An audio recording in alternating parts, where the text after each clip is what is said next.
Morning, everyone. Time to rise and shine.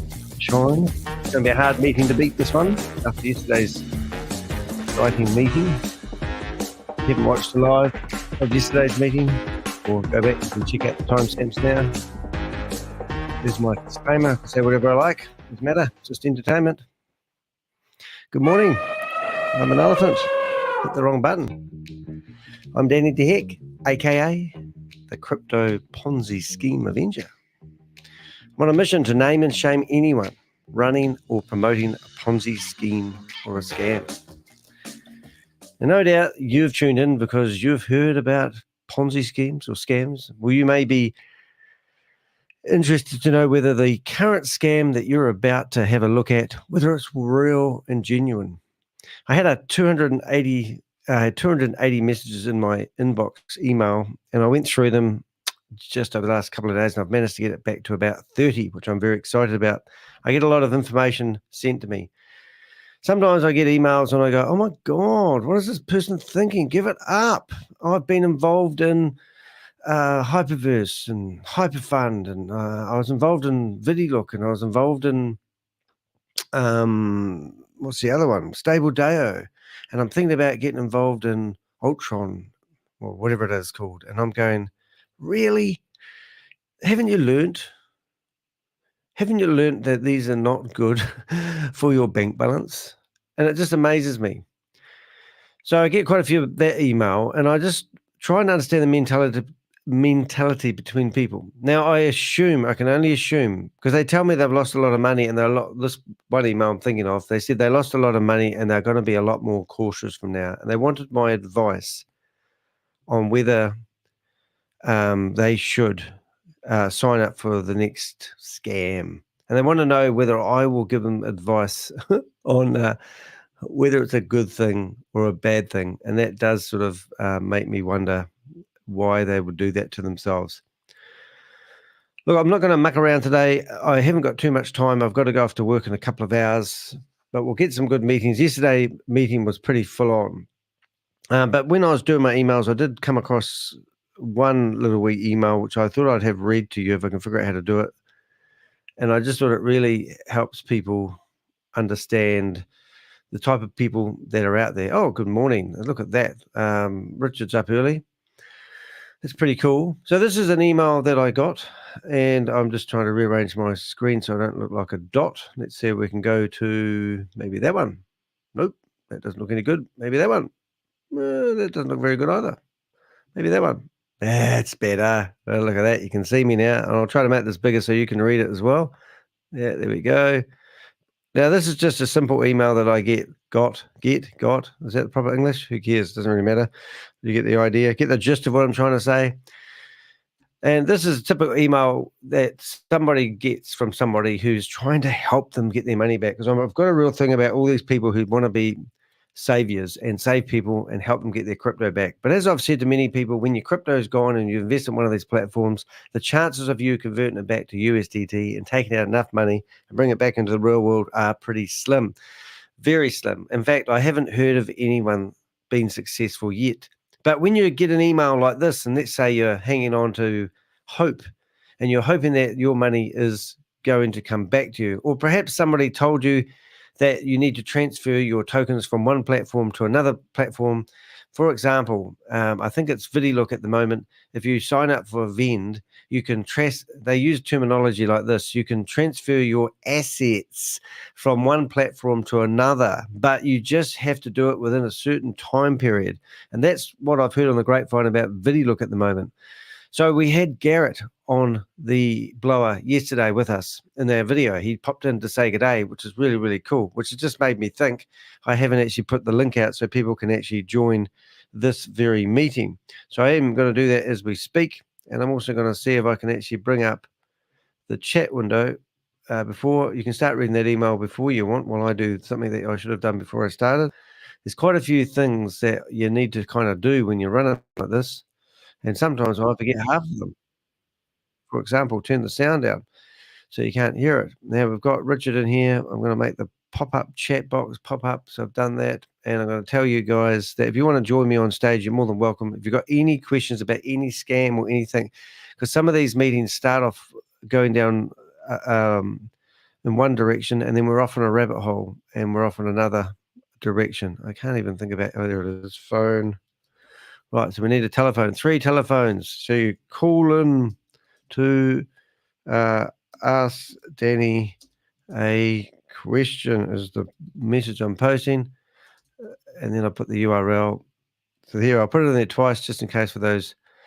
So if you wanted to join me on the stage, you can by doing so. I'll put that chat box over there because that's the YouTube. So if you're watching on other platforms, which we do have 8 streams on 8 different platforms because I've got a obsessive disorder complex. Anyway, so the thing is, anyway, if you got an email like this is quite cool. I'm just going to read paragraph by paragraph. We trust this communication finds you well. We are reaching out to bring to your attention a matter of utmost importance related to an account, crypto wallet registered under your name, which has surfaced during ongoing investigations conducted by the European Cyber Police. The European Cyber Police. That sounds exciting. Let's have a listen again. Paragraph number 2. Our investigation has revealed that this crypto wallet was associated with transactions of a dubious nature. That's me. Consequently, the case has been referred to our organization for further inquiry, leading to the immediate suspension of the account pending a thorough examination of the circumstances surrounding its use. As of now, both the account and the case itself fall under the purview of our organization. Wow. Cleaning my glasses, and I can't do that one by itself. Can I do it one finger? There we go. It is imperative to clarify that our organization does not engage in the search and recovery of funds previously misappropriated by scammers. However, when funds are discovered during European Cyber Police investigations, we can provide assistance in facilitating the return of the stolen assets.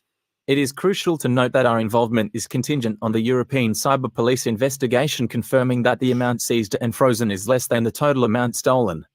Right, okay. Well, that sounds feasible to me. I'm in there. Our cybercrime investigators, specializing in crypto cases, strictly adhere to established protocols in their operations and are obligated to act based on your instructions. Ooh. To initiate this process, you will be contacted by a designated cybercrime investigator, Crypto Retrieve, who will verify your identity and cross-reference the provided information, including passport details, IBAN number, circumstances of deception, and any available information on the involved scammers. Subsequently, your case will be officially opened for processing within our organization. Well, this sounds promising, doesn't it? Sounds like there's an opportunity I can get my crypto back. We understand the sensitivity of this matter, and we assure you that your cooperation is essential in expeditiously resolving the case. It is within your discretion to discontinue collaboration with the assigned cybercrime investigator, Crypto Retrieve, at any point. However, opting out will automatically place you on the list of potential suspects for the European Cyber Police, and it will signify your relinquishment of any claims to funds from the detained, frozen accounts. Just make sure I'm sounding all right and make sure I can hear me. Because the other day I started off for 2 minutes, 58 seconds with no sound. The list of potential. So here we go. And then we go down to here. We appreciate your prompt attention to this matter and are committed to ensuring a transparent and efficient resolution. Please be assured that we are here to assist you throughout this process. Well, that's great. So then, as you can see, it's Zach Jones, refund agent, Crypto Retriever Limited, and they've got a work number there you can ring. And a toll-free number. It looks legit. Wonder if I should give them a ring. What do you think? Anyone in the chat room, I should give this guy a ring to get my crypto back? Well, I know a lady by the name of Vera, and she's an Australian lady, and she did engage with these people. She gave them $1,800 to help retrieve her $90,000 that she had lost in crypto investment opportunities. And would you believe they actually managed to claw back $110,000? Now, first of all, they asked her how much she had lost to crypto investments. She said about $90,000. And then they gave her a quote on how much it would take to recover that money. And they were going to charge her $1,800 because they thought sometimes they will, it all depends on how much money you've lost. They come up with a different figure. Richard's going to come on stage. That's all I need is Richard. Oh, sorry. Hi, morning, Richard. How you doing, mate? Ring, ring, ring, ring. Ling, ling, ling, ling. Yes. I'm looking for the dubious Danny the Hat. Have you seen him? Yeah, I know. He's sitting here right in front of you, mate. I was told that he stole my wallet. Yeah, Do you that's know me. of him or anybody related to him that could possibly or are involved currently in a crypto Ponzi scheme? Oh, Press 1 if it's yes.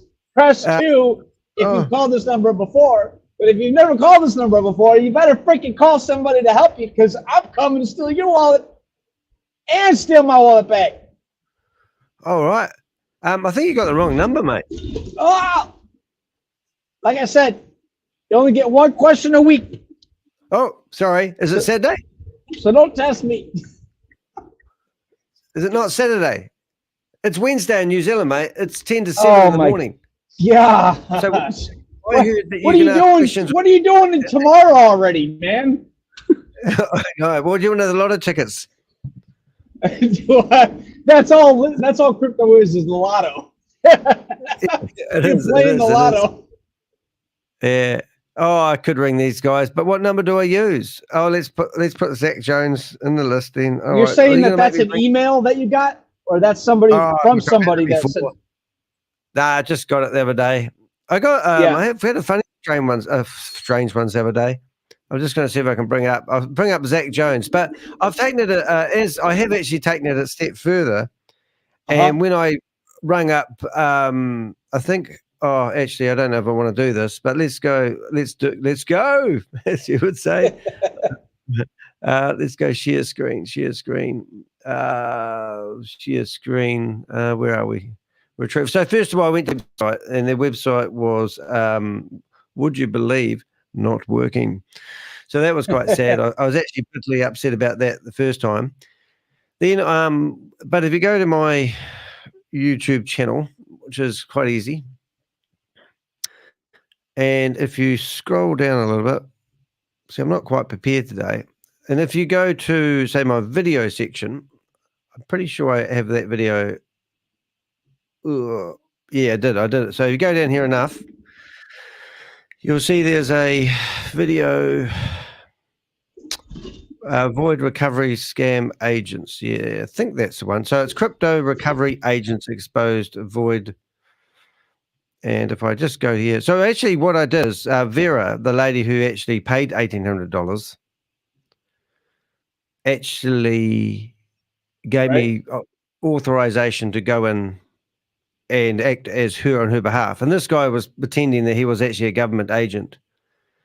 So the funny thing, if you look at the screen here, which I'll make it a little bit bigger for people who are blind, like older people, we had all the correspondence going on, and then he gave us this website address called private-wallet.net. And you could log in with a username and password. Hey, you're cutting out, Danny, if you can hear me. I can hear you okay. I think it's just you, right, mate? So they gave me an address where I could go and see the money, visit the money, look at the money, taste the money. And then they said they wanted another $1,800 from Vera to transfer the money back into the real world. So they would have got it for $3,600, but they didn't. And then I got to the stage where we actually started ringing up the guy, which I'll try to bring up. Roland. Now, I did a reverse image lookup. The letter. There we go. Let's see if we've got Crack Nige. Okay, so let's got the camera going. Let's give the scammer a call and let's have a yarn to him and see whether they're willing to talk to us. This is a long shot. It may not work, but I thought I'd give it a go for a laugh and see if they actually pick up. All right, let's start a call. I've no doubt he's going to message me saying, I can't talk right now. Yeah, a lot of those people you can't talk to.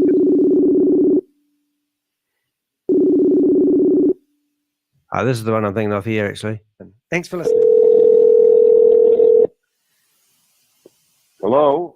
Yeah, g'day. Is that Freddie, is it? Yes, sir. Oh, how you doing? Vera asked me to give you a call so we can sort of work out what's happening with this money. Yes, sir. Yeah, and whereabouts are you from, mate? All right, so you have any questions regarding that, or I just wonder. Know what? Yep, no, I was curious what your role is on it, or who are you? All I work for MetaQuotes. MetaQuotes is basically one of the bigger provider for, I work for the investigation department of MetaQuotes. MetaQuotes is one of the bigger software that provide all the license, and we build software for all the trading companies in the market. Okay. And it seems that Vera been scammed with one of the big platforms, and we blocked them out of the system and found funds that belong to customers. And of course, after a long investigation, it takes about a year, we're eligible to send the funds back to the clients, but we have to contact and verify them. Okay. We did it with Vera. We provide her all the funds. She applied for the wallet that she have. It's called private wallet. We provide all the funds to her. Yep. And through the authority, they ask for approval funds since she have a gain in profit on that wallet. And all what she. So we've already done this video. I don't really want to go down this rabbit hole, but I'll just put the link of this video in here. By all means, go have a look at it. If you are thinking about investing in one of these recovery agents, this guy here had a UK number, an American accent, but I think he was calling from Section 5 or Sector 5 in India. The conversation got quite heated at the end, as all my conversations do. Let's have a quick listen at the end. Oh, and LinkedIn. No, specifically me, I'm not. Oh, why is that? So I just asked him if he's on LinkedIn. I don't see any reason to be on LinkedIn, sir. Well, so I said I couldn't find him anywhere on the internet. There's no such government organization that he's talking about. He's full of shit. Well, it would help people get a bit of credibility about you. I just work for the investigation department, sir. I'm not a trading company or broker or something that have to provide. We normally, you have to understand, MetaQuotes normally don't provide service to private people. Excuse me, mate. I don't have to understand anything, but you've actually told me that the lady's given you're an investigator, and you've asked the lady to set up a private wallet on a website that's built on WordPress. So if you go to private-wallet, you'll see it's built on WordPress. It's not even a proper exchange. It's not even a proper private wallet. What do you mean by that, sir? Well, if you go and type into your web, so go have a listen to that video. If you're thinking about parting with any money from any crypto recovery agencies, and you hopefully will be convinced after this recording was done, Vera watched it and she was still in two minds. She still thought there was a possibility that this guy could actually help her, even though she had already paid $1,800 and she logged into a platform that was WordPress. After this phone call, they blocked her out. She couldn't even log back into the website. And I don't know about now, but I was presuming if you go to that website, private wallet. Oh, let's do it for shits and giggles. What was it? Private wallet.net, private-wallet.net. And that domain name's gone. So that government organization's been shut down. So don't fall for those ones at all, ladies and gentlemen. It's worthwhile doing. Okay, well, that was part of my introduction. Just a little bit of mail. I bust scammers for a living, and I'm a YouTuber. And I've been investigating you, but you don't exist. And I think you're full of shit. Whoops. Okay. If that's what you think, you really that's what I know, mate. Regarding that case. That's what I know. And you've just put on an American accent and you scam people for a living. If that's what you think, sir. No, that's what I know. I'm not making this stuff up. You have got no proof that you. No, I respect. I explained you everything since the first moment I contact Vera. We've been talking. You have our phone numbers, everything. It's not about if I have an American accent or something. I think it's disrespectful to even come up with that. So you're working out of America and you've got UK phone numbers. Can you explain that for me? It'll be a good story. Because I'm originally from the US, but I basically allocate in the UK and I work for a company that's based in the UK, sir. All right. So are you in the UK now or in America now? Things. Correct, sir. Yes. Right. You haven't answered my question. Whereabouts are you now? What was your question, sir? Whereabouts are you physically now? UK, sir. Right. And you just told me that you're working out of the USA. No, I said you asked me where I'm from and where is my accent from. I told you I'm originally from the US. Right. Well, you're just scamming people, mate. Haven't you got better things to do? If that's what you think, It is sir, what it's I all think, your because I opinion. know I I respect bust you, and I'm not Ponzi gonna schemes, try and to I convince you bust. differently. Oh, really? So you've just stolen. Anyway, a lot of interesting stuff there, guys. All right, yeah, so the link's in there. If you want to go bookmark that video, watch it later, give it a like or a share would be much appreciated as well. Or you can actually go to the end, hit the double dots, and you'll see you can say thanks, which really helps, keeps it going. You can bring up a box like that, which you can't see very well, and give us a couple of bucks, keep the show going, help me doing it. It was great. Well, give me $5,000 and your crypto. Oh, no, sorry, we're getting carried away now. What I wanted to show you as well, so that actually resulted in me actually getting to build a bit of a relationship up with Vera, and I gave her details off to the Guardian paper, and she had an article printed. The Guardian newspaper, you go to Sarah, you can see she's actually published 10 articles about the everything going from Hypertech Group right up to mentioning we are all Satoshi, and there's some more stuff coming out every couple of days, so check it out. Here you can see there's an article. Sam Lee appeared in a video prompting the investigations of the US frauds. We didn't go here yesterday and talk about this article, and I'm just going to show you there's an article in the Guardian newspaper, and if you go all the way to the very bottom and you keep going down the bottom and you keep going down here and you keep going down here, you should actually find my big paragraph, first time ever been mentioned by name in the Guardian newspaper. And it's good because now they can use it more freely, but I can't even see it there. Let's go to heck. Let's see what we've got. Danny to heck. There it is. There's my paragraph. And when you read this, it sounds like I've got a small YouTube channel. Listen to this. The videos, posted on relatively obscure channels with low subscriber numbers, were highlighted by the New Zealand-based YouTuber Eddie Heck, who operates under the name the Crypto Ponzi Scheme Avenger and has been tracking Lee's activities for the past 2 years. Yeah, so it's a small victory, but we are in the Guardian newspaper. But now they've mentioned my name, they might actually provide a link back to one of my videos, which would be absolutely awesome, especially after 10 articles. But the lady Vera that fell for this, she does explain her story to the Guardian newspaper, and they did a whole article on Vera. So go in there and read that article and listen to Vera's story. Now, this is a public awareness section of my website. I'm just trying to tell people that these people that claim to get your crypto back actually do get a lot of business from people. Right, so why, if you've tuned in here and you're looking at this, you probably wondered why I said, the question is, what do you call snitch? And it's got a picture there of Brenda Chunga. So I've been working with, oh no, I haven't been working with, I've been discussing or talking to what I call the men in black. Now, they told me way back in December 2023, it's December the end of the year? No, it must have been December the 22nd, that they brought in Brenda Chunga for questioning, and that she became an informant and tried to dob in Sam Lee.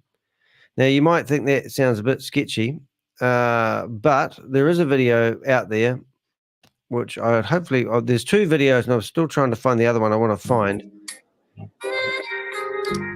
But there is a video.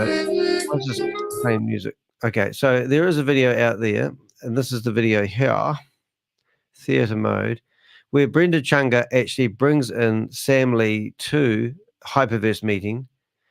At the time that this video was happening, and this was 11 months ago, so it would have been, I don't know, I'm not quite sure of the timelines, but she was brought in for questioning and then set free again. And her job was then to inform the men in black all about Sam Lee and try to entrap Sam Lee into coming to America so they could have him arrested, because they desperately want to arrest Ryan Jew and Sam Lee. Brenda Chunga, at one point, I got told by Keith Williams that she brought in $460 million worth of money. She's pleaded guilty to the charges, which is really unusual. And obviously she's been trying to inform the police to save her own bacon. So she literally is like a snitch. Now, I would actually like to play this video in its entirety while I go to work in the morning and listen to her persuading people to trust Sam Lee. And this is the extent that Brenda Chunga would go to. Now, since then, she's had a beautiful 2 weddings, one African wedding and one US wedding. And if you went to my shorts, you can actually see I've actually put up a few shorts of Brenda, actually her wedding. And it looked like a pretty lavish affair. So if we went to this one here, I posted before. This is why I love you. So you can see here's a video of her in her second wedding. And I found out the other day that both weddings were in the US because she has had her passport removed. So she's been what do you call it? She's pleaded guilty. And we're going to read some of the court documents now. But as far as I'm concerned, she's not in prison, but she had been arrested originally way back, let's say 12 months ago, for the use of timeline wise. I don't know everything. However, when that happened, she was also released, and then you might have seen her in this particular video. In this video here, I will try to find the one I want. I'm actually, if anyone can help me, there's a video out there where she's got a baseball cap on, and that was probably the one where I reckon she was sweating the most at trying to be friends with Sam Lee. Now, I did hear other rumors that she's bought 3 properties. At the time, I only heard she bought 2 properties. One of the properties was in Dubai. I got told by the men in black that Sam Lee was actually living in her property and the rent was being paid by another organization, which didn't surprise me because Sam doesn't like his name on anything. And the other organization that was paying the money, I believe, was like the criminal network he works for, which I believe is Hypertech Group. Now, yesterday we had Garrett in here, and he was absolutely brilliant. So if you go to my channel yesterday and you go to the video, I've actually updated the thumbnail. Now, I've done quite a few lives, but I actually have never done a live that has received 900 images in 24 hours. So this is amazing. We actually had 46 people in the chat room yesterday. So I thank you all for coming back yesterday, today. But in here, this is an action-packed video that we did. Now I have timelined it all. So as I said to people, I came in hot. There was a live Zoom meeting on with Tammy and Gobi. It was a private meeting. There was a part there where they were telling people to use secret squirrel words so that people couldn't, as they say, I'll just play it. Out of our group, but this is what we're doing. Hey, Nisi Poo, Emily. I just posted the link to the meeting. Actually, Hi. so back here a little bit. I was quite surprised they have secret words and secret phrases they're using. Today at 5, please ignore that for right now. All right. Yeah, I'm not sure what that was all about. A more efficient way. About spoiling it. What did he mean by don't spoil it? Attend the calls. I know, putting a post in the forum is not the best way. We'll do that for this time, but we're going to think of another efficient way to be able to capture your attendance on these calls. We'll figure it out. Felicia, Alicia, all the brains, Gobi Bro that I have to work with, we will figure it out. All right. Yeah, there's a way, Tammy, in their own individual course for this particular day that they can put it in their own back office. I mean, put it in their own section of the course when they log in. Yeah.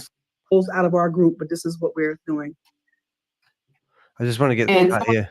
What I'm actually going to try to do, I'm going to fill out that form, apply for the membership, Dan. Yeah. You got to listen to this. It's a crack up. I'll see if I can do that. She made a short out of this clip here. While Thomas is finding that, I just want to advise you, leaders. I think you are becoming very technical, and some people are extremely technical in here. You know what is crypto means. So anybody knows in this group what is token unlocks all about, that platform? I can get that deals. So he's talking in here about this is a secret meeting. They didn't want other people in here, and they didn't want it broadcasted. Oops. That's going to benefit you all. Token unlocks, like, I believe, a platform where you can go and get the token before us get it. I don't know. I'm not sure. If anybody knows anything about token unlocks. It's promoting something. He has no idea what it is. I know. We don't need to know. Don't leave the truth get in the way of the good story, mate. See, normally, if one gets, that stays with one. So these guys are claiming to be experts and help you to get your crypto wallets in order before the bull rush. And they also have a thing called blockchain IQ, where they claim they'll never push a platform or something at you that isn't legit and genuine. Or they said they wouldn't do it at all. It would just be simply an educational. And this is the same here they are promoting Ponzi schemes and scams. Allegedly. Sorry. Right here, if me and Thomas get something, we will share with you. There you go. I mean, about even 200 memberships, right? You don't need to pay 200 memberships.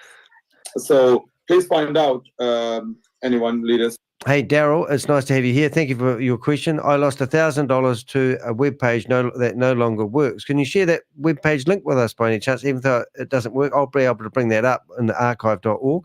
Also, there's no way you can get your money back from these companies. It's just an exit strategy a lot of the time, and it's just giving people false hope. I'm just going to play this a little bit longer. Next time, how token unlocks work. What is that all about? Then we can go and buy and share with our community so you can make more money. Exactly. All right, I'm going to post Makes it sound so easy. in the chat. Yeah. So DM me directly, and then we will. This is Gobi and Tammy. We've just hijacked group. one of their Zoom meetings. This is the part I made it short. All right, because we're going to end this call right now. So just DM me. Here's my Telegram handle. I'm frantically send me a direct message. I can post if you do not have access to our Bitcoin IQ Telegram group, and then I will give you access that way. Again, unfortunately, we have to take these measures in order to be safe and to keep the trolls out of our group. But this is what we're doing. Hey, Nisi Poo, Emily. So look at Tammy's face. It's priceless. I just posted the link to the meeting. Hi. 1 second, buddy. Just no. That's this is daughter. My meeting. Just 1 second, please. Yeah, carry on. Hi, Tammy, Auntie. Hi, Emily. Hi, Emily. So Tammy's just realised I'm recording this live. Ha ha ha. Is she? Oh, I'm out of here. So it's brilliant. But I mean, so yesterday's meeting had a lot of fun things in it. And one of the main highlights, obviously the main highlight, was Garrett drops in and he comes into the show. He tells us about one of Sam's scammer buddies called Khan. We managed to find through Dark Truth, actually knew his full name, and then we researched who he was, and we managed to find this guy. We also played a video of Yvonne Henry, which facilitated $102,000 from people. Since that, she's removed the video, so she knows that we're watching her, and she's probably watching this right now. They must be shaking in there, especially since Sam has actually been charged in America and will be charged from Australia, maybe expedited out of UAE. So lots of really good stuff's happening at the moment. We had a bit of fun at the end. So if you want to go back and watch yesterday's show, please do. It was great. And also remember, I do the timestamps. That's why I'm actually showing you this. I know that's a busy screen to look at right now, but let's keep it simple, kids. We have actually, Daryl, we did ask you if you knew the website address of the scam. Sorry, I lost $1,000 and the website page will no longer work. Sounds like Boomerang, mate. Any updates on Boomerang, I will try and bring them to you. But in the meantime, I wanted to go through this court document. Now, it is 31 pages long, and I do want to try reading most of it. I think it's useful. This case involves a global, crypto asset-related, multi-level marketing pyramid and Ponzi scheme that raised over $1.7 billion from victims worldwide, including millions from US investors. Defendants and others operated the scheme through a series of projects referred to collectively herein as HyperFund. Yes, and what is important is because there's similarities with this to all the Ponzi schemes that are going at the moment. And if Hyper Tech Group is behind everything, then if you're still trying to figure out whether we are all SATOSHI is a Ponzi scheme or a scam or Boomerang, then you're supporting these agencies, and it's good to have a good knowledge. The Hyper Tech Group, a purported blockchain technology conglomerate founded by Lee and others. Collectively, the founders launched HyperFund in June 2020. At the outset, HyperFund claimed to be a project dedicated to creating a so-called decentralized finance DeFi ecosystem for crypto asset market participants.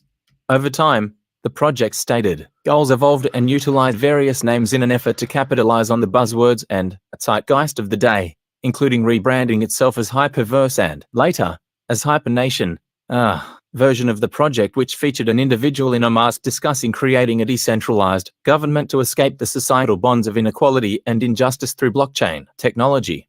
HyperFund, including its subsequent rebranded iterations, is now defunct. Yeah, so you've got, what have you got there? You've got a guy in a mask telling you about your crypto investment. And then remember, we are Satoshi brought in Mr. Satoshi, and also they've used Stephen Reese Lewis, a fake CEO who's sorry that you lost your money.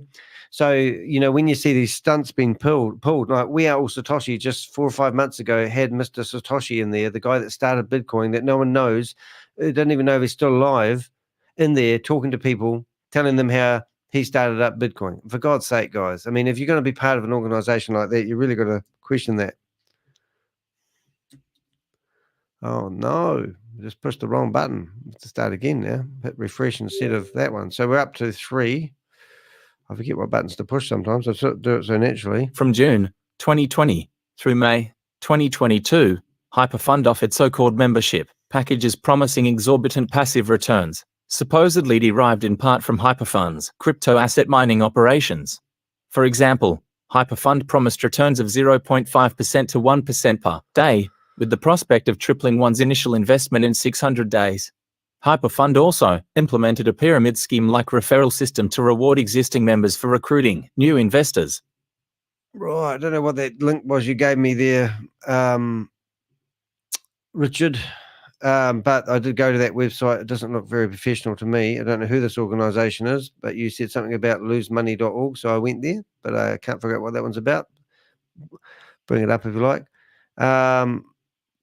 Yeah, so let's go. So I missed some of that because I was doing something else. But yeah, so there's a Ponzi scheme that we said it started from 2020 and finished in 2022. But if you've been following it like I have, it's still going because they're still saying that Diversal has got the database, and they're telling people to convert their money from HyperNation or Hyperverse into HyperNation and into HyperNation into Diversal. So it's still active. It hasn't stopped. People still believe there's a chance that people can get their money back. You can't get your money back. HyperFund's membership packages were offered and sold as investment contracts, and therefore securities under the federal securities laws, because investors made an investment of money in a common enterprise with a reasonable expectation of profits from the efforts of defendants or third parties.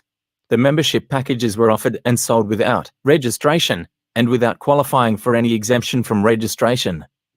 Yeah, so they were unregistered. Lee was centrally involved with HyperFund throughout its life cycle. They weren't registered financial advisors offering financial advice.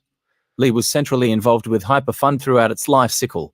Lee was a co-founder of Hypertech Group, which claimed to be involved in large-scale crypto mining, including Bitcoin, that promoters asserted was a key revenue source for HyperFund.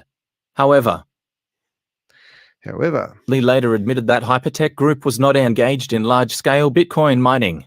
Lee was also featured prominently during Hyperverse's launch event, and he even claimed to be helping to resurrect Hyperverse after its collapse as a way of recouping investor losses.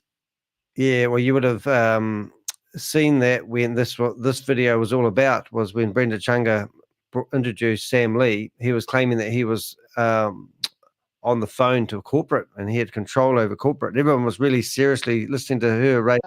My name is Finau, and this is. But I see these same people in this meeting, which we'll play after I've done this thing, asking this. You know, it's just like this is all. Half this looks like it's all staged, and it just makes me sick. I mean, look at how uncomfortable her body, her face is, Brenda Chunga there, and this is when she was literally informing the men in black.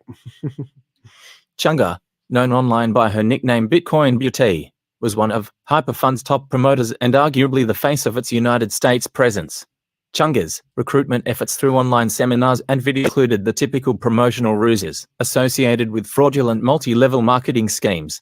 Here, that included focusing on investors' supposed ability to make money via daily passive rewards, and also via so-called accelerated rewards if investors convinced others to join. Chunga's pitch was successful. Within 6 months, Chunga earned the highest level a HyperFund promoter could achieve, which, according to promotional materials, required at least $5 million in new investments, which were referred to as sales, and she continued to generate additional new investments long after that. Chunga received over $3.7 million, both from the platform and directly from investors. She used her earnings to fund extravagant personal expenses and help recruit others into the scheme by showing off the potential wealth to be earned through HyperFund.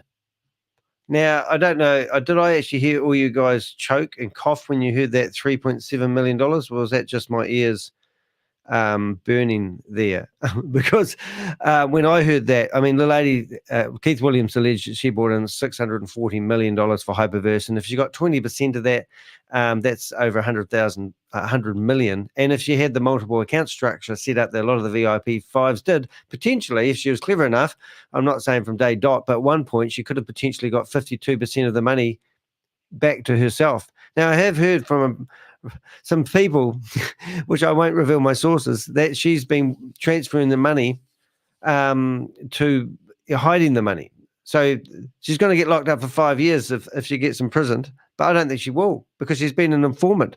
So that there means that she could just literally walk as long as she keeps dobbing in people. I've been told she's still useful to the men in black. HyperFund, however, was a pyramid and Ponzi scheme. HyperFund had no real source of revenue other than funds received from investors, and defendants had no basis for the promised returns. HyperFund did not engage in large-scale crypto asset mining, despite the claims by promoters like Chunga that the investors' passive rewards were being paid by such efforts. HyperFund even hired an actor to pretend to be the new CEO when Hyperverse was launched.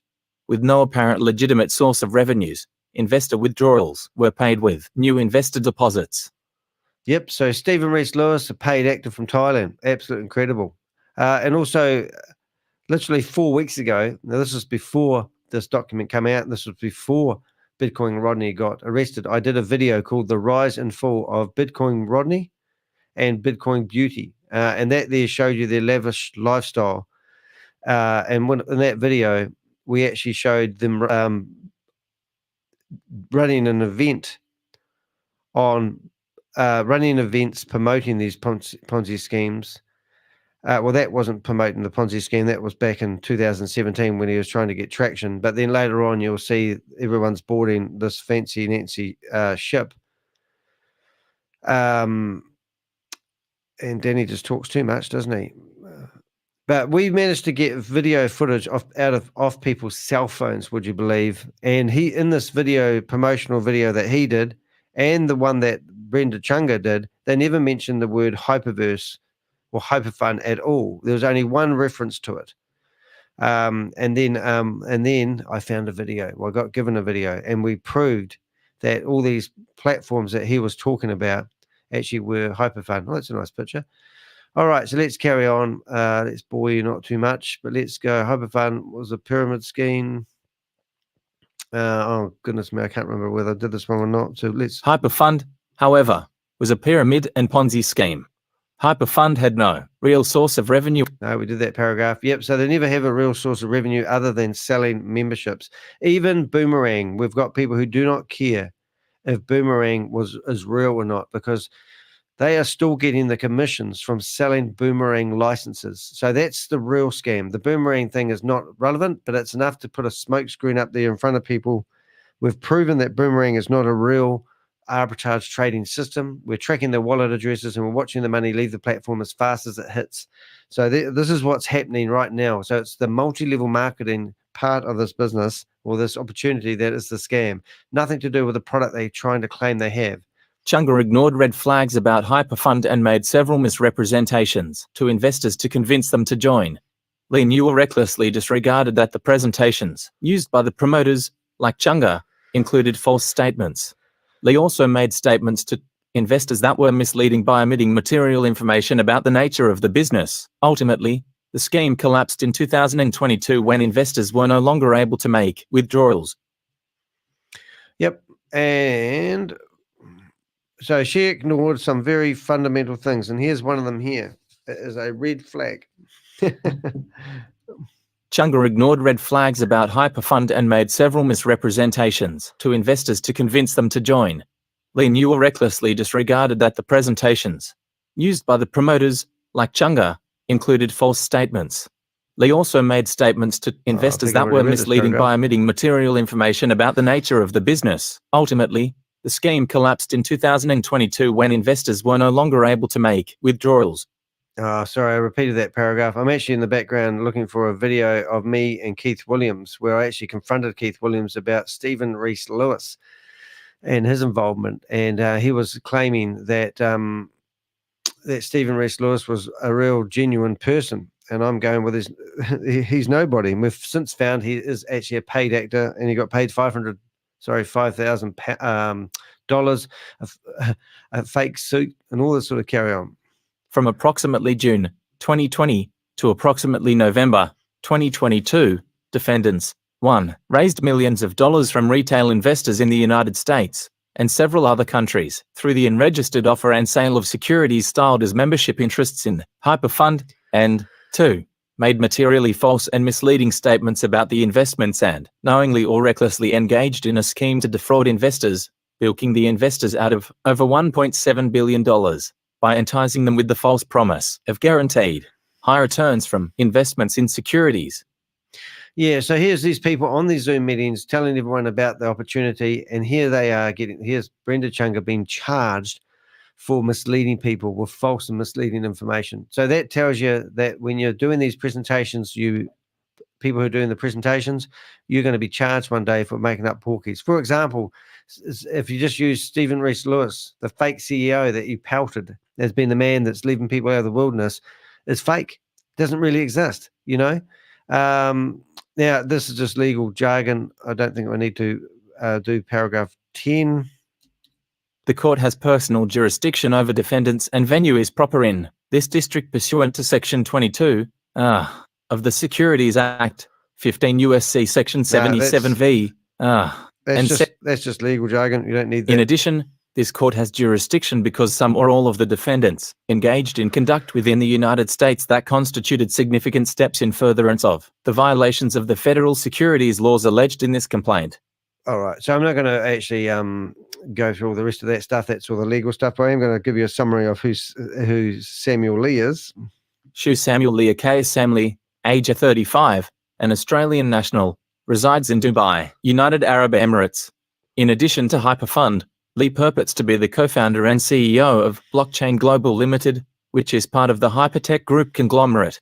Lee has never been associated with a registered entity and has no disciplinary history with the Commission. Is it Jeannie Phillips? Nice to have you here. Thank you for those comments. You're awesome. Keep them rolling.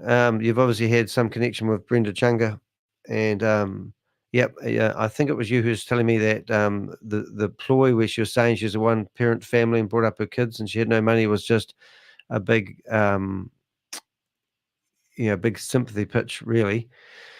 Honestly, what have you said here today? Danny, are you aware that Carl Miller has earned 60K? Chives told the community Carl is involved in syndicate nodes scheme. Oh, brilliant. That sort of stuff's quite gold, really.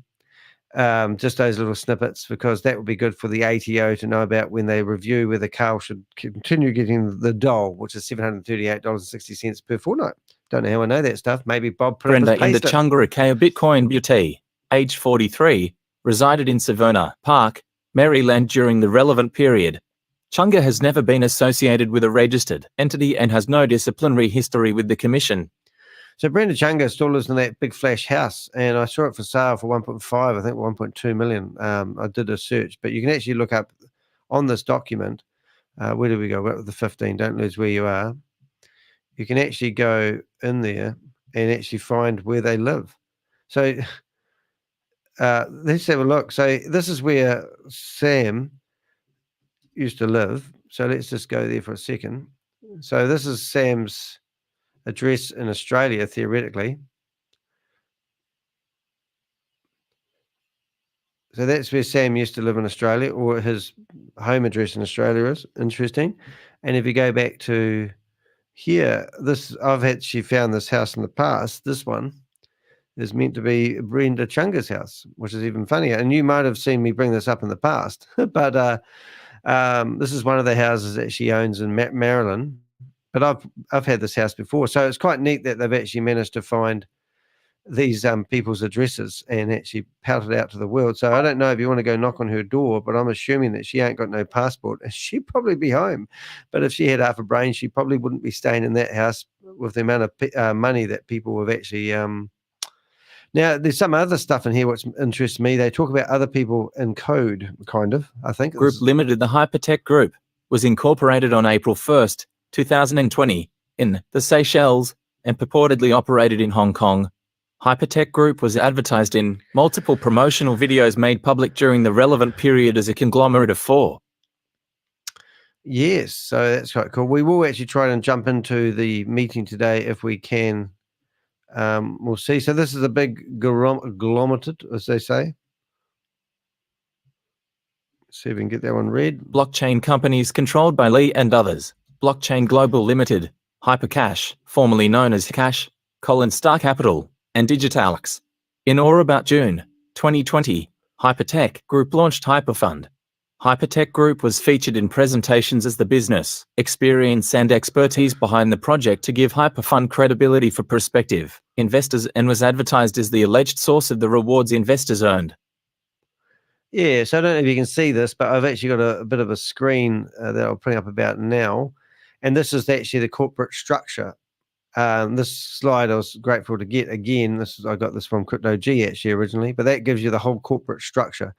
And you'll see that floating around the internet now. So that's quite exciting to get that corporate structure of Hypertech Group. And obviously they've referred to it as their identities. Their Star Capital was actually owned by Ryan Zhu. And Digital X was a company that they purchased. And when they purchased Digital X, because Digital X, I think, had been on the share market, then they grouped all these companies together as a company that is listed on the share market, which is ridiculous. But it was by association. Technically, they had been listed on the share market. I'm not sure my information is correctly 100% correct there, but I do remember telling quite a few people that were investigating this to check out Digital X because there's some involvement of that company and all this, but it's not really brought up very often. And hopefully I've got some of my information correct in that statement. Remember, this is just entertainment, kids. HyperFund is the name of the multi-level marketing project launched by Hypertech Group in June 2020 that claimed to be building a so-called decentralized finance ecosystem. HyperFund was subsequently rebranded to Hyperverse in or about December 2021 and then rebranded to HyperNation in or about May 2022. Yeah, I love the way they say about May 2022. In fact, they actually started pouting out these presentations under the name of Hypertech Group because I've got videos doing so. If anyone wants them, let me know. And then they actually started calling themselves Hyper Capital, and then they called themselves HyperFund, and then Hyperverse, HyperNation, Hyper Cosmos, Hyperplanet, it just goes on and on and on. Okay, so this is the thing that most people will get done on. A, securities. Chunga and Lee offered and sold securities through HyperFund, the global launch of HyperFund. So that means they were basically providing investment opportunities to people and they weren't registered financial advisors. On June 11th, 2020, in a press release issued through a paid service, the Hypertech Group announced that it was launching HyperFund. The press release billed HyperFund as an upgrade of HyperCapital, a similar multi-level marketing project one of HyperFund's founders attempted to launch 6 months earlier, in January 2020. Yep. Oh, hold it. The press release billed HyperFund as an upgrade of HyperCapital. So that's funny. They didn't mention HyperCapital. That's clever I did, though, isn't it? Similar to, yeah, so that was quite cool. And then they had a press release. The press release described Lee as the founder and chairman of HyperFund and listed Lee as the contact for inquiries. I love that. Sam's going to say he's not connected to all these, and he's. We talked about it yesterday, but Sam's pouted out to this news agency that he actually has taken prisoners from the UAE and given them jobs in a call center. That's his news story. He gave a press release how he's a good upbinding. What do you call it? He's a good law-abiding citizen, and he's getting picked on by this very statement that we're looking at. So I always love playing this short, and I uploaded this short just yesterday, and you got to watch it again. It's only a minute of your life that you'll waste. Actually, I uploaded a new short of Tammy and Gobi. Go check those out on my YouTube channel. Oh, damn, I didn't mean to do that. Sorry about that. And then I've actually got a Khan, this best friend of Sam. Actually, I've got a clip on here basically asking people for information, but this one here takes the cake, kids. Have a listen to this. There's no sound, Sam. Hold up. We'll get that sound going, and where is the sound gone, Danny? Where's the sound gone? There's no way to find the sound easily. I need to turn the sound on, Sam. I can't hear you, mate. Why has you got no sound? Hold up. Where's the button for the sound? It's gone. Ah, there it is. All right, we'll have to start that again, but let's go. I will go to jail really soon. Got that and right. when I go to jail, you will get no money. If you believe that I am right, I do everything by the law. And that is why you destroyed your dream when you stopped believing in me. You destroyed your dream when you stopped believing in me. When you believe that I am the owner of Look, you destroyed your dream because you stopped me from driving justice. Right. You are a real piece of shit if you believe I have taken your money. I have enough money. I do whatever the fuck I please. Oh. You know why? Because I'm not a piece of shit. It's just that piece of shit around me continue to take advantage of my brand. I will go to jail really soon. We know that, Sam, but thanks for sharing. So that's a pretty damning video for somebody who claims they retired and went to Dubai to live. So we've got lots of good videos like that to prove to the justice system that Sam's heavily involved in these scams. In the press release, Lee was quoted as saying that the upgrade reflected a change in the strategic focus and development plans of the company. The press release claimed HyperFund would be more streamlined and better equipped to handle the challenges and opportunities in the traditional finance and cryptocurrency market and would have 3 key focus areas: tech incubation, investment and funding, and community building. So Kalpesh Patel told me that he was disgusted to find out that corporate was taking the money off the platform and transferring it into Bitcoin, and they weren't doing well trading, nor were they investing in startups like he was told as a supernode. And that's why he left the system and went off promoting GE's partner. The press release also claimed that Hypertech Group planned to be listed on the Hong Kong Stock Exchange by 2022 and that it intended to launch products such as Hyper News, Hyper Talk, and Hyper Show, supposedly blockchain-based social networking platforms. Don't forget Hyper Mall. Isn't it quite cool that they seem to be using their own advertising paraphernalia to condemn them? The presentations Chunga later used to recruit investors similarly prominently featured these and other details about the founders, including Lee, and the entities that purportedly comprised the HyperFund group on slides that were labeled credibility, including slides featuring screenshots of Lee appearing on CNN and other media outlets. One of the details Chunga touted was the fact that Lee and another one of the founders were featured and interviewed in an episode of an Amazon Prime documentary series called Next Blockchain. Interesting enough, the Amazon Prime documentary was actually removed. You can still find it on the internet if you're clever enough, but here they are. I actually watched it the other day. I think I had watched it before, but I think I watched it properly the first time the other day. And there was another interesting thing mentioned by somebody who's gives me a lot of information. They were talking about Chives. These I don't even know if I can bring it up. And I would be interested to know if anyone knows this, because in that video, he actually talks about this thing called Chives, and it's actually sort of like I'm just going to bring up the article that I got given, and I'll put it in the window. But I've never heard anything about it before, and you guys might have, and I want to share it with you because we're all about helping understand more and more. So this is an article where it talks about the Chinese and the Chives. Thank you very much, Susie, for that code. So have a read of that article. I actually found it really interesting, the bigger picture. And it's basically, I don't know, the best way of describing it is an underworld of, I don't know, I don't even know how to explain it really, but it's just, it talks about, it's kind of like the mafia style document of what this Chives, and here I am, I haven't used Chives in my cooking for a long time, but go have a read of that article. If you've heard of it, it would be interesting to know. Now, one thing we do every day is we report the Zoom link that is about to happen. So we kind of have to do that because it's part of our religious ceremony here. So this is the form. Now, in a second, I'm going to actually bring up, and I'm going to ask you guys if you would help us help other people. And we're going to give you the account, the Zoom ID, and I'm going to show you how to go about reporting the meeting that is about to happen. Now, I've had my Zoom accounts removed by Zoom because I share personal details and I've broken their terms and conditions.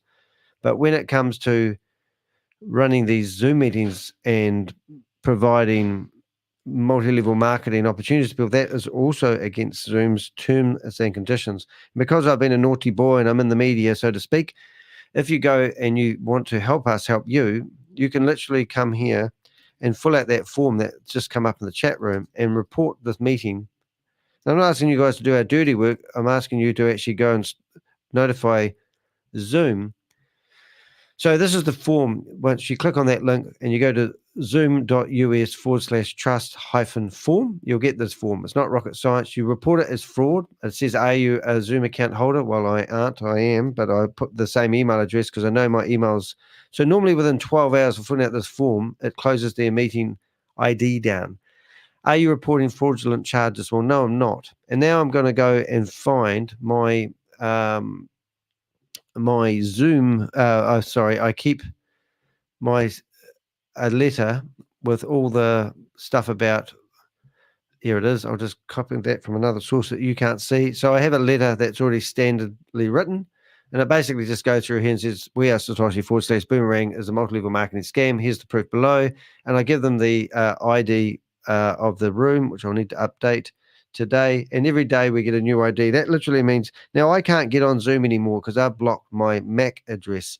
So even if they do create a new ID, and basically a new email address, a new account, it means they eventually will run out of devices to run it on. Like I had 4 accounts, all my devices are jammed, I cannot use them, they block my MAC address. So we're causing disruption and we are doing something. Now it's a bit of a shame that Zoom won't employ me to do their policing, but they will one day, because when I get on a Netflix documentary, I'm going to make sure that everyone knows that Zoom was the most unhelpful people known to man, and they needed to be made a public example of a company who didn't care about their own security. So I'm just uploading a PDF article about Grace Zumba, who's a disgraced judge who's running these meetings. I tell people I'm not a robot. I ask it to send me the code. I go to my email, and within a few minutes, I've had this meeting reported. And I'll get that email. Right now, hopefully we'll have an email. Here it is here. And we'll get that code. We've got 44 seconds before the world finishes. Where are you guys? There it is. So I put 1804. I hate going into my emails. There we go. And 1804. And then I go submit. And Way goes, thanks for letting us know. So if you want to do your share there, please do. I did have some other things. So I was talking about that Chive. Let's go back and carry on reading. I don't want to do this twice, so hopefully I haven't. We'll go back into reading this. We'll jump into that meeting via phone, and we'll see if we can listen to it. But we'll do that later on. One presentation, Chunga. What does she do? I think I said this already. Oh, we have. Is it the prime time one? Yep. Chunga emphasized in other presentation, ladies and gents, this is not a company that needs your money. He doesn't need this, and emphasized and added, oh my God, I didn't see those ones, but that's a bit of a laugh. Let's see if we can get this read to about here. On information and belief, Lee was not only a co-founder of HyperFund, but he maintained control over HyperFund throughout its existence. Lee's background and role as co-founder of HyperFund was a prominent feature of the marketing and promotional materials used by promoters to attract new investors. Lee was aware or recklessly disregarded that HyperFund's marketing materials used to recruit investors contained material misstatements because he admitted as much during a call with an investor. Lee also recorded a message that was released as part of the launch of Hyperverse in December 2021 and later appeared in video. Yeah, so I will play this video that we're looking at. It's a historical video. I'll play this when I trot off to work, and you can listen to Brenda Chunga trying to convince Sam to do things and form an alliance with him so they can trap him. It didn't work. And at that point, then Brenda Chunga actually disappeared, which is quite interesting. But Crypto Champion is actually Sheila Morris. And if you go to other things that I have, you will see that these people haven't given it up. So Sheila Morris is still, in my eyes, a disgusting individual, and I will bring it up because it is kind of relevant that these people haven't given it up. So here's a whole stream of photos of people in Dubai, and if you have a look through, there she is there. So just, Sheila Morris, I don't know, she's sitting here in the background on the left-hand side next to the lady with the scar on the face. But these guys, this was only 4 or 5 months ago. Here they are in Dubai, all plotting. We are all Satoshi. You've got Sam and you've got Kalpesh. It's just one big happy family. You've got Susan Lawrence, and there's a lot of people in these photos.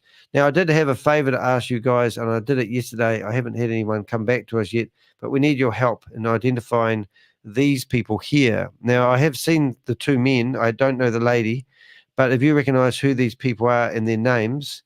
No, Brenda Chunga is not locked up as far as I know. She got arrested and released, but I just think she's admitted she's guilty. She's got no passport. I assume that she's trapped in America, and she's probably got enough money to pay her bail. But if anyone knows these people in these photos, please reach out and give us their name. I've been asked. And also, if you are in Australia and you want to tell your story to the media, I have not leaks. I have information about the media. Who want to interview people that have been involved in this Ponzi scheme or scam. I want you to tell your story. And I don't know whether I've read that there or not, but I think I have. But anyway, what we're looking at here is the court documents for Brenda Chunga and what she's actually been charged, and basically the whole case, what's going to be happening in the courtroom when they appear in court. So it's quite cool for me to go through it. HyperFund's membership rewards program 26. I thought it'd be investors purchase memberships in HyperFund at various levels using the crypto asset tether, USDT. For example, in her HyperFund videos, Chunga encouraged investors to choose your membership level, $300, $500, $1,000, or $10,000. Typically, HyperFund promoters, including Chunga, gave a link to investors through which the investors would use Tether to purchase the package. On the HyperFund platform, the value of the individual's membership level was reflected in the form of an internal value called Hyper Units, or HU. For example, a $300 membership was reflected as 300 Hyper Units. 300 Hyper Units, that's right. Now, if they're going by their numbers, if they did have 1.5 million people, as Bitcoin Rodney said, that were passive, and then you had another additional 400,000 people that were active, and they all invested $300 each, that would mean it would be well over a $4 billion scam. So I think their estimations are under, but if you add all the multiple accounts in there, and also the fact that you could use HU. So Bitcoin Rodney was actually using his HU to create people's new accounts for them and then selling to them with cash. That's why he's got done for money laundering. Duh.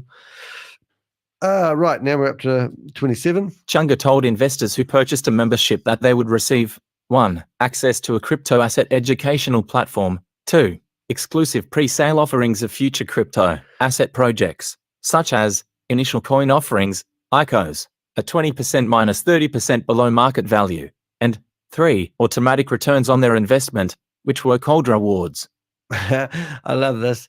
Asset educational platform. Jamar comes to mind. Remember him coming in here trying to tell us that he's gone through the, what do they call it? The university, and learned all about it. And he graduated from the university, and he thought what he learned from Hyperverse was just out of this world for him. HyperFund offered 2 ways for members to make money: passive rewards, which promised investors a daily return of 0.5% to 1% of the value of their investment until they earn triple the value of their initial investment, and leveraged or accelerated rewards. So if you weren't sure how it worked, you actually paid $300 for your membership, and then after that, your $300 was gone. But because you're a joint Hyperverse, you were a member, you would receive rewards, and these rewards could be converted, were paid out in HU dollars, and you could theoretically withdraw your HU dollars, or you could compound them and just keep your money on the platform. So I spoke to a guy about a week ago now, Australian guy, who put $100,000 into this platform. I spoke to another guy who put $5 million into the platform, hoping to get, 3 times his investment, hoping to get $15 million back within 600 days in rewards and then transfer it back into real cash. Where did you think the money was coming from? Hindsight's a wonderful thing, but I never invested in any of these platforms. As Chunga explained in a promotional video recorded on or about February 9th, 2021, why? Oh, you will receive your initial membership in 6.5 months. Let's round it up to 7 months. You now have your initial investment amount back in your pocket. And then what happens after that? Everything else that's coming to you every day after that. What is that? That is pure profit. You did not have to work for it. Yep. So she's used terminology like profit and, well, you receive your money back. However, she claims it was just rewards, and they're trying to hide with phrases and terminology, but they've actually picked out, obviously, statements from her that would prove otherwise. According to Chunga, here, with HyperFund, your money is doing all of the work for you and you don't even have to get out of bed. What are you saying, Richard? Education is great. Did you go through the platform and get educated? Are you an educated blockchain user? And this is what really gets me, really pisses me off, to be honest, is that these are actually all saying this is crypto, and this has nothing to do with crypto. They're just using the jargon around crypto to get your USDT from you. I mean, crypto doesn't have a reward system. It's just ridiculous that they're doing Investors could supposedly also earn accelerated rewards by recruiting new investors, which promoters, like Chunga, encouraged HyperFund investors to do. Oh, we've got some graphs coming up. That's going to be more HyperFund exciting. offered 3 types of leveraged rewards: community rewards, VIP rewards, and global rewards. First, with respect to community rewards, Chunga explained in her presentations that, in exchange for building the community by referring HyperFund to friends and family, HyperFund would supposedly pay investors 20% of their downline's membership value every day up to 20 levels. HyperFund's community reward program was detailed in this illustration from a presentation recorded on or about March 9th, 2021 and posted to on YouTube. So this is Hypertech Group. So see, they're using the Hypertech Group quite prominently there, and this is the 20 account levels. Now, if you're in, we've been busting Hyper, what do they call it? We are all SATOSHI at the moment, and it seems like there's a 10% referral fee. And also same with Boomerang. It does seem like you get 10% if you refer people. Don't quite know the stats because I haven't joined up. However, here's you showing the 20 graphs. So let's say I introduce somebody for $1,000. I would get 20% of that. Let's say the person I introduced to the platform introduced somebody else. I would get an additional 15%. So now I've got 35% of that person's money. Now, if you add it all up, I think Rob Worley actually added this up for me one day and said that 52% of the money that went to Hyperverse got paid back to the people that were promoting it. And that's why it grew. So whatever they were selling, the metaverse, the projects, the blockchain, ding, bing, whatever, is not relevant. What is relevant is you sell this to your friend or family, you're going to get 20%. And if they buy into it and they start selling it, boom, away you go. Hence why Brenda Chunga sold $640 million worth of Hyperverse packages to her community because she was at the top of the pyramid. So yes, they make an example out of her. And we did see a video a few days ago where a guy was saying, poor Rodney, poor Bitcoin Beautee, Bitcoin Rodney I'm talking about. And they have to feed their families. And no one's questioning where that money came from. So it's absolutely disgusting. 8 minutes until we might try tuning into a We Are All SATOSHI meeting where they will be doing presentations just like this to convince people to sign up. What do you have to sign up for? This is just crap. But that's just a brief outline of how come Hyperverse was like the biggest Ponzi scheme known to man. A lot of people ask me how I got involved. Well, right now, we're currently trying to find a place to live. And 2 years ago, I was trying to find a place to live. And a friend rang me up that I hadn't seen very much and said to me that if I signed up for a platform that he would like to pick me up and take me to a meeting in New Zealand, that I could actually afford to buy a house rather than renting one. That's what he told me. So I investigated it. I went excited. I knew it was a scam. And then I did a video, and here I am 2 years later, still doing these videos. As Chunga explained, the company says in your team, in your group, if you guys have $50,000 in membership sales outside of your largest team, we're going to give you an additional 0.5% every single day on top of everything else they've been giving you. They also said, if you make it to pro, which is $100,000 in membership in your entire team, they are going to now pay you an additional one.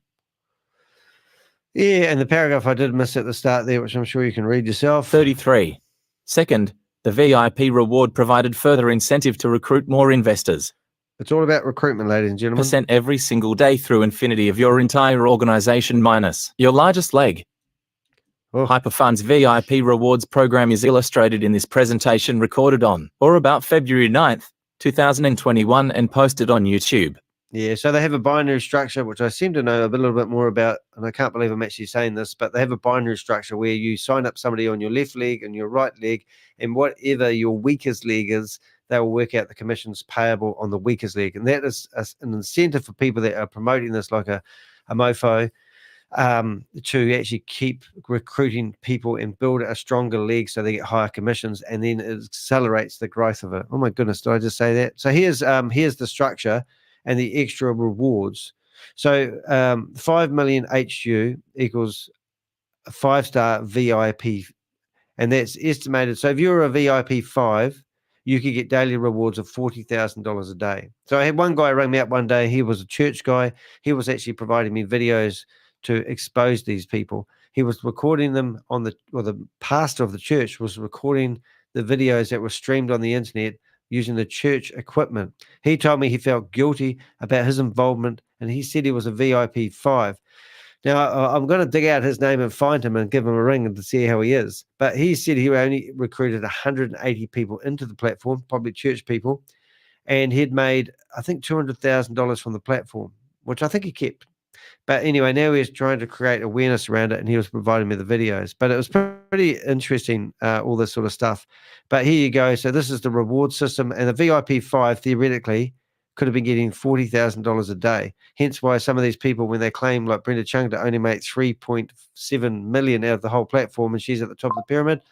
Don't think so, Tim. So it'll be interesting to see. They've got enough on here at the moment, but we've also got some people that said they have witnessed that she was transferring money and hiding money overseas, and she's got a lot of Gmail accounts set up with the money in it. Third, highly successful recruiters also supposedly qualified for global rewards, which were to be paid monthly.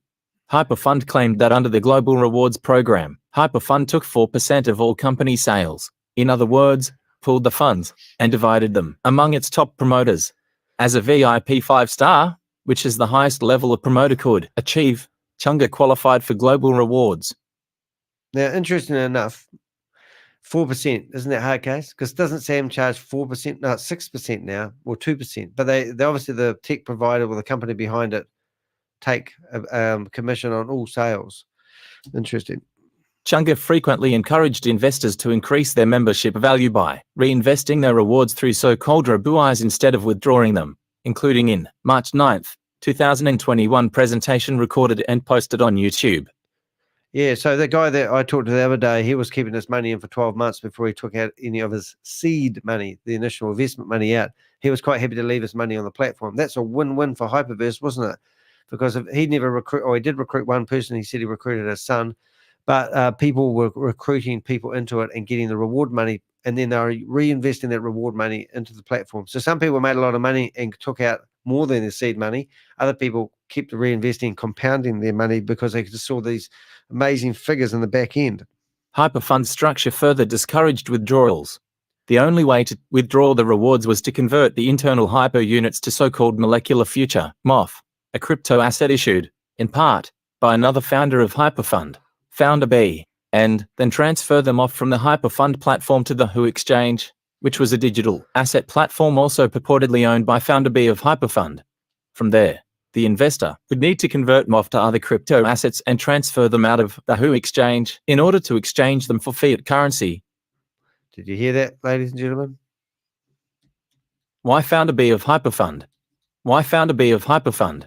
Why Founder B of HyperFund? Who's Founder B? I'm guessing it's Ryan Jew.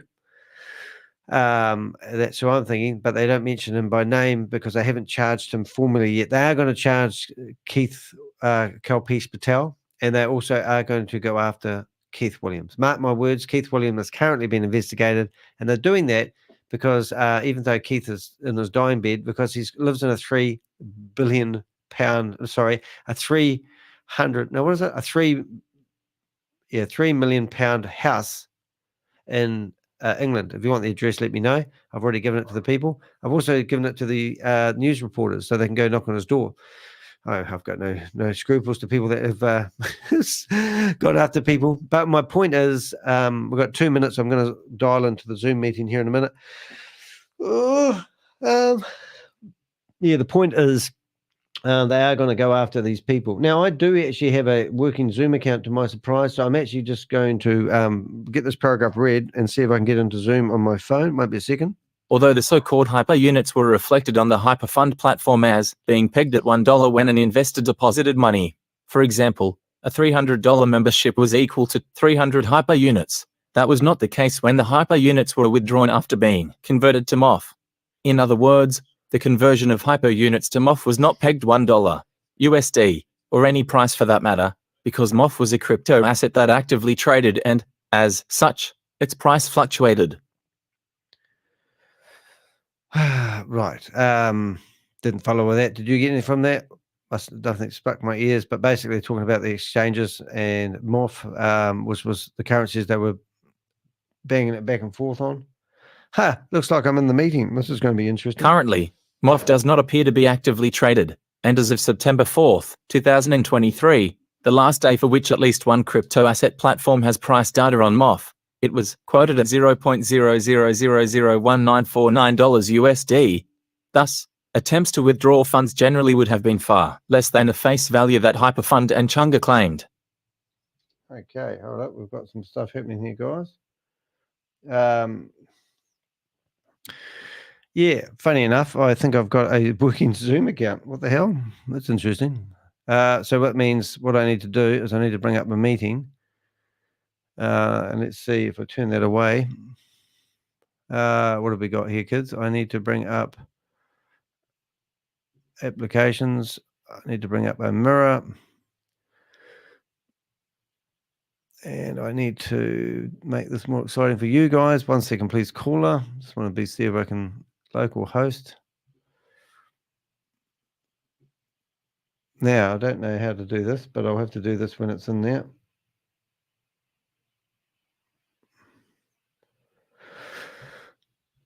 Alrighty, so what I'm going to do is I'm going to put that over here.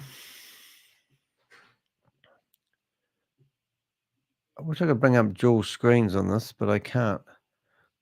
So I literally have my cell phone and the sound system all geared up, and we'll carry on in the meantime. Right, so we're all ready to go. And I think I need to also have a backup. So I'm just going to read these paragraphs. I don't know if I did that one. Even if there's, I don't know if I did, but you guys read it, okay? You just read this. We'll catch it up there a minute. We'll keep this going as long as we can, and then might have to continue it tonight. Another HyperFund promoter recruited Chunga into HyperFund on or about September 28, 2020. Chunga invested approximately $5,000 in HyperFund through this other HyperFund promoter and invited people to join presentations hosted by others. 41.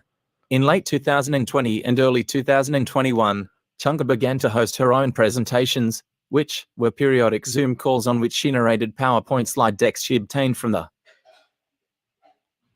Hello, guys. I need to concentrate on signing into a meeting. Just want to see if it's working, and then I can let you know. Oh my God, 59, 86, 21. Ash. Oh, I'm dialing the wrong number. Sorry, you will just have to wait, guys. Just don't want to miss this one.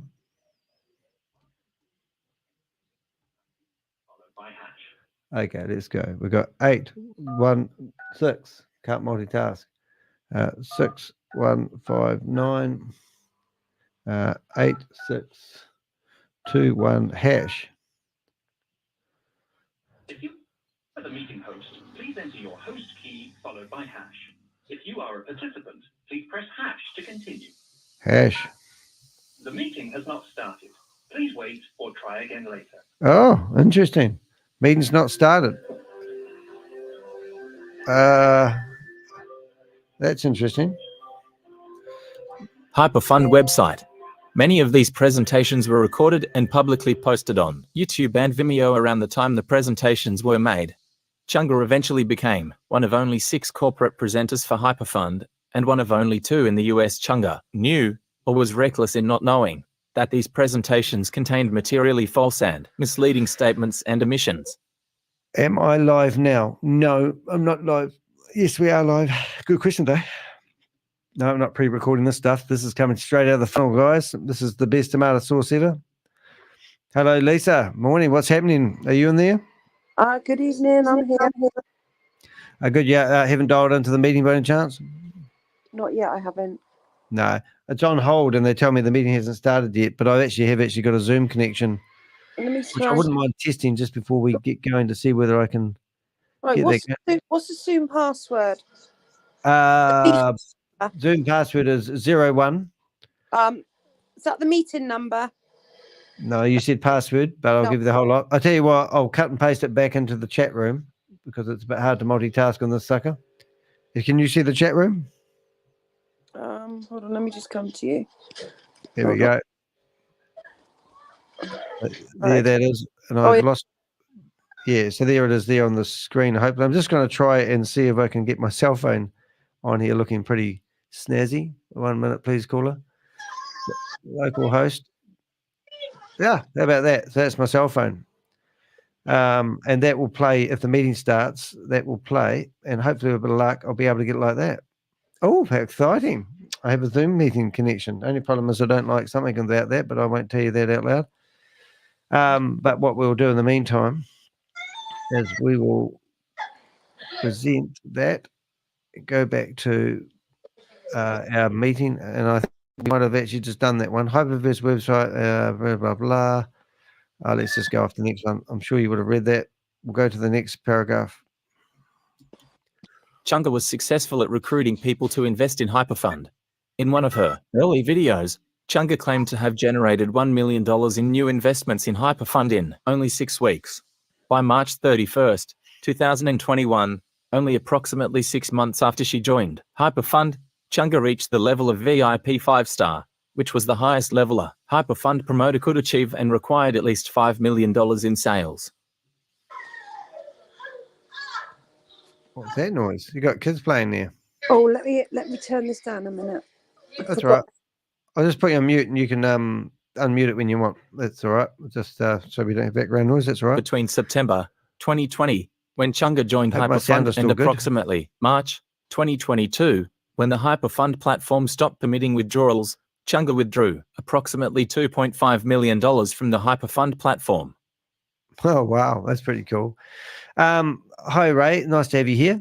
They had staking on HVT and MOF and GNX. They also encourage you to rebuy and take out your rebuy and not take your out money. Yeah, they did, and they really did, and that was a really important point. So thanks for making that. Remember, there's a guy at the moment called Roy Kanacha who's claiming he's got 13,000 people on his database, and he's going to help people do a class action lawsuit against Sam Lee to get people's money back. Don't listen to that. It's a load of rubbish. And if you do a search on Perplexity AI, you'll find that you can't actually do class action lawsuits in Dubai. So it's a scam, and he's just using it to build his database. He's already tried pouting out one opportunity to the same database. So don't fall for people like that. I did a pretty extensive video on him a couple of 3 days ago. I haven't heard from him since. But no, he's a scammer. He's been promoting these scams for the last 3 years. So sorry if I'm bearer of bad news. I know that you might have you might be having hope that these guys can actually help you get your money back. It is just a lie. There's no such thing. In fact, we had Garrett on here yesterday, and he told us that Garrett is doing 3 cases against Sam in Dubai. So we've got hedging our bets there. Sam owes Garrett $50,000.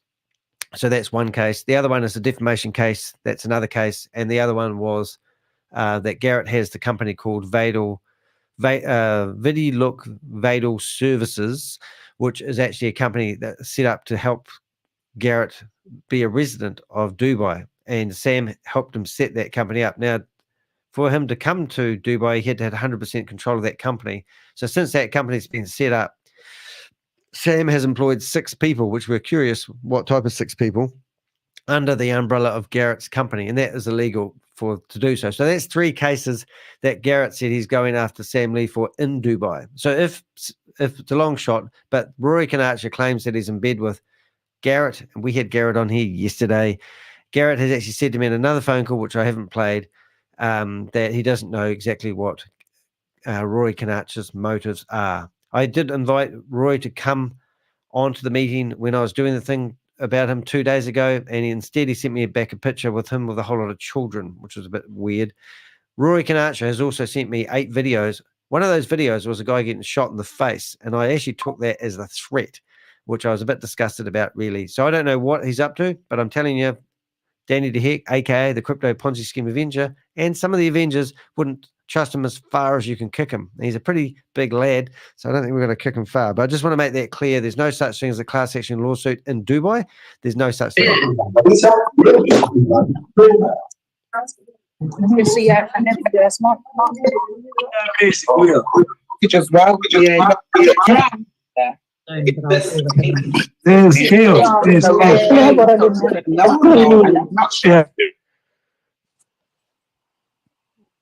Right, we're in the meeting. And I'm just going to do a few meeting settings. I have no idea what's happening here. Danny, can you hear me? Yep, I can. Right, I'm in. Interesting. Yeah, I'm in the meeting.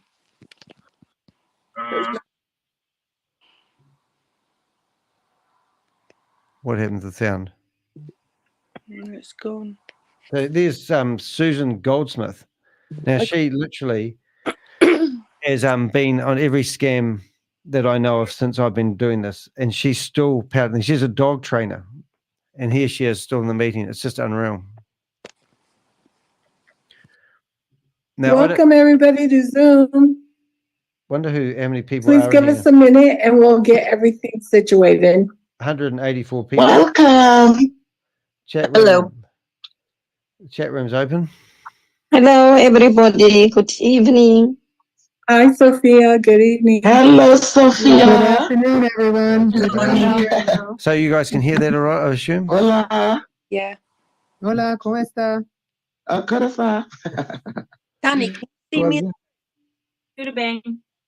So if we get kicked out of here, we probably won't last long. I can't believe I've actually got a Zoom connection open, which I'm quite excited about. And the other thing is we're up to 44 on this. I might finish off this document tonight if I don't get a chance. I actually have to go to work today, and I've got to leave in about half an hour. There's 2 things I want to do is obviously play this meeting and keep this meeting going, but I probably won't be able to while I drive to work. So the plan is actually to play a video of Brenda Chunga trying to entice the hyper community to trust Sam. And this is when she was actually had already been arrested and released out, and she was an informant for the Men in Black, which I knew about. So it's quite interesting. Easy now, working. Now, while I've got the entertainment on the screen, I'm actually going to go make myself breakfast. I'm trying to be more responsible. I went to bed last night at about 2:30. I got up about 5:45, and I average about 4 hours sleep a night. So I'm trying to at least do one thing right for myself, and that's eat. So I'm going to go make myself breakfast. And there might be a coffee on the bench for me as well. Please mute your mics. Everyone, please mute your mics. How about that? Maya Lee, please mute your mic. So this is C Best. I like the So way the other one I did ask you guys for help with, if you guys, I don't want to turn the screen off, but I showed a photo of 3 people, and I'm just wondering if C Best is one of them. But this is actually incredible because these guys here are really secret stuff. Now, I introduced a friend into this, and I got in a room like this, all these people. I would not think this is a legitimate business opportunity. I'd be freaking out thinking I'm in some sort of criminal network who are trying to scam people. I mean, I just get a vibe about this. I haven't been in here for about 2 weeks. So it's a bit of a laugh, really. And I'm quite excited to find out why I can actually access it on Zoom. So it's pretty cool. Now, there's lots of comments and lots of questions in here. This is going to be a bit of a shambles the next part of the meeting. Now, I can actually see you there, Lisa. Is that the plan? Yeah, might as well for a little while, eh? Yeah, cool. Well, your hair's looking lovely. It's a bloody mess. I like your glasses. Can't see without them. Yeah, I know the feeling. It's quite okay, isn't it? I'll see if I can put a screen on like this. Oh, that works. Isn't this hard case that we've actually got into the meeting? I'm in the meeting, Danny. Oh, are you? Wonder if I can find you. Hold on. Yeah, hold on. Let me just open it up again. I'll just see if I can make this better for our how do they say blooming viewing pleasure. Yeah, meeting. Wonder why they want everyone to be quiet. Camera grid. I want to see if I can. Did you see the meeting they had around 5 o'clock? No, what was that all about? At 5 o'clock, but I was obviously I was out and I was just coming home and I couldn't listen to it all. Basically, they were talking about. Folks, if you could go ahead and lower your hands, it's going to be just a minute. Okay? About, Thank you. Moving your money when they're opening up. Lower your hands, please. Sorry. So they were on about telling people to move their assets from their FIDI look to V.E.N.D, and then you will be able to buy a package and then start to withdraw. That's what it was all about. Wow. They just don't give it up, do they? I go nosy. If I can get the Zoom links, I go onto all the Zooms and I'm starting to be nosy. I'm not going to say nothing. I'm just going to keep my mouth shut and just get the information I need. So are you in there with a camera on? Not. I have had it on. Only for No, I'm trying to find you. Oh, hold on. Let me turn the camera on. All right. Hold on. Let me just go back. You'll probably get booted. There you go. Are you on a different device with me, are you? I'm on iPhone. You can see me. I'm on there now. Oh, your iPhone. Oh, there you go. Look at that. Got me? You're on there twice? There you go. It's crazy, isn't it? Yeah. Oh, well, hide yourself because I'll find you. But just looking at the people in here, it does amaze me that, like, the one, Susan Goldsmith, I mean, what the hell? All right, everyone. Thank you so much. We're going to get just a little bit of a late start. So I thank you for your patience. Just give me a couple more minutes, okay? We should be able to go ahead and get started. I'm just going to go make myself breakfast. You're in charge, Lisa. Okay. Anyone else want to come on the chat room and have a watch of this? If you get kicked out of their Zoom meeting, come on ours. But we haven't got a Zoom meeting. We've got, what do they call this thing? StreamYard, which allows me to bring people on and they can join in the conversation. That's what Lisa's doing. So good to have you here. I've got 29 people in the chat room. We've just stumbled across We Are All Satoshi. Well, we haven't stumbled across it. We've been stalking it for the last 4 or 5 months. We've caused so much disruption with this company. We're so proud of it. In fact, let's hear it for the boys and the girls.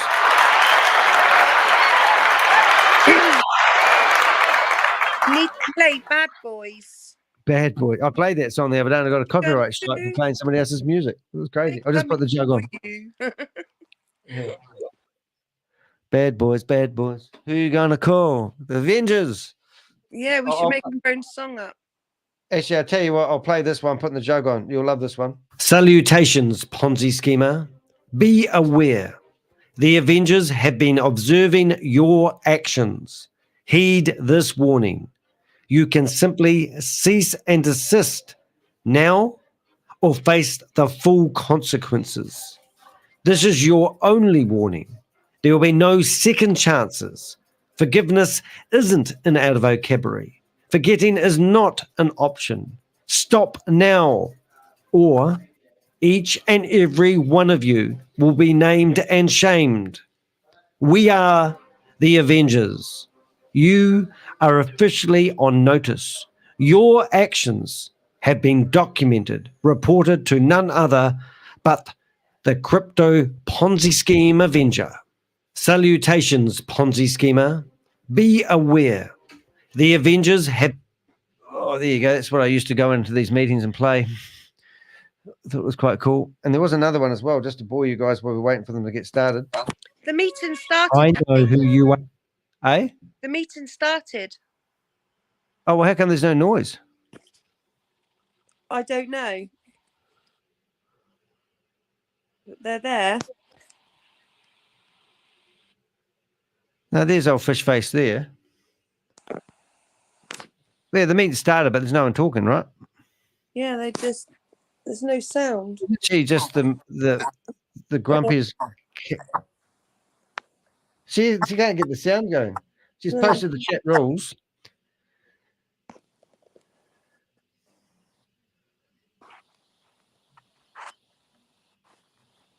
What's her name anyway? Grace. Well, she's muted herself, so that's what it's coming up at the bottom of the screen above my. Don't forget, we've got Zoom, who we're trying to. Oh, so Zoom literally could be jamming her. We don't know what technology they're using, but we might be. They might be trying to block the meeting that we've reported. Who knows? You never Let's know. hope. But it does sound like they're too. There's definitely no sound, is there? And I can't unmute myself. No, I tried that. Sounds like things aren't going quite right today. Bob, where are you? Bob, what have we got here? That's great. Whoa, they're starting so late. To accept that they're not going to get their money back, and I've accepted the fact. And it's a hard pill to swallow, isn't it? Yeah, but it's only money. You've still got your health, so just live and learn. Yeah. You just don't fall for it again.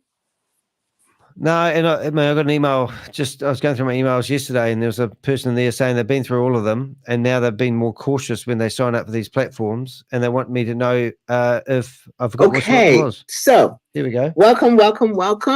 I think I have given you more than enough time to be able to invite all of everybody that you want to have I'll just get my breakfast. And I know there are certain people that you actually want here. So I'm going to give you just a couple more minutes to go ahead and get them here, okay? While I make the introductions and all that kind of good stuff, and welcome new people.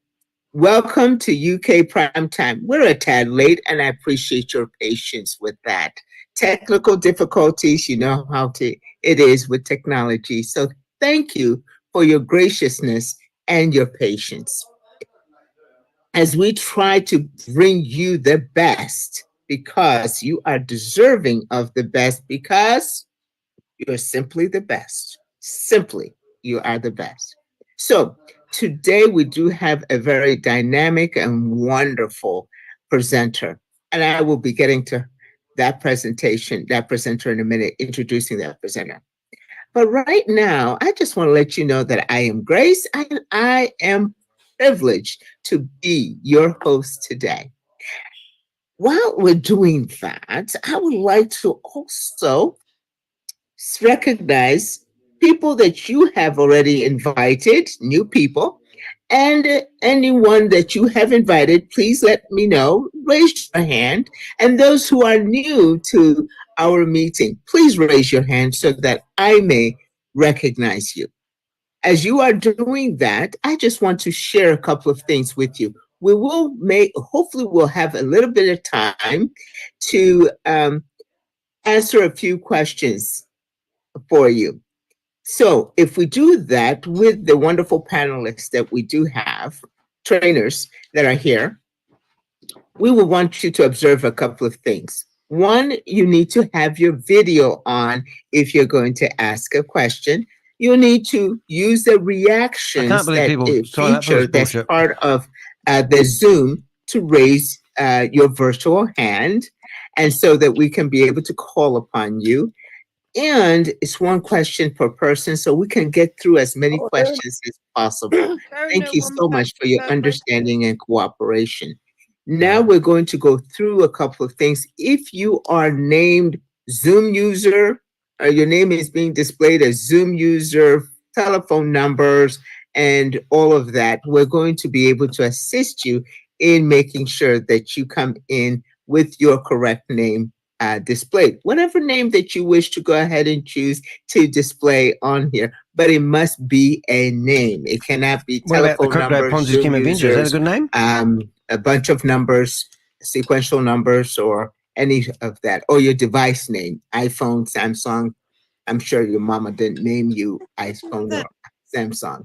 So with that observation, we will go ahead and get started. Any new folks? No? Nobody wants to admit that they're new today. No, because Paul is new, and he says, Oh, Paul, go ahead and oh, this will be another review. and somebody saying how wonderful it is. These are paid actors. And unmute. Go ahead and start your video and unmute, Paul, so we can say hello. Hi, I'm not going to put on my video. I'm just going to communicate. I'm in Nicaragua and I'm under Brent. Oh, okay. Very good. Very nice to go ahead and meet you, Paul. I love the way he told us he's not very going to turn the good of camera you on. to be here. I'm sure that you're going to go ahead and enjoy this presentation, and we want to go ahead and hear your comments, but we'll need your questions or anything. We'll need your video on, okay? But to go ahead and say hello, we appreciate you going ahead and doing that. Thank you, Paul. Wonderful of you to hear. And thank you, Brent, for going ahead and inviting him. So is there anyone else new? Okay, since we have run a little bit long on the start. Oh, Max, you're here. How are you, Max? I like that. We want to put on your video and let's go ahead and unmute you so you can say hello. We can say hello. How are you, Max? Oh, I'm doing great, thanks, Grace. Hey, you're a disgraced judge, aren't you? And you've been struck off. There you go. Was that awesome? I think I got cut off, Lisa. Hold on. I'm just gonna go. So I was telling Grace that she's a disgraced judge and got struck off the registrar. I heard you, and I thought, oh my God. So I did that for two reasons, guys, because I got to go to work and I can't keep and I thought I'd cause some disruption. So a bit of a laugh, but why not? And now I've got to change the battery in my camera. But I'm quite surprised that I actually managed to get into the meeting on my phone. So they must have released one of my MAC addresses and allowed me to. They haven't done that for a while. There we go. We'll get my camera back in a minute. I'm going to go on it in a minute. I'm just doing something on my phone. I'm going to see what they're. I'm going to get plugged in and be nosy.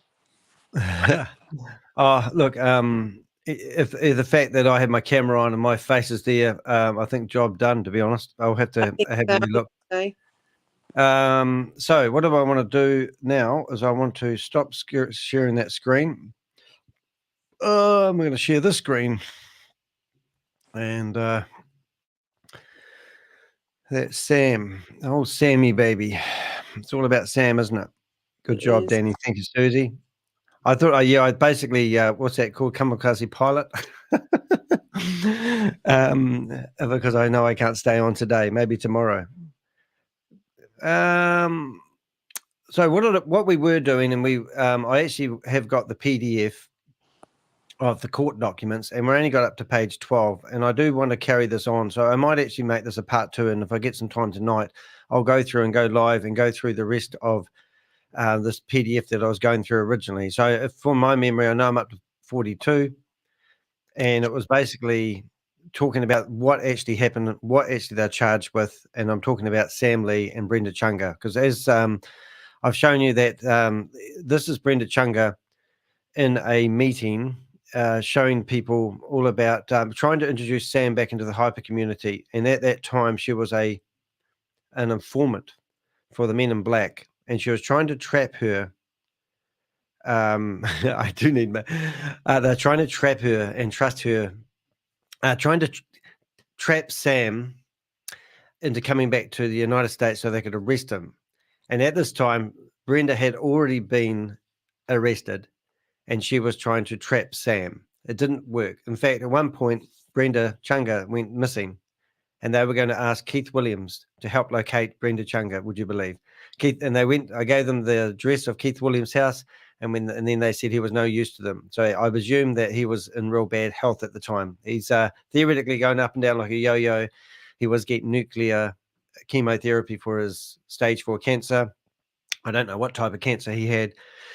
But when you've been following this as much as me, the good thing about them, because at the moment, Keith is actually being investigated and there will be stuff coming out about him in the not too distant future, mark my words. Now, the good thing about that, he's in the UK. So you've had American people lay charges against Sam, who's an Australian citizen. You've had Brenda Chunga arrested, who has agreed to be informed and try to entrap people like Sam Lee. She's doing it to save her own ass, hence why she's a snitch. Hence that's the point of that. Because they're in the UK, they're in Australia, they're in America, it means that they are going to go after these people. So we're still on an information grab. We're still looking for people who are connected to this. And I have a database, a large database of people, which I will kind of bring up in a minute. So we bring up this tab here. You'll see that these are photos of these people. I didn't see Grace in these photos, but here's Sam, here's David, here's Kobe, there's Sarvis, Amwar, there's Tammy Jackson, there's Lucky, there's the lady with the scar on their face. And just yesterday, I stumbled across a Zoom meeting with Gobi and Tammy. Now, I'm just going to bring that back up. So if you go to yesterday's meeting, you can see we actually managed to get into a Zoom meeting. I think I said to people I was coming in hot, and here was a Zoom meeting with Tammy and Gobi promoting another Ponzi scheme. Absolutely disgusting. But as the meeting went on, we just saw a lot of really, really good stuff happening there yesterday. So what I want to do now is I have to go to work. I'm actually going to be early for work today. So what I'm going to do is I'm going to actually play this video from the start. I'm going to leave it playing, and when I get to work, I'm going to turn on the cameras, and hopefully it's not too disruption. Now, I have a wee disclaimer when I'm at work. Customers come first, because we're all about customer service at Fitness New Zealand. We sell fitness watches, and I work on a Wednesday and a Saturday with my best mate that I've known for 25 years, and it's quite enjoyable. But I need that because I need to make a living. I don't make enough money out of my YouTube channel, even though people think that I do. So that's why I asked people, please do hit the thumbs up. Now, yesterday, we asked people to hit the thumbs up on the video that I was doing at the time. Currently, that video sits at 48 thumbs up. And I think I said I wanted 40 thumbs up before I'd end the live. The live went for 5 hours and 45 minutes. So if you can't support the channel financially, if you do want to support the channel financially, there is a couple of things that you can actually do. And underneath the video, there's dots at the end. You can click on that and you can go thanks, and you can give us a couple of bucks just to help keep us going.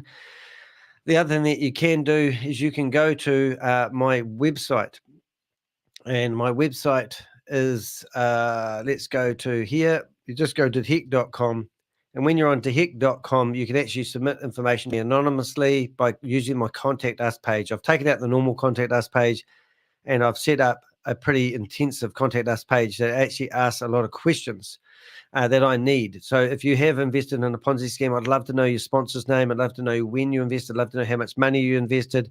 If you want me to keep it anonymous, just tick that button, keep it anonymous. Give me a real email address so I can ask you other questions. Or if you don't want to do that, just use anonymous@gmail.com. And also at the bottom of my website, there's a button down the bottom that says coffee.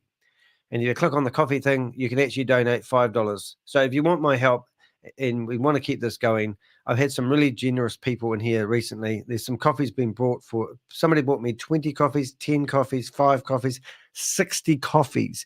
So the people are very generous. So please help me keep this going. I'm not making enough money to merit my time of spending this.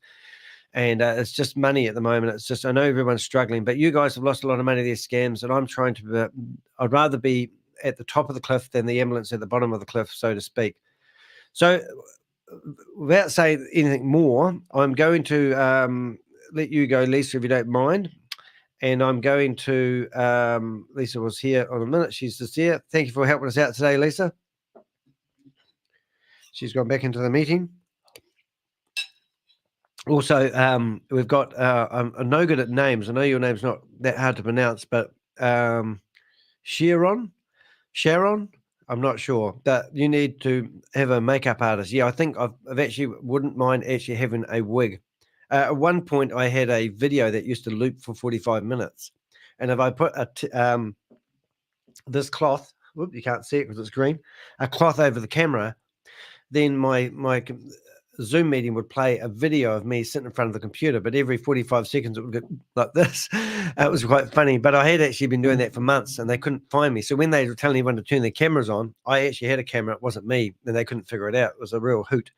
So a bit of a laugh there, but welcome. You're a new visitor here, new chatter. So please come back tomorrow morning. Tomorrow morning, I'm not working, and I will try to start broadcasting from about 6:15 in the morning to 6:30 New Zealand time. So that is around about 2 hours ago. Every day of the week, I stream. All right, guys. So I'm going to start playing this like this, and we'll listen to the meeting. I'm just going to skip past the music. And this is a video where you've got Brenda Chunga trying to bring in Sam Lee to the hyper community, and he's going to be their savior. And the rest is history. Look where it's taken them now. So a lot of people aren't happy to see Sam Lee in here. But Brenda Chunga, remember, she's trying to trap him into going to America so they can arrest him. At this time, Brenda Chunga had already been arrested. And I know this stuff because I talk to people. I talk to the men in black. And we've been helping the men in black with information about Bitcoin Rodney. And I no doubt I'll be asked to help with more incriminating evidence about Brenda Chunga, but I don't think they need any more. There's enough stuff on there. Good morning, peeps. Now, Rob, if you want to come on stage, now's the time. I'm going to jump in the car, and I'm just going to play a historical video of Brenda Chunga. Here we go.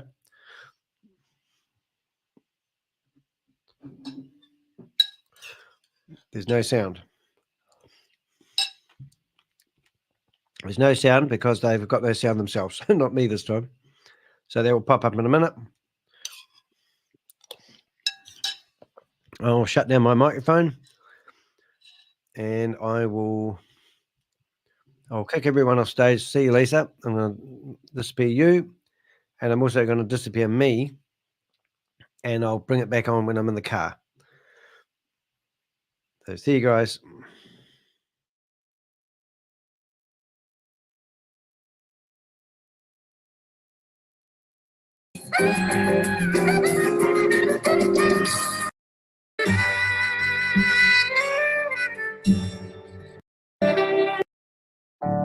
Right.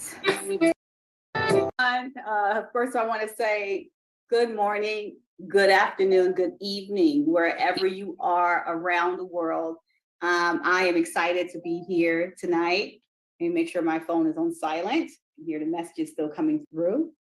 But my name is Brenda Chunga, aka Bitcoin Beautee, and it's been a while. And so I'm just happy that we're able to put this call together.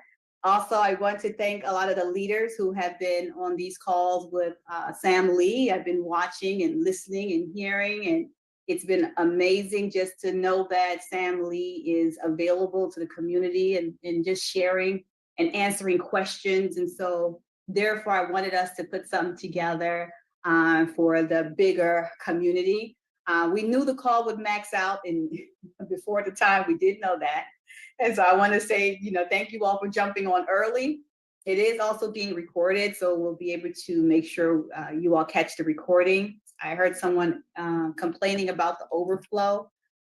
Just look at the glass half full. At least there is a call and there's a recording that we can look at the call a little later, right? So just look at it that way. So I just want to say thank you all for being on. And I'm not going to take too much of your time. I also want to just welcome each and every one of you. I saw in the chats, I'm looking at the messages in the chat, someone said they miss everyone. It feels like a family reunion. So again, it started off as a family. And we were also excited about the opportunity. We truly enjoyed building Hyper. And so now where we are today, we're sitting here just like, what do we do? Where do we go? And that's why I'm so excited that Sam Lee has taken time out of his schedule to be here. I didn't realize it was 4 a.m. in Dubai when I said 7 o'clock. I am so sorry, because at 9, if we had kept it for 9, it'd been a better time for Mr. Sam Lee. So I just want to thank you for being here at 4 a.m. So we're going to go ahead and get the Zoom started and have we have a few leaders who we're going to spotlight. So Sheila, feel free to spotlight all the leaders that we kind of hand selected to reach out in the community and gather some questions. I also created a landing page where a lot of you all were able to submit your questions that you have. I did do that. I want you to know I did get the questions. And keep in mind, I think we had over 600 questions. Maybe 400 were duplicates. Hi guys, hopefully you can hear me okay. About the 1x, the 1x, the 1x, the 1x. So just know I did go through each and every one of them. I didn't go by myself. I had my assistant. We worked together, went through it all, categorized it. You'll be happy to know we narrowed it down to 100 questions. That's a lot of questions. But we got 600 came in. And we're going to try our best to go through the ones that we deem that could be very helpful and beneficial to the community as far as answering those questions. So I'm going to go over those questions. But right now, we do have a few of the leaders who have built huge organizations, huge teams. And I just had them go out and reach into their community and just get some questions some burning questions that some of the members may have. So feel free for you all that are here to take notes and just listen in. This is what all of us have been looking for. We've been looking for answers. Again, what I'm hearing back from the community, and I want you all to know I see what's going on, I hear what's going on, but also remember that we're human. And as being human, you can get burned out. You can stress yourself to sickness. All kinds of things can happen. So sometimes people take a break because they need to figure out how to move and how to maneuver. So I see all the questions. So that's why I wanted to give each and every one of you a chance to submit at least one question. If you had to ask Mr. Sam Lee a question, what would that question be, right? And that's why I did put that together, because I hear in the community, certain people are not getting their questions answered, or they did not understand the answer. And that's why we're doing this call tonight. All righty, so I am going to start off with, let's see, it doesn't matter, it's not in a certain order. Sheila doesn't really have her voice, so Sheila will come to you kind of to the end because you don't have your voice. So we'll start with, let's see, who do we have here? So let's start with Greg Scott. So Greg Scott, we have Mr. Sam Lee on all the way from Dubai, and he is here for us. So what questions do you have for Mr. Sam Lee? Oh, you're still on mute, Craig. I thought you were going to give me the questions, Brenda. Oh, I thought you had your one question. Okay. Oh, I can. Yeah, I don't know if I remember the whole thing, but basically the question, Sam, was, and by the way, thank you, Sam, for coming. In lieu of the problems with the WHO exchange, I'm not sure if you know, Sam, but a couple days ago they put out a bulletin that can't remember the guy's name. I think it's Kevin, but I don't know his Chinese name. Brenda, you might have that. But he, I guess they said he absconded with all the money. I don't know if you're aware of that, Sam, or not. But so in lieu of what happened there and problems with withdrawals from Hyperverse and some of the information that wasn't correct about Hypertech owning the WHO exchange. I guess, I don't know if you know the answer to this, but how much faith can we have with the same people that ran Hyperverse if they're running HyperNation right now? You know, I think there's a credibility issue there. I don't know if you can address that or not. Thanks, Greg. Thank you for this question. And I'm not here to comment and help spread rumors, because I can only be transparent and give information based on what I know.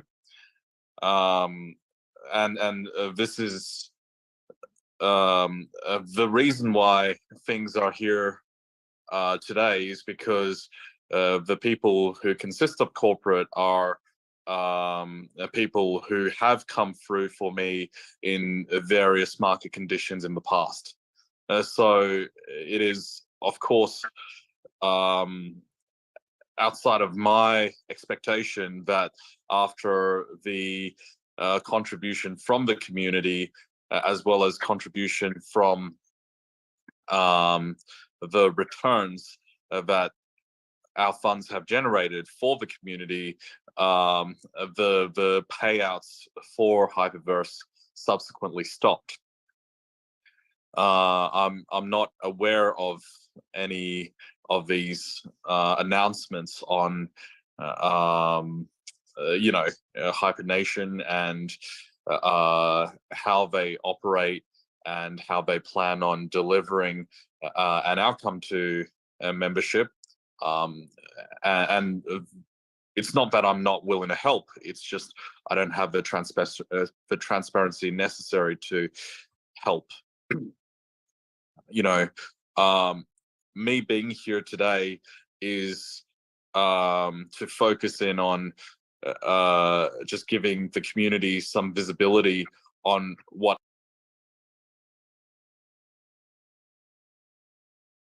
I have been responsible for, so that the community can hold me accountable for those pieces. And of course, beyond that, to help the community be able to gain visibility on what promises corporates have made in the past, and of course, to do the discovery necessary so that I'm in a better position to help. So the two aspects that I am responsible for is generating returns on, I believe, what was at the time funds from members. This was during HyperFund. We've generated outstanding returns, and it never crossed my mind that there will be any issues with payouts. And the other aspect we were responsible for as Hypertech Group was the technology piece. The ability to deliver on that doesn't mean that it is deployed on our servers, and that's why to this date I don't understand how big the problem is, because I don't have access to the database. So my objective is to at least have this conversation directly with the community so that the community can continuously ask me questions and make up their mind. That's a very good point. Whether they would Not sure like the timelines, me involved but definitely in supporting Brenda Chunga the had already community been brought in for on questioning any before this video. attempts I believe it was December mediating the situation between corporate and the community. 2022. But this meeting was set up to trap Sam. See, Greg said, thank you. Okay. If you could hear And I me mean, we through do, and we went straight to the WHO exchange. So we have a lot of other questions that I have here, but I want the leaders to kind of get their questions in, and then I'll go through these questions that we have lined up. So for now, I know you had a question. Slaughters. Yes, yes, Brenda, thank you. Before I start, I would like to introduce myself. My name is V.E.N.D, and this is my husband, Stefano Sete. We come from the small island called Tonga, and we build, when we start HyperFund, we build a Tongan community. And I know the problems with the withdrawal, there's a lot of people question, but I be able to get together everyone and give them hope. I know that they have a lot of money invest, put it in buying their membership. But one thing I get everyone to understand, the market is down right now. And my question to you, Sam Lee, I appreciated that you take the time to come in to face everyone. My question to you, what we can do to help to move forward as a community? Also, this has happened just after Ryan Jew probably shafted So him out what of all I his can money do on the is blockchain offer global stuff. the transparency on my side, to give people an understanding of how we've been able to successfully deliver on material contracts and outcomes and make money in the past without a community. The intention of building the community was because we believed that there is a lot more value in a community if we combine the affiliate marketing side with a tokenomic that is powered by blockchain. So the intentions that I had for this community was to bring these few key pieces together, and we have seen it succeed to a certain point. They have no product or service. And They never had. Unfortunately, Never got off the ground. The success couldn't continue because the transparency didn't continue. So I think what should give everyone hope is I'm here to deal with this now, and I'm not going away until this is dealt with. I'm not going away until everybody is made whole. Because rubbish. How's that working for you, Sam? Like it or not, unfortunately, me giving excuses here or there doesn't help the situation. Someone needs to take responsibility, and I understand there are many people in leadership position that are being asked very hard questions that they don't have the answers to. Now, I don't have the answers to these same questions, but at least being in this industry for a little bit longer, I know the value of what a community can bring. And if we're able to share the outcome of the value created by a community with the community, I believe that can create value without even asking for another penny from this community as we bring this ecosystem together in the right way with the right level of visibility for us to rebuild trust. Well, a lot of people that now believe won't in it, happen didn't they? overnight. I get it. That's why I've been doing Zooms privately, one-on-one with leaders, as well as, of course, in this kind of group format, and answering these questions. And my answers to these questions, at its core, hasn't changed, but the ideas that I have evolved, and so what I'm saying is just keep the questions coming, because the more visibility I have, the more better the solution can become. For me to be where I am today, Who the hell it does he means think he that is? I mean, the guy's I an do idiot. have a few tricks up my sleeve, and I want to lay out the tools in front of the community to see how this can benefit the situation as it stands now. To progress this conversation, however, we just need to make sure that corporate understands that the intention needs to be delivered on eventually, and for whatever they plan to do in the future, especially in this industry, they need to do it with the community. The value of the community is greater than the value that they currently have promised to return. So in the right conditions, they need to make good on the promise that they had previously made. So And, Sam's basically talking to himself, because I've my always job, said Sam is corporate. because I still have hope and I still believe that they will do the right thing, my job is to make that happen sooner rather than later. Thank you, Sam Lee, for answer our question. I appreciate it.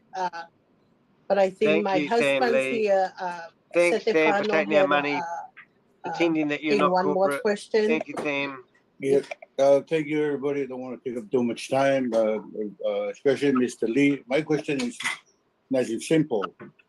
As a not educated person versus an educated person, because we're going after the Tongan community, the lack of access to technology, we're borderline poor countries. Do you have any time frame at all? Whereas I will be able to tell my 10-year-old child, go ahead and pull out money from Hyper and go. You know, because of the access to technology, I know the one without the skills and the knowledge is a really downfall for this, because it's really taken, I myself, horrible. Luckily, my wife is good, so, there is a downfall for us trying to recruit. Hey, Ray, do you mind asking how much you initially invested? It's an access to where the educated and the non-educated are able to access the same opportunity within regards to the technology. As far as Hyperverse, I understand what's going on. I myself, we're very pleased and happy that we managed to benefit from it, and we still stand by it. And we'll do whatever it takes to support our community. Again, the time frame where everybody can access to it within world safety. Thank you.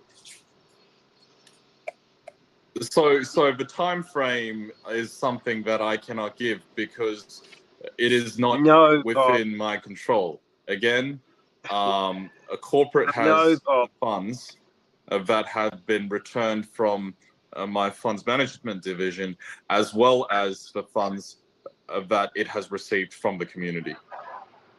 The delay tactics currently implemented is just because the community has not got the leverage it needs to have these conversations.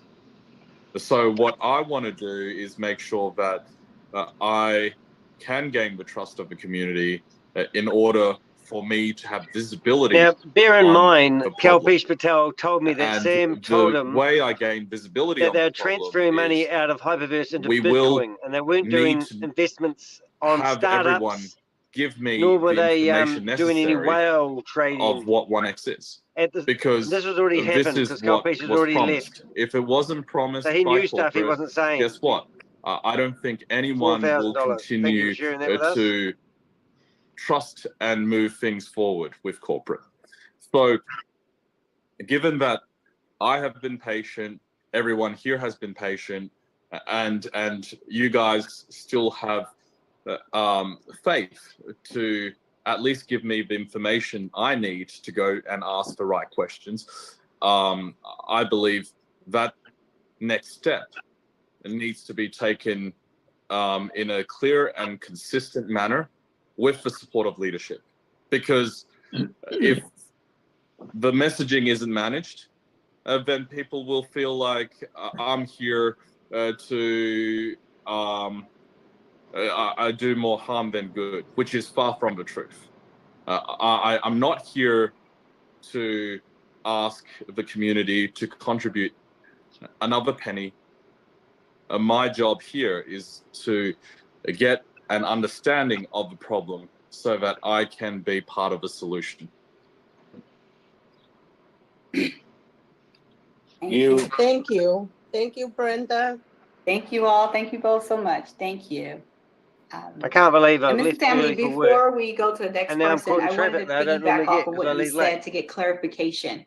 When you mentioned that you need more transparency and clarity from So much money, corporate guys. to even So know sorry what to the hear that. 1x means, do you mean when if corporate would allow you access to see what the 1X is, because the community kind of wants to understand this, even myself.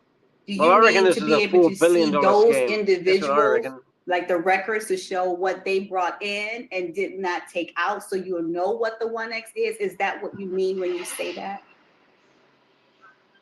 Yeah, of course. And that is something which corporate has not given the community or myself visibility.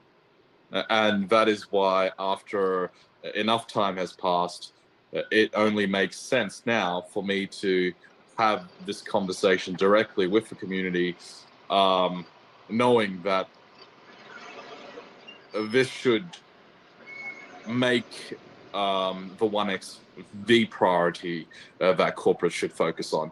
Because this is what without I hate. They give people hope. And this without strings on this, for so how much can longer we because really, fix the issues that the community is currently facing? It is, again, not leadership's responsibility to take care of members who unfortunately did not make money in this opportunity, right? It is the company to drive the outcome that everybody in this community expects based on the promises that they've delivered, that they've made. So I'm here to be accountable myself so that I can be in a strong position to hold, of course, a corporate accountable. And I need to do this with the support of leadership, with the support of the community, it's total lies, to first understand how You know, big the problem is. So I'm not asking 2 minutes on the corporate internet for visibility on to 1X see if this because was a I've already scam or been not. doing that for the last 9 months. Maybe I'm cleverer than the average I'm peer, asking the community to provide that information to me. All right. And so when you're asking the community to provide it to you, for those members that are just being on here or even hearing from you for the first time, how do they provide it to you? What is it that you need from the community to provide it to you? And how do they? What are the steps that they take to do so? It's still going on, guys. The scam isn't over I yet. think the steps that they will need to take is very simple. It'll be explained in a one-page PDF that I haven't got around to preparing in time for this community right here. There's other communities? The objective is to maintain the existing leadership structure so that at least we can all come in informed and neutral on the solution that I'm providing, which is for everybody to sign up for free and provide the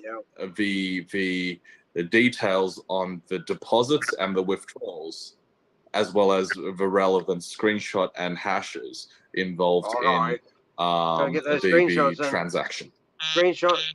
Okay, so Greg, you're saying that you'll have a place for people to, when you create this one-pager PDF, you'll have a place for people to be able to put their username, the email, everything they enrolled in Hyper, and show proof of what they sent out, and have screenshots of their Hyperverse, like back office, to show on this date they sent this amount in. And then also maybe, I don't know if they still have access to their withdrawals to show what they actually were able to withdraw or Sam's not working withdraw. for a bigger organization. Okay, so just so the community understands, we will be getting a one-pager in the near future to just show what to do in that case. And again, there's so many questions that I have that can, that could be layered, and I'll get to it in a second, but I just wanted that clarification before we move forward as far as the transparency from corporate and seeing what the 1X is. Okay, so Bill, I know you had a question or two. Yeah, actually, Brenda, you right along the lines with what you were talking about. So I don't know if I'm a little bit confused. And Sam, thank you for being here with us. It's nice to see you. I've had a chance to watch most of the recorded Zooms that are out there of your interactions, and I appreciate that you're here and that you're taking the hard questions. And I think you've just, you know, with what you've just said, is that our priority should be taking on the 1X hard and questions. Gonna love pressuring that. corporate. And one of what I've taken out of the other Zooms, and so maybe, and what Brenda was just doing was actually helping clarify that for me in my head, and in a lot of people in my community, is that it seems like there's this other platform that is the database, and how do you, is that going to be, is that something different that we're talking about, or is that what you're going to use as the database, that other platform that's out there that we enter our information on?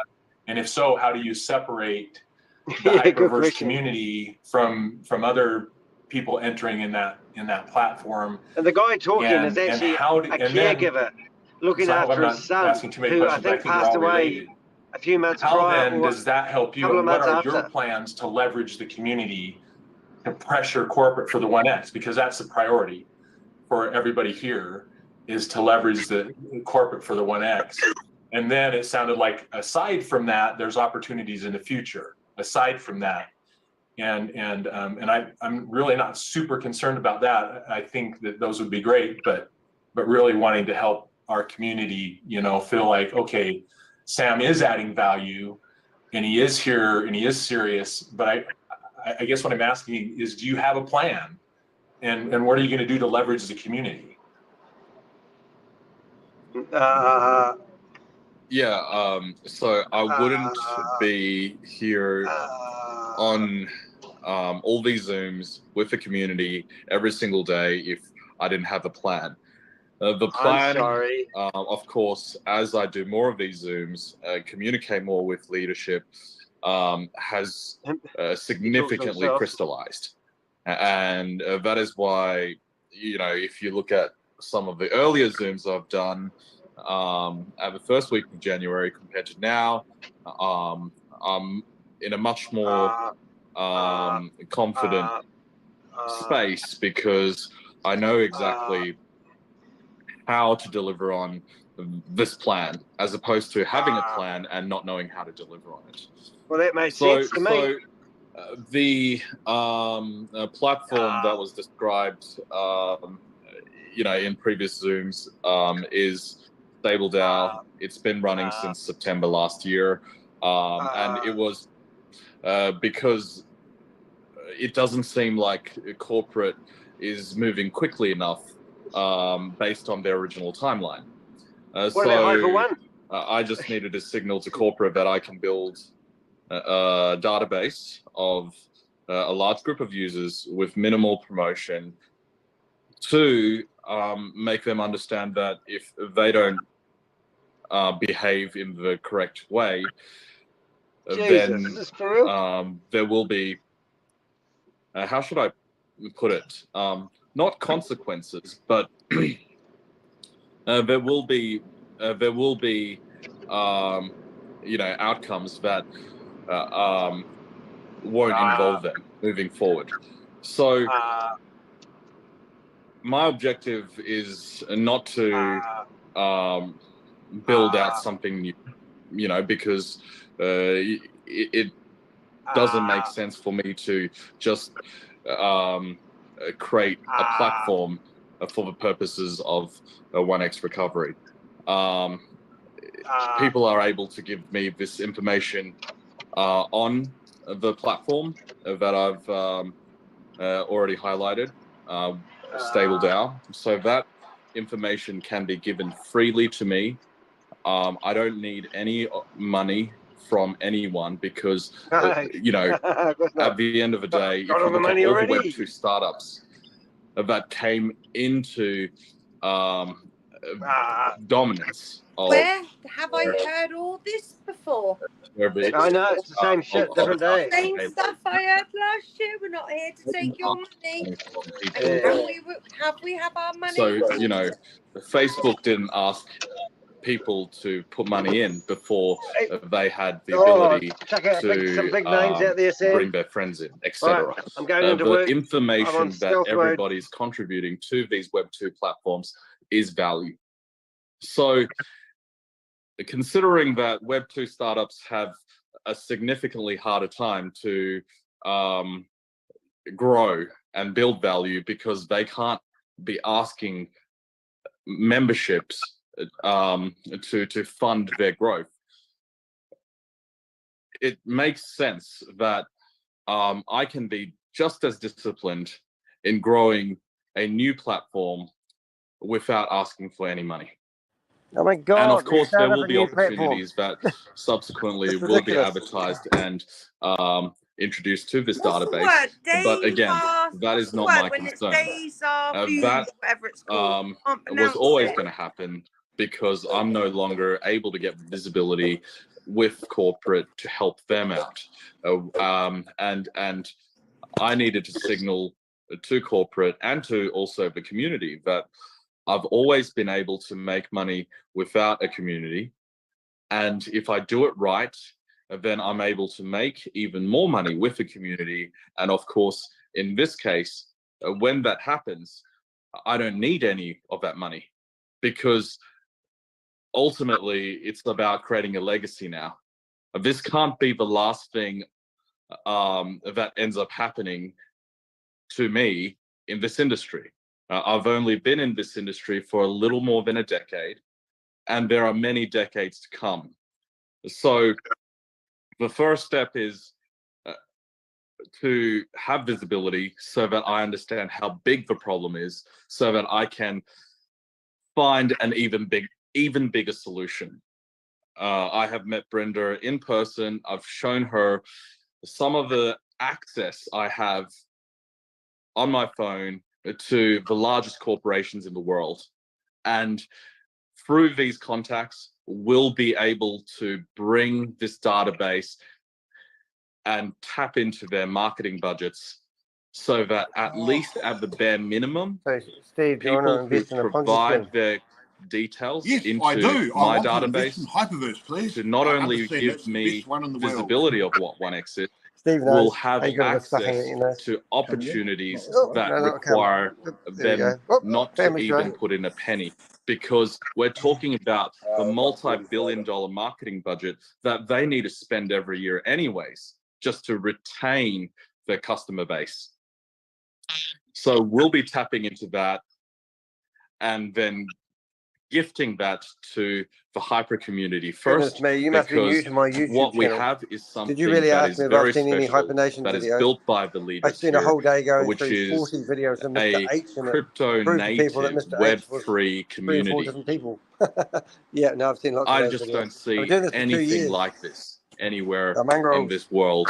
And to have this community behind the next big movement in this industry will allow us to benefit significantly for the community, because that's what it is, right? This can't be where the story ends. This can't be where my legacy ends, right? I do have the energy and the passion for this industry to continue, and considering that this community was created out of my original intention of bringing affiliate marketing and the digital asset ecosystem together, then that still needs to be delivered on, right?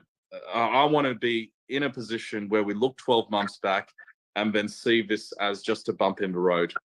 Corporate, I still have faith, will deliver on their promise. They just are taking their time because the community lacks leverage.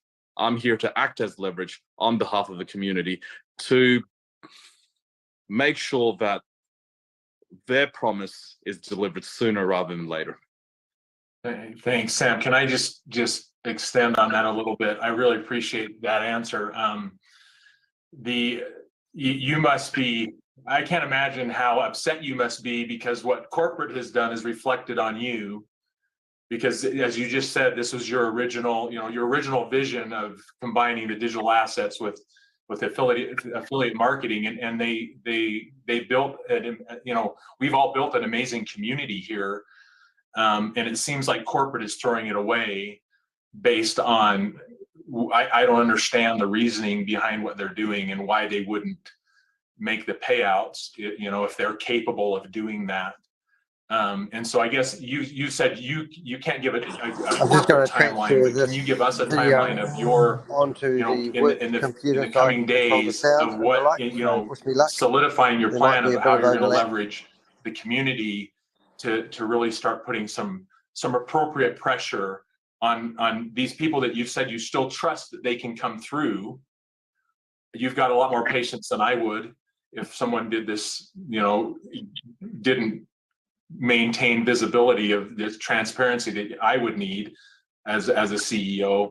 But I appreciate what you're saying, and I want to be able to say, okay, well, you've got to have a timeline, at least somewhat, of when you're going to now start putting into action this plan of appropriate pressure to corporate. I don't know if you can comment on that at all. Yeah, so I needed to, but I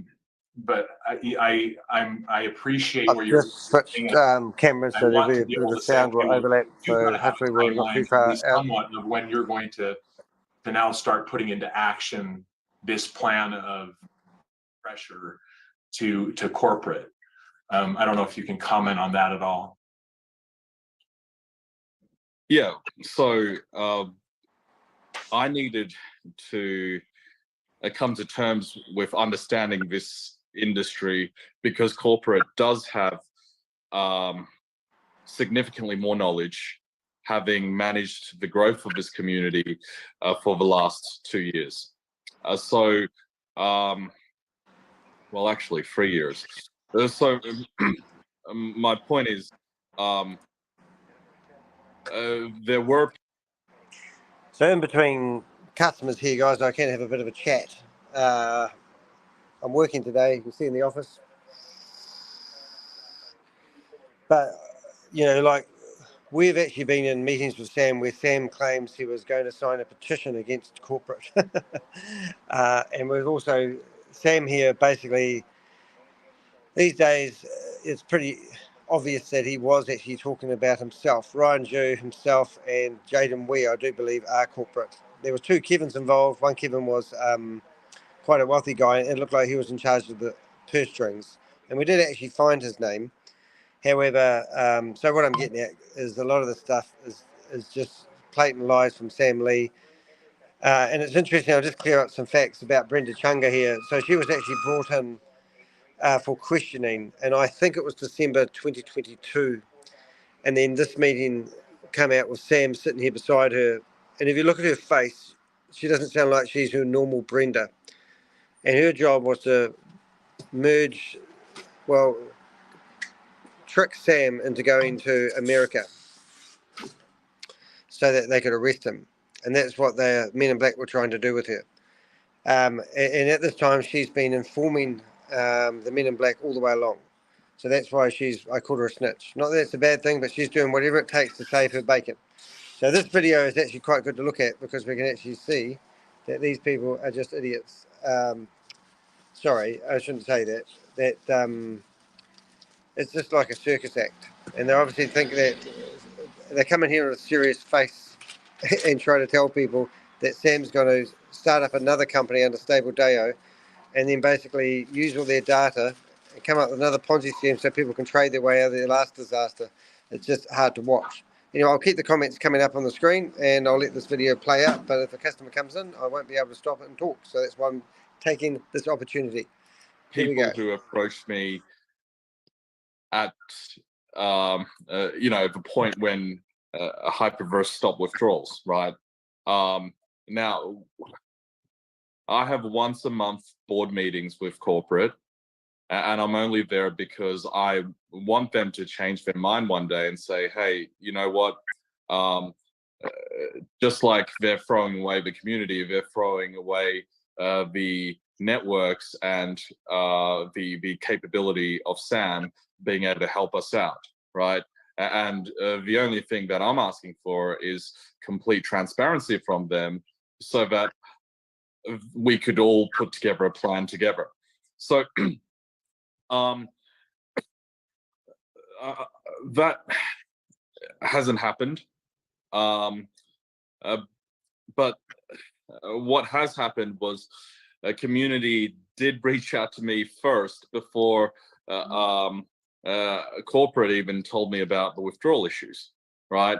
And I have met a couple of leaders that were part of this community, and unfortunately, I think I have disappointed those leaders when I met them, because they were saying how much they've done, these are the people they were working with, and you know, this is how they got thrown to the side, right? And you know, they were saying to me, look, Sam, if you can give us assurance that you're not going to be doing this to us, we'll be with you all the way. And of course, we could do even bigger and better things based on your vision, not corporate's vision, right? So there was a limited period of time after withdrawal stopped for me to come to the community and say, okay, guys, this is something else I'm doing. And then guess what? I'm not saying that the community will all be with me, but at least a portion of the community will. But that's not something I was willing to do. I said to the leaders who, through various channels that have reached out to me and have met me in person, that I still have faith corporate will deliver. And, you know, just like you guys, I have to be patient and give them the time they need. So during that period of time, between then and now, which has been roughly 9 months, I've been able to learn a lot and actually have a pathway forward to drive a real revenue generating profitable business that can eventually create value, that can make people whole outside of what corporate has promised. So I'm sorry that this took so long, but you know, I know I only have one chance to bring the community on a journey, especially after what has happened, right? And it doesn't make sense for me to break trust with the community just because the community is pressuring me to create a new plan and push some buttons and you know, make something happen, right? I need to be in a very strong position, understanding that I am able to do something that is completely legal, that will be around for decades to come, and create significant value big enough to solve whatever problems that the community is currently facing. And there is nothing wrong with creating a database and sharing that database in an affiliate marketing structure with third parties, right? That is what I want to deliver on, and that will allow people to passively be made whole, because guess what? It is amazing what you guys have created, a community of millions. But you know what's even more amazing? That we can, with complete oversight under regulators, grow this to a community of billions. And having this community be the tip of the spear of a community of billions will make everyone passively whole. This is not going to be an easy journey, but I'm here now. So I'm here to begin that journey.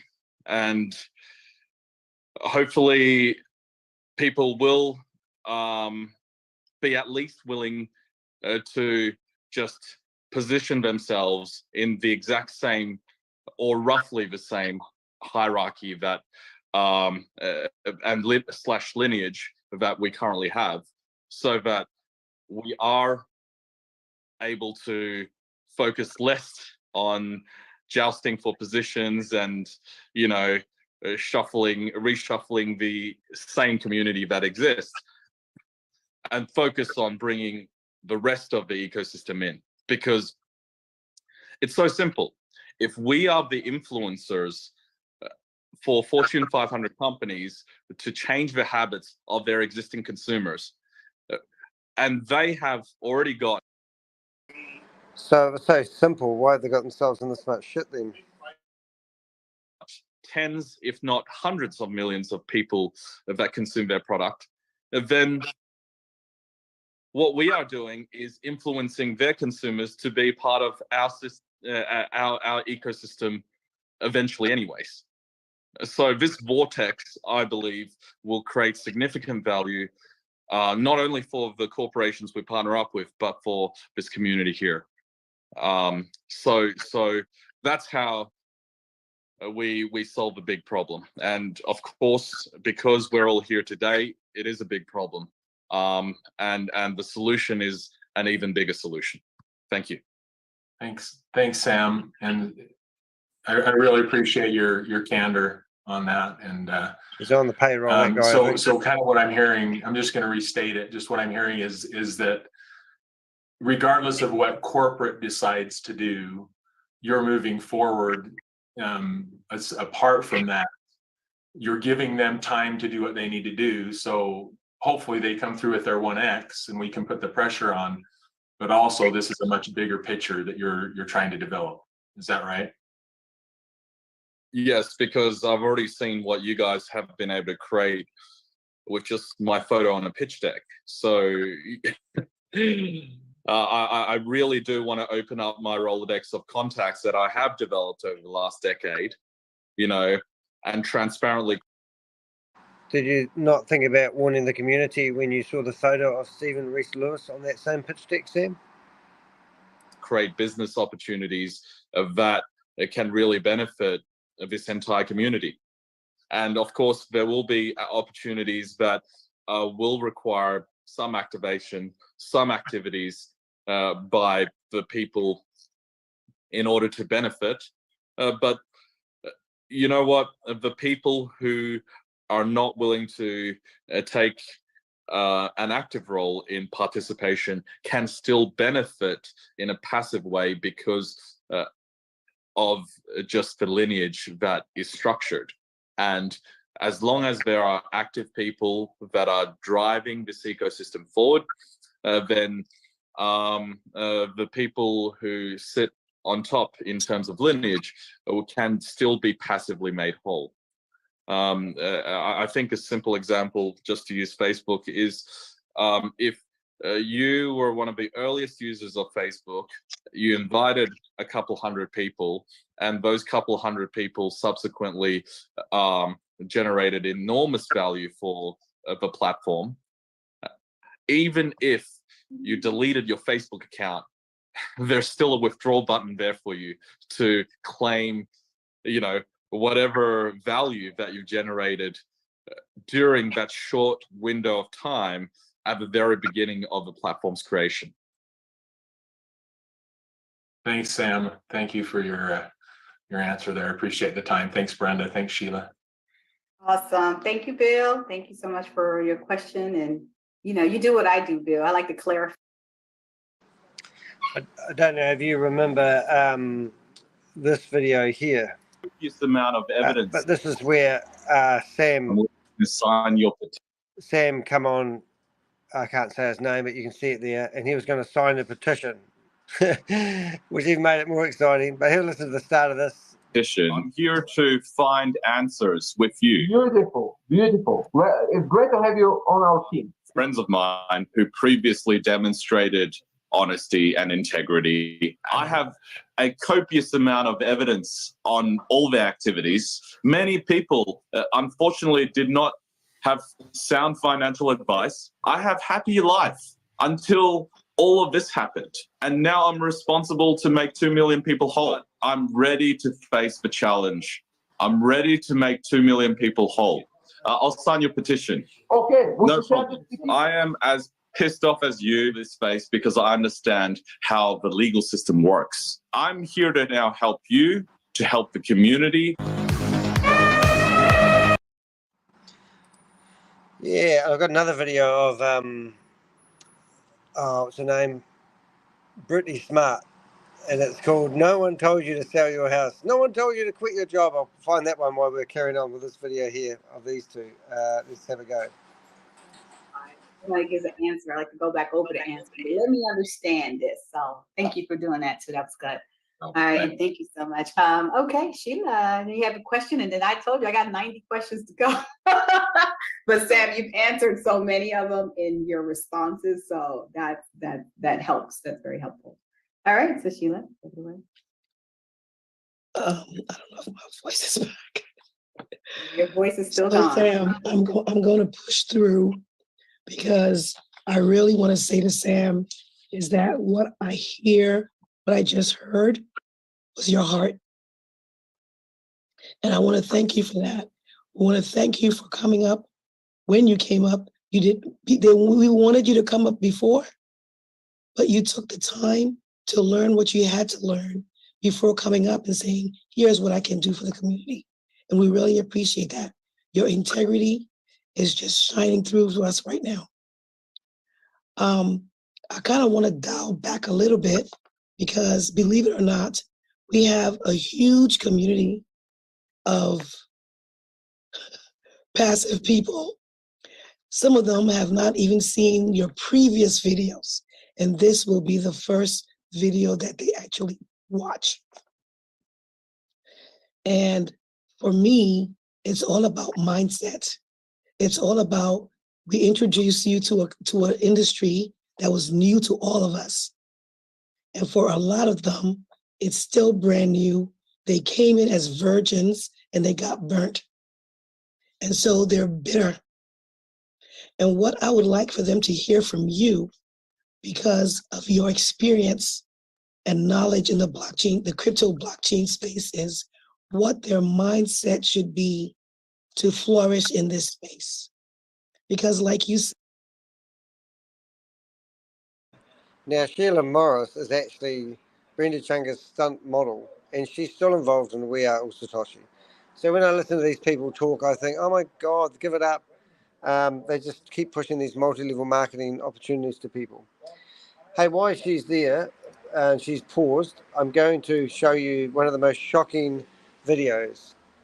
And this is the one that I love doing the most. Now, Courtney Smart used to complain to YouTube that I used her real face. So I used to blur out the videos before and tell people that she was pushing a Ponzi scheme and she wouldn't want to show her face. It was quite funny. But that was my way. So that's why she's got a blurry face. I blurred out her face, not her first. But anyway, listen to the gaslighting of this lady. And this was around about the same time. Well, this is probably a little bit before, where people weren't getting their money off the platform. And this is what they got, a business coach to come in here and tell people to calm the farm and not pick on Brenda Chunga. You're just going to listen to about a minute of this. To quit your job. Thank goodness I'm a YouTuber and I love my job. Who told you? Nobody told you to quit your job. Thank goodness I'm a YouTuber and I love my job. Who told you to take out your whole life savings? Well, I didn't have much, so I just thought I'd get the whole lot and put it all down. The only people that are happy-go-lucky are the V5s and the people that have made money. That's going to be a So I'm really going to try to keep this very, very short. Thank goodness. If you watch my first video, you see I spent an hour and a half on this section alone.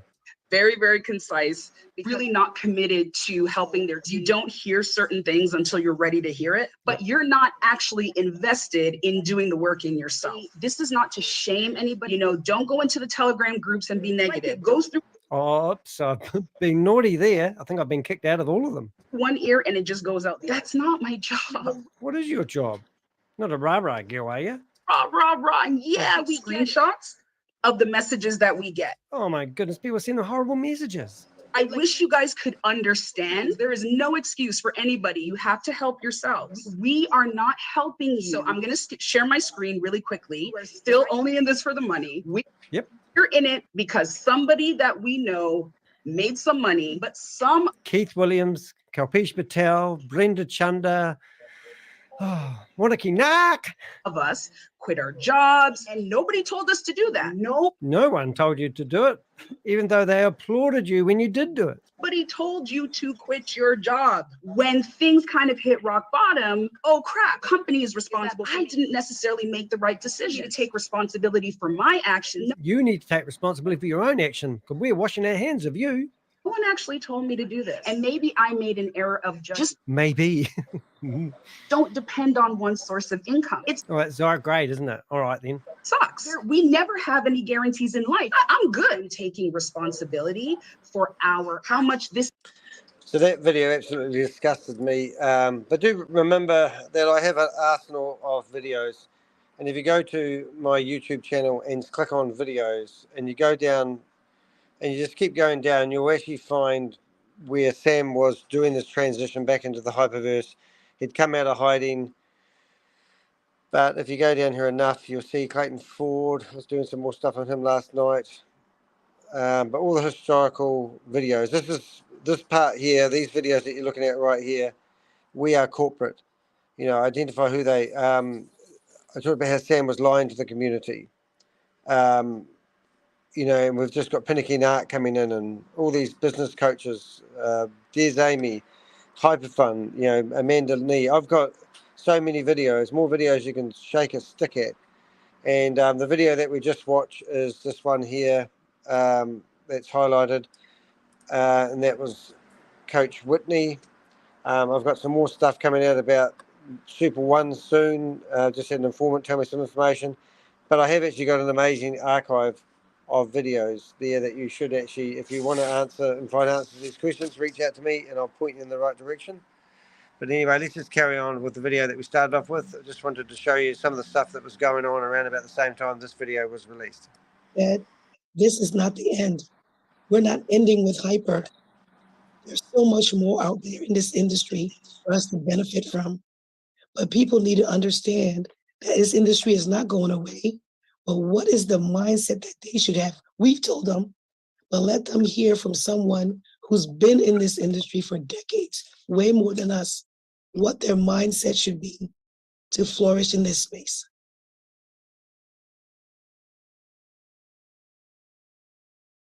In your opinion.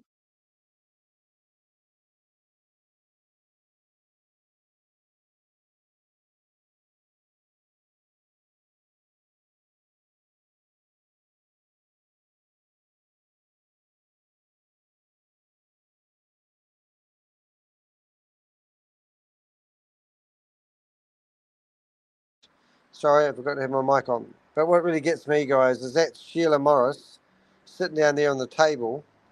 And these are taken 4 or 5 months ago in Dubai. And all these scammers are all circus performance. And they are just rinse and repeating their scams. I mean, yesterday's meeting, we had the lady with the scar on the face, who's an actress, so I've heard.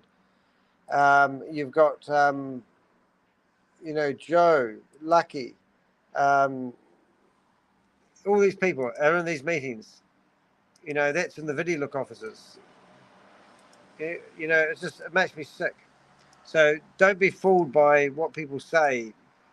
You know, these guys don't have your interest at heart; they have theirs, and it just keeps on going. It makes my head hurt, to be honest. But anyway, let's see what Sam said in reply to Sheila Morris, who's, you know, a year ago trying to figure out how come a community lost a whole lot of money, but she still continues to promote these opportunities. Sickening. In my opinion, it's patience, because only when you're patient, you're able to hear the right advice, learn what you need to learn in order for the right outcome to come forward. A lot of people came into Hyper because they were impatient and they just wanted the outcome. And you know, the incentive of telling people they aren't patient. I mean, really? I mean, and everyone's wondering where the money is and whether they're going to get their money back. You know, Sam has already told Kalpesh Patel at this time that they were taking the money out of Hyperverse. Corporate were taking the money out of Hyperverse and transferring it into Bitcoin. That's what Sam Lee told Kalpesh Patel. He already told him that, because Kalpesh told me this. I screenshotted what he said in a WhatsApp message, and then he deleted the comment like he was trying to retract it. So, I mean, I get a lot of stuff over my desk, but, you know, I also see the circus performance doing their jobs. Bill Akeley, I'm sure he was going through a real hard time at the time. He's the guy in the grey T-shirt. Seems quite nice. He's a very sincere, heartfelt guy. He was a caregiver for his son, and I believe his son has passed away. And he said that the community got him through what he was going through at the time. So here's a guy that's probably put his whole life and everything into believing this Ponzi scheme and lost it all. Imagine how he's feeling now.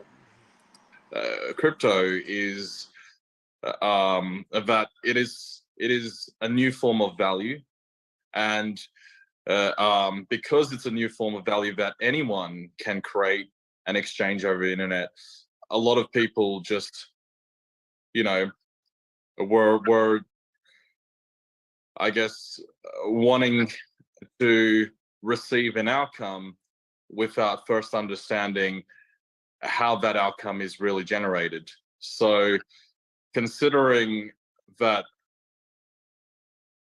this industry is a fast-moving industry, it is so close to money, and there are so many bad actors out there, we just have to understand that so many bad actors. Patience Really? is what's required, because I've been patient with a lot of the people around me, especially in a bear market, and it always pays off, because it gives them the strength and courage to come back in a bull market and deliver. But at the same time, you know, easily see who's been swimming naked when the tide goes out. I'm not just sitting idly and just No, he's in hoping Dubai that because they he's will drunk and do the doing right cocaine. thing. In a bear market, when we continue to build infrastructure in this place, So when the economy in this space, is good, we're all good. I think we all know that in real life, don't we? putting ourselves in the right position to assist these opportunities as the market conditions change. And because we're in a strong position to assist these opportunities, to assist these companies, it means that they have the ability to move from a rolling start as opposed to a standing stop. So let's start over with you a new know, platform. it doesn't do my brand justice to be the only one standing. What brand is that? when Hypertech Group? Is that what the you're bear talking market about? hits and a lot of people just decide to call it quits.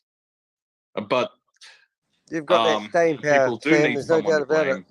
You like that shit. I'm ready to take that Caught on the blame bottom of your shoe. You can't get rid of. because I know that through patience, when the market condition improves, at least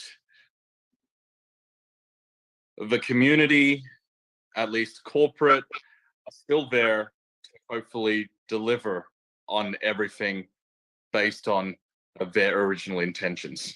So I understand this is the first time a lot of people have heard me speak.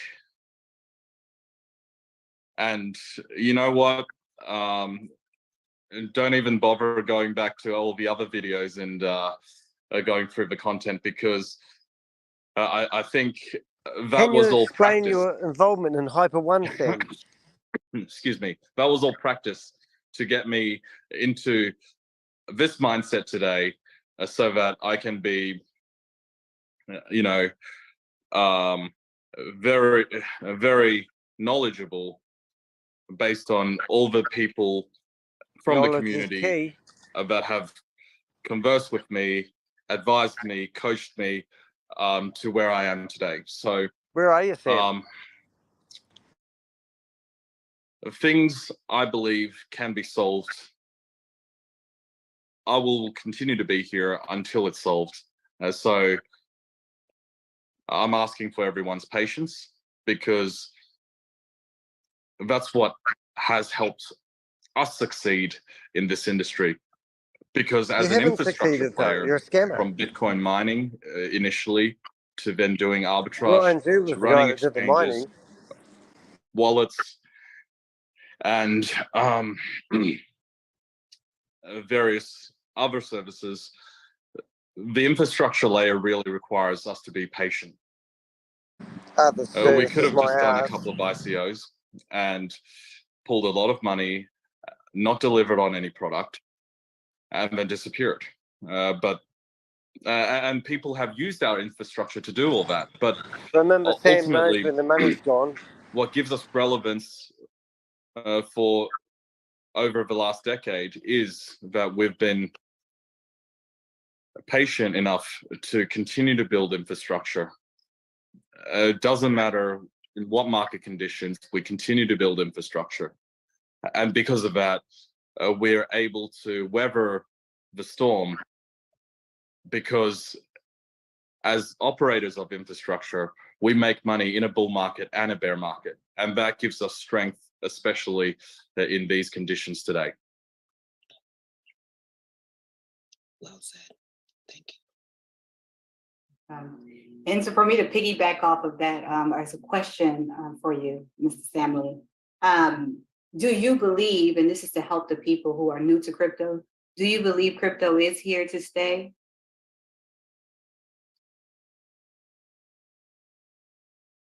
Crypto is definitely here to stay, because it is just a new form of value that is registered and shared on an immutable ledger called blockchain. So but you're just running a Ponzi scheme, aren't you? Right now, we are looking at countries with even connectivity issues. The gentleman from Tonga was saying that a lot of the people there in the Pacific Islands don't even have proper access to the internet. Now, the ability to connect and disseminate information on the internet is a huge step forward to allowing the people to have the same access to information. But when you just have access to information, it only helps to a certain degree. What blockchain enables and what cryptocurrency enables, and that is why crypto is here to stay forever, is it enables the creation and exchange of new forms of value. And when people can combine information and execute on that information by creating value on the blockchain, then that closes the loop. That creates an outcome that is suited to Web3. So whereas Facebook, as an example, can only make money from its user base and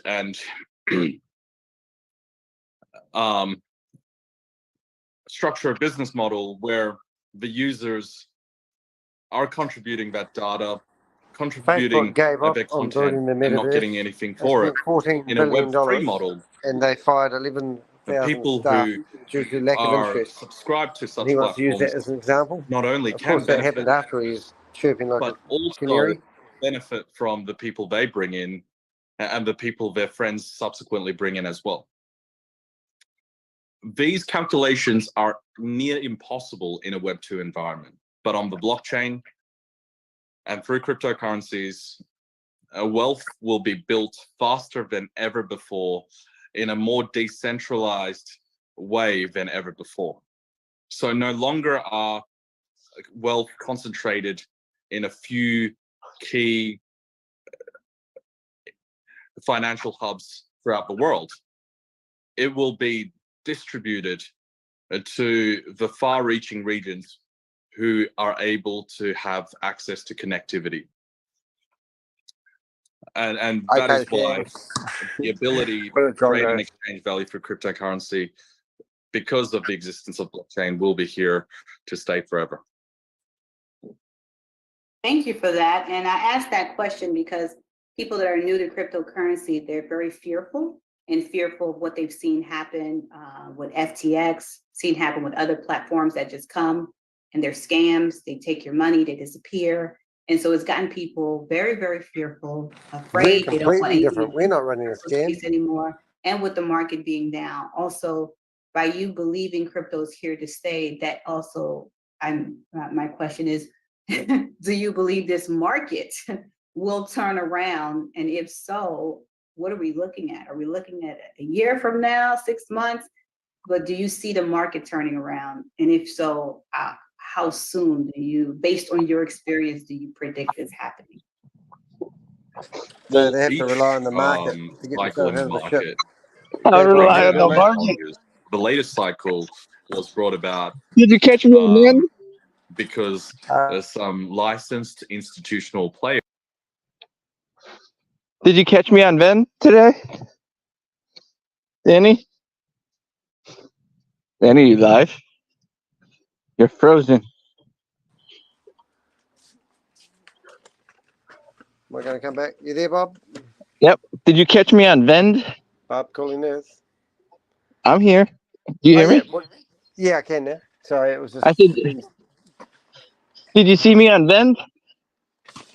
No, I haven't yet. Oh, is that on the Facebook page? Yeah. I said, what Nanny's saying is a lie. I spoke to Garrett. I have the videotape. Oh, brilliant. Oh, that's great. Oh, good man. Then she got really pissed. She got really pissed.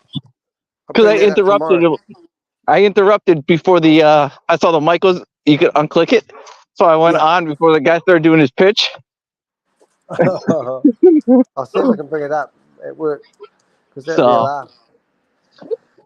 And did Sam come online? I went in the meeting late. I didn't see him though. Unless it was early in the beginning. Because she's crazy. I don't know why she's friggin' broadcasting these meetings live. It's great because it's great evidence. You should hand it to Garrett. Like, Garrett, here's Sam's students. Or you could use it as more evidence against Sam. Not only did he do it himself, he's teaching people, and here are the people he keeps teaching. So whenever their meeting was 6 hours ago, so that would have been you. Yeah, they usually have it at the same time. Oh yeah, cool. So that'd be about right. So let's see. I'll see if I can. I'm like right before the last program, I think. Okay, let's have a look. See what you did. We'll see what damage you caused. Did you see I get to talk to Grace this morning? You got to talk to Grace? Yeah, only for a wee bit, but she said, can you switch? She's in the meeting and they took ages to get the meeting going. They're about half an hour late, well, about 20 minutes late. And then she said, turn your camera on. And so I put my hand up. She goes, hello, how are you? And I turned my camera. I said, hi, are you a disgraced judge? And then I got kicked off. But everyone cheered. So that was quite fun. If you leave office now, what will you? Right now, it is a condition. Yeah, I think right either before that guy. In my next project, These packages keep coming out. What the hell? What will you Project be doing? Currency in month now, or at one point you'll hear him. Come on. It is the power of technology, and now with technology, we can synergize online collaboration, like in the platform of V.E.N.D, to create wealth for ourselves. I'll just see if I can find you. Hi, Richard. How you doing? That's the guy. I don't remember if I did it in the beginning before he start. I think it's in the beginning of his pitch. So did you get to It's after the Sam Hill guy. After the Sam Hill. We'll find it. After Ann Hill. I don't know if I'm going backwards and frontwards now. I'm not at work. I'm in front of a normal computer. That's the problem. You're too far back. Mr. Bill. Forward. This is the one and only. Mr. Bill. That's right. Crypto. After Crypto Dan? Yeah, it's either in the beginning of this one or like. Yeah, so oh, there's Nandy there. So I must have interrupted. I must have interrupted or something. My Rabbit token. Please allow me to introduce this project. The project name is Break, and the package name is Breakthrough, and the package price is 25 USDT plus. What's she doing with glasses on? I mean, she mental. So I am reminding you again that on Wednesday, you will not be able to buy this. She was supposedly in the airport. Tokens. So if you still have Beta Rabbit tokens, make sure that Should you be in the use prison. them to buy this package. And the daily rewards are to you. She was at her mom's. Look at them space goggles she's wearing. Just watch a short video. I'll just fast forward. They're at 49 there a second ago. Right now, you may use them to buy other packages in the platform. So if you collect Rabbit tokens now, you can use those to buy this package. And I also believe his name is Mail 0.1 and the package USDT. Kindly refer that person and get South African rents in your position. She would have been And shaking. the package price is 10 up. So she'll be. There is no day 20. There is package tomorrow. That is tokens. And the daily reward right now, I'm sure everyone is getting ready for that. We are going the packages in the event. Not assist you. It's great. Your video is becoming famous. You might gain some people. Questions about all the presentations that have Danny. been done here. Yo. What's up, Danny? Can you hear me, Mr. Bill? I can hear you. Yeah, Danny, when you said earlier to the whole world before Bill came on that, you know, he's operating a circus. In America, we call it a carnival.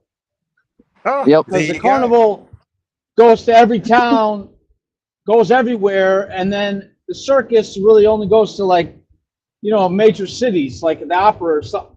So when he was just saying, Sam was just talking about infrastructure, and we need to build, and we're going to need to continue to build the infrastructure so that we're ready to go with Web3. That's all he's doing, is he's selling the philosophy for the future of crypto and finance, that, hey, you know what? As long as you get in now, you'll be fine. That's the real intent. That's why these people are like cult followers, because they literally feel like they're part of creating the infrastructure, creating the future of finance. And at the end of the day, that's why we don't have 1,000 people coming here, because they don't feel right, you know, going on those platforms like V.E.N.D, what Bill's showing right here.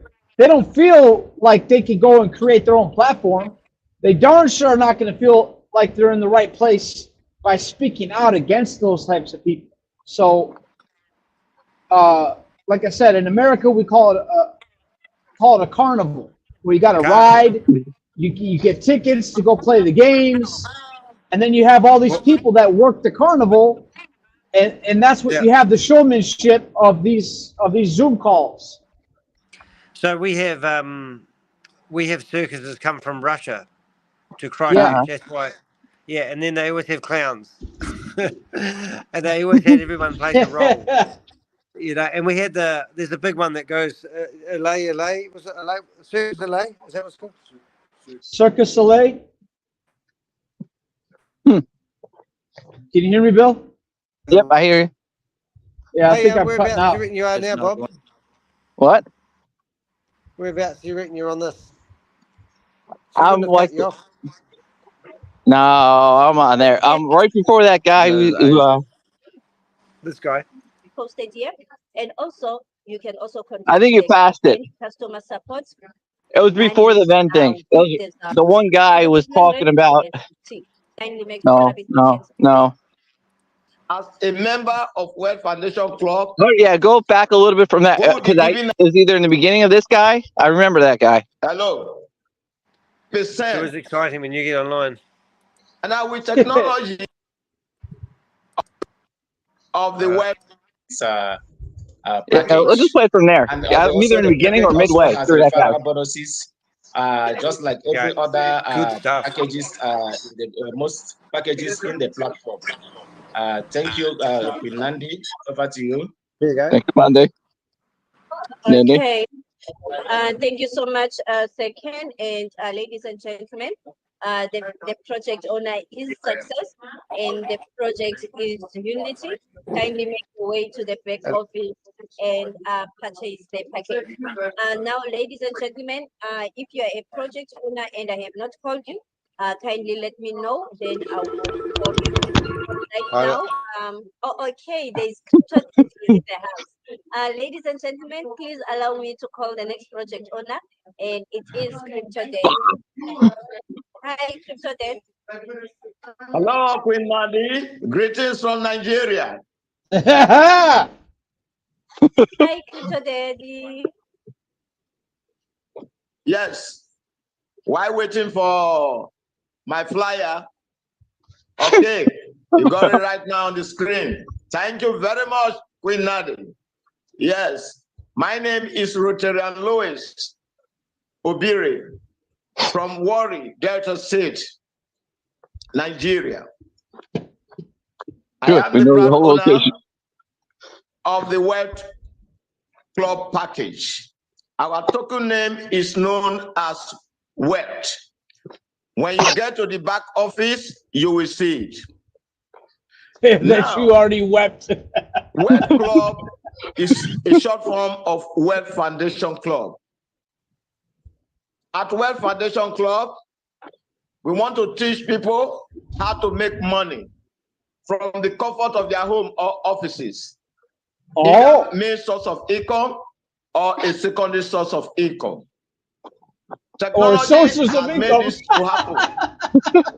We all gather here now from different countries of Africa or other nations of the world. It is the power of technology. And now with technology, we can synergize online. Collaboration like in the platform of V.E.N.D to create wealth for ourselves. Yes, there is power of synergy. I see Ken mentioning power of two or Queen Nadi, power of two. Yes, with synergy, we can create wealth for ourselves. And so, going further on my token, the token price is 20 USDT. So you come aboard with 20 USDT and your daily reward is 80 cents. You get that for what? every day for a period of 30 days. That will give you $24. You come on board with $20, and for this package, you will get $4 every month. At the end of every 30 days, you repeat it. Because this package is capped at 1.2. In other words, you are making 20% of your capital every month. Stop lying It's to a the people. one-on-one Stop investment. lying. Garrett is not the owner of it. Look, he is not the owner. There was a conversation yesterday. Nanny does not want to let Good on you, Mr. Bill. Sorry about that, Crypto Debt. You may continue. It's on the recording, baby. That was good. She was like, oh shit, oh shit. Yeah. Danny called out Grace earlier. Sorry. You are muted. Said, yeah, Grace, how you doing? You're a disgraced judge, aren't you? Why don't you talk about it? Click. And then after my comment, she's very selective on who she let onto the stage. Like I had three accounts raising my hand, and she kept skipping me. Hello. Hello. Queen Nadi, can you hear me? Can everyone hear me? Yeah, we all hear you. Yes. Okay, because I was Yes, not we can hearing hear again. you. He's like, Continue. we're gonna get you Okay, all thank you very incomes, much. but we're not gonna I tell was you how we're muted gonna get before. you an income. Anyway, We already got it. We like already I know the was saying, story. our project, the Web Club project, is in the back office. The token name is Web. Go Wait. there and buy. Sounds like Both why? project owners and new investor, come on board. Go and buy Web so Buy that what? we can grow What? together What did he in say? this Web generation He said, come on, community boss. known as Wealth Foundation Club. As a member of Wealth Foundation Club, we will be giving out the basis of cryptocurrency and affiliate marketing. The best? This platform is a Everybody's platform asking me for the meant video. for affiliate marketing. I keep on hearing Rich. Sir Ken mentioning that if you know you have no business of referral, then you have no business of being here. Like John D. Rockefeller said, I would rather earn 1% of 100 people than 100% of my personal effort. That is power of leveraging. If you understand the concept of network marketing, you will never do any other thing again. Like the President of America, when he was asked, if you leave office now, what will you be doing? He said, I will look for a good network marketing company. And the reporter was laughing. He said, that's why you will not be a millionaire. I'm talking of the person, no other person but Donald Trump. As you know, he's a big network marketing personality all over the world. So with network marketing, you can make money. So I urge everyone hearing my voice this afternoon to come on board then, buy the package and any other package that is there. When you buy, you keep making money from one project to another. And so that's why you To have show created you how your disgusting income these people are every at week promoting or this sort of month, shit to people. you cash out. You missed my So I line, thank dude. My every one of cameo. you hearing my voice now. So that's No, I'll all have to for watch it today. again later. Was it good? Once again, I am Ask Richard. Rotarian Louis You can stop the video now. from Nigeria. Yeah, I'm just with a Warri customer. Delta State. Over to you, Queen Nandi. Queen Nandi. Yeah, we could stop the video. He's never going to Thank say you that so there's a much, product. Crypto Daddy, for such a Yeah. wonderful presentation. Ladies and Yeah. gentlemen, One more Crypto thing, Queen Daddy, Nandi. he is the owner. Queen Nandi. Queen Nandi. Yes. One more thing.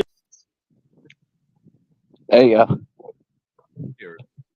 Unfortunately, The only scammer I haven't talked to yet. did not have the controls necessary to prevent I don't get it anymore.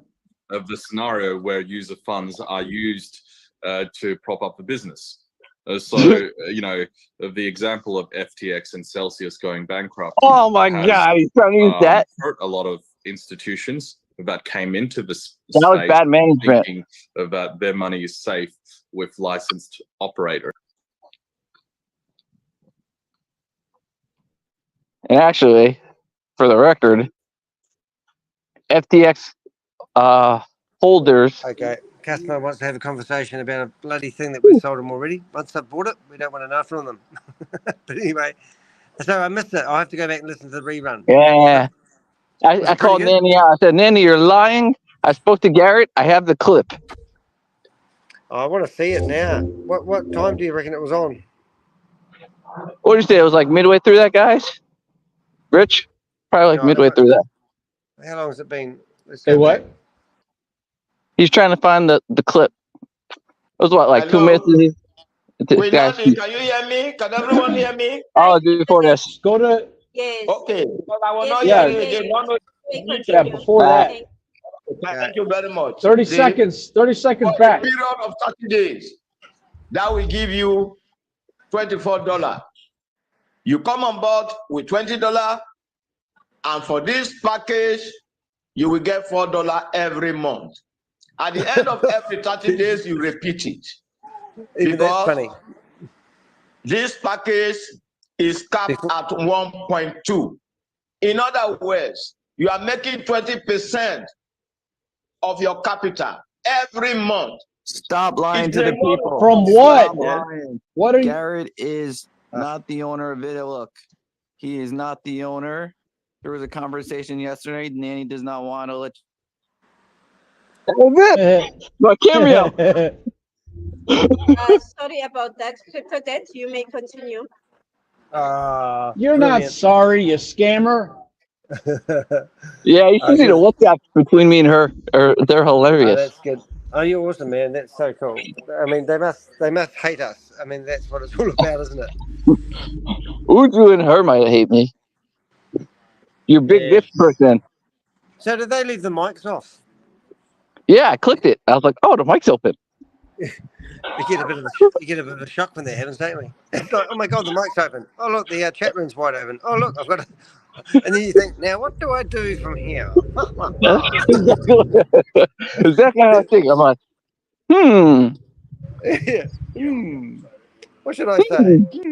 He's not the owner. Read the paper. He's been arrested. Is that what they're? So is that what they're actually pouting at the moment? That they're saying that Sam is the owner still? They're saying a video. Look, it's Garrett.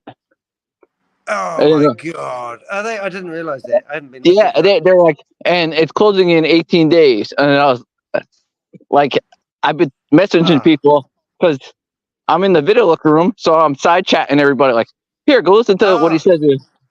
Go listen to his own words. That. That's brilliant, though. I see. So they think Garrett's still the owner, even though, oh god! And does that mean Garrett's got some control over it?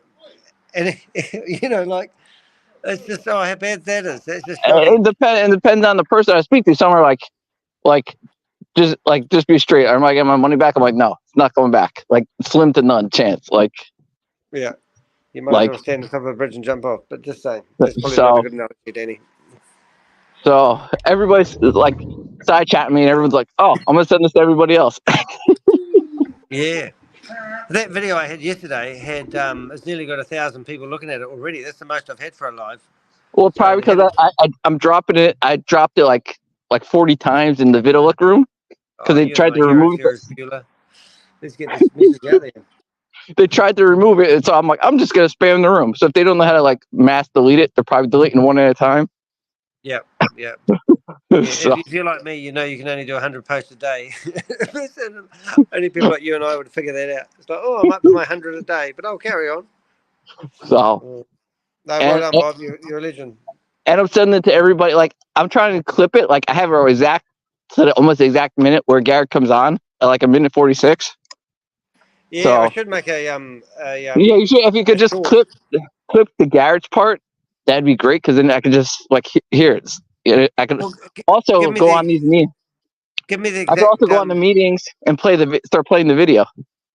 Give me the exact timestamp, and I'll make it. I'll make it Garrett's part to share, and then you'll be able to right click on it and share the exact part. I think it's like a minute 46 to like a minute like 59 or something. He speaks. No, he doesn't. Whereabouts in the video yesterday? Yeah. Well, I've already done the timestamps, but what one do you want? What do you 1 want hour him to say? Give me the exact time when he speaks, and I'll add it in the timestamp. 1 hour 46. Hold it. Hold it. 1 hour. 1 hour 46 minutes is like right like 1 second while you're finishing with Crypto G, and then like right after that he comes on.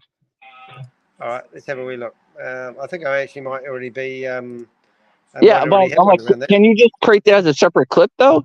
Can you just like clip Garrett's? Yeah, I'll make it a short. I have to make it a short though. That would be all. Yeah. So at the moment we've got 1 hour 40. So I haven't got that. I've got 1 hour 49. Okay, so let's go back. I'll create one for 1 hour 46. I think it's 146. Crypto G was saying something, and then like he gets on the phone like 20 seconds or 30 seconds after that. Okay, 146. So I'm going to go Garrett Blakely, and then I'll say Garrett Blakely, and I'll call it share. This clip, and the time will be 01:46. And you reckon 00 will do it? 46:00? Yeah. Yeah. All right, so I'll save that. You need to wait for about 30 seconds for that to come up. So if you go to, let's show you what you do on this one. So let's share this. So you can see I've done all the clips here. So now I'm going to click on the URL. It takes me off to the video. Then what you do is you come down to the more button. And you kick, yeah, that's right, yeah. It's like, candy bar, give me the candy bar. It's not there yet. I'll just have to turn the sound off on that one. It'll take time to come through. Not yet. Takes a wee while for the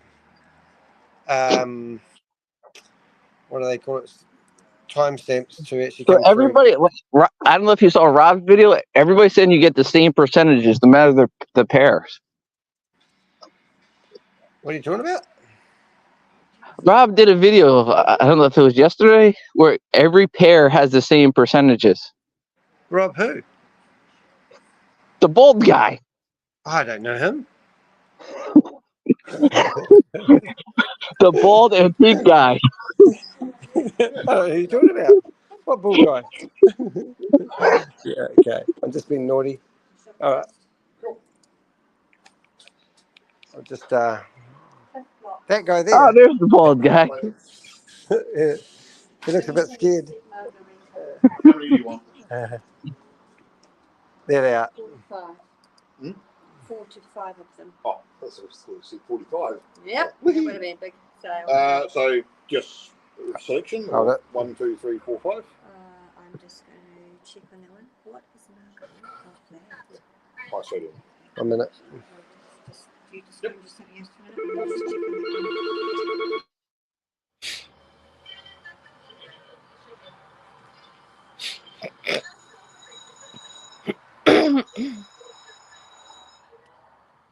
Who snuck on the call?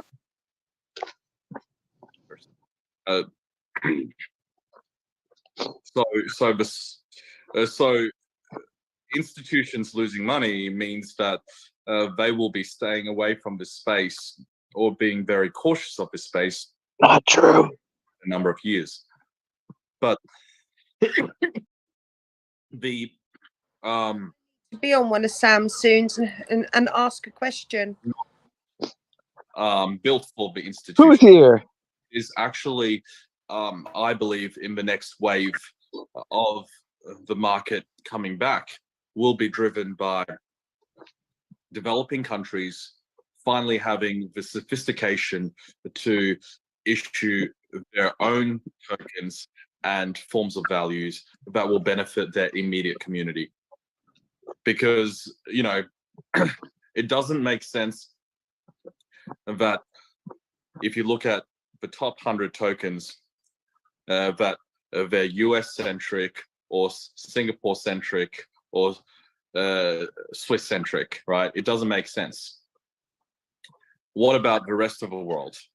You know, these financial hubs already have access to the stock market. They already have access to traditional financial instruments and the legal frameworks in order to govern these financial instruments. So they're not the biggest benefactors of crypto adoption. You know, they just are, they've already made money, they just want more, right? Let's dilute shareholders and raise some capital from the listed company. Why not also make money by selling a bunch of tokens or NFTs, right? So they just want more. I feel strongly the next wave of opportunity must come from developing countries that can really benefit from tokenomics, because they don't have a functional stock exchange.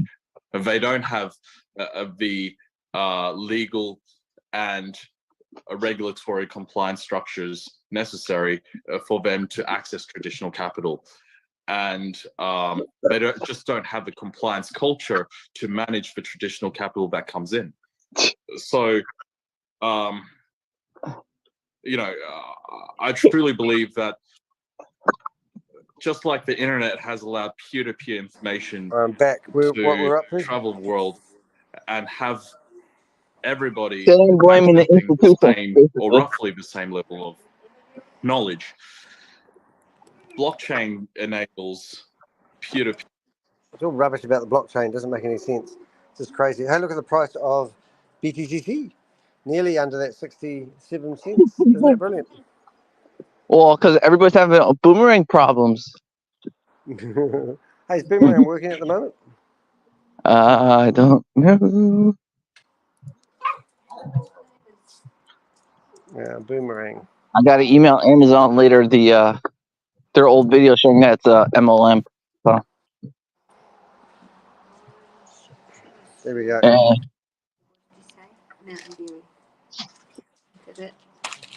Boom.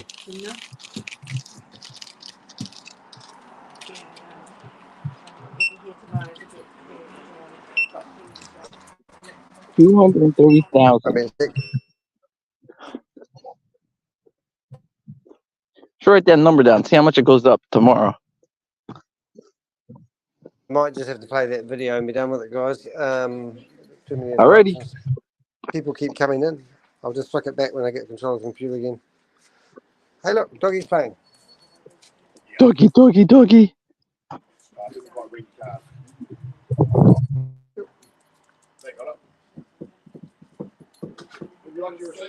Puppy.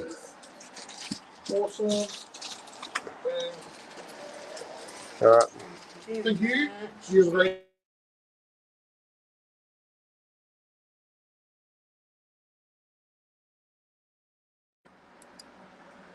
Is that what we're seeing? Boomerang's working again. But did you realize if you took off the beta, you now get a site that looks like it's hosted in China? See, it's got China words on the center of the screen. Boomerang. Look, fridge. Right, I'll play that video.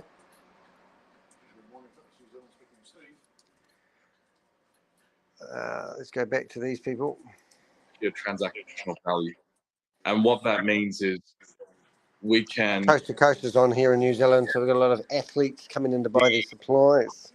Of value for traditional financial hubs where there is a tolling and transaction fee.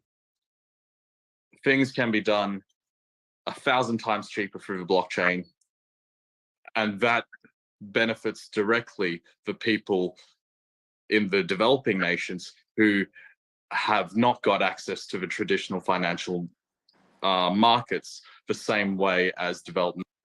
I don't know if you've listened to Sam as much as I, peoples, but it's certainly disgusting. Listen to him dribble on. So let's make this more entertaining. I was going to show you yesterday's video, and obviously Bob asked for a link to be put in. So I've got, if you see on the right hand side here, you've got Blake Garrett Blakely share this clip. You can actually go and share just clips, and then that's the clip that he suggested that we copy. So we're going to copy that.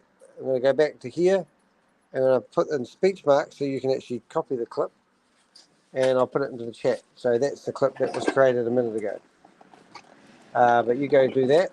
We'll go back to listen to these lovely dribbly recordings of Sam Lee. Nations do.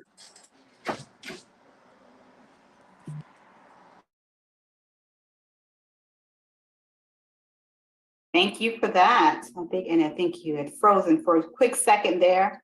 So I'm going to go right into the questions, and I was asking some of the questions. So Samuel Cole had asked about, in light of Bitcoin downturn and FTX bankruptcy, with many others at the verge of bankruptcy, how is HyperFund holding up?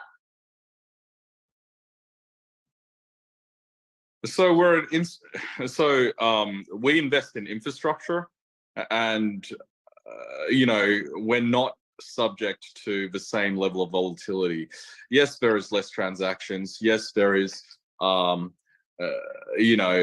less interest in people wanting to come into this space, but ultimately blockchain is one of the key pillars of the fourth industrial revolution.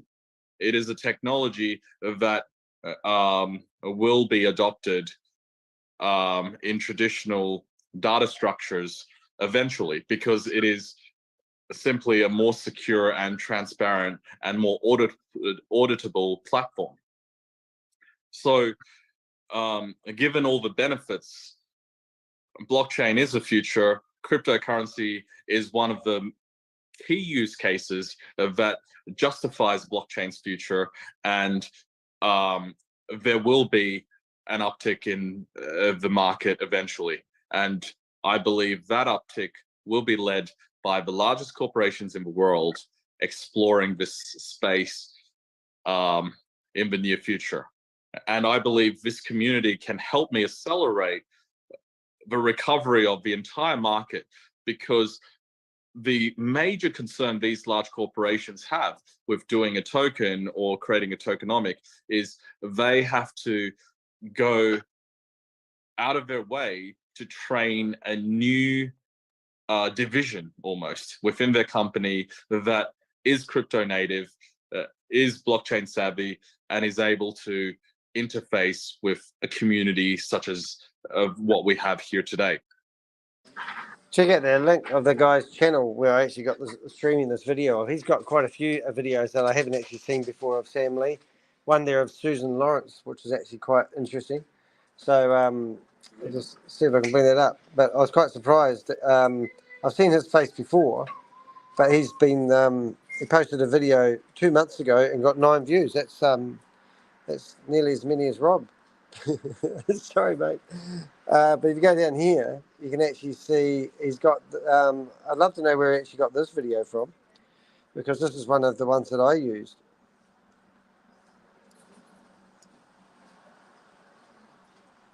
All right. So it's a Saturday. I just want to be quick. So there's some juicy videos in there if you want to have a wee snoop around. And there's also this one that was also 11 months ago. Wherever you are zooming in, good evening, good afternoon, and good morning to you all.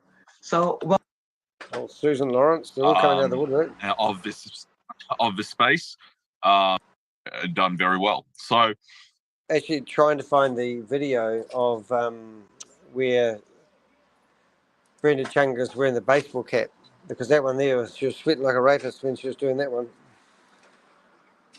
Now, they could triple that and accelerate having the community generate value for them directly if they simply engage what we create.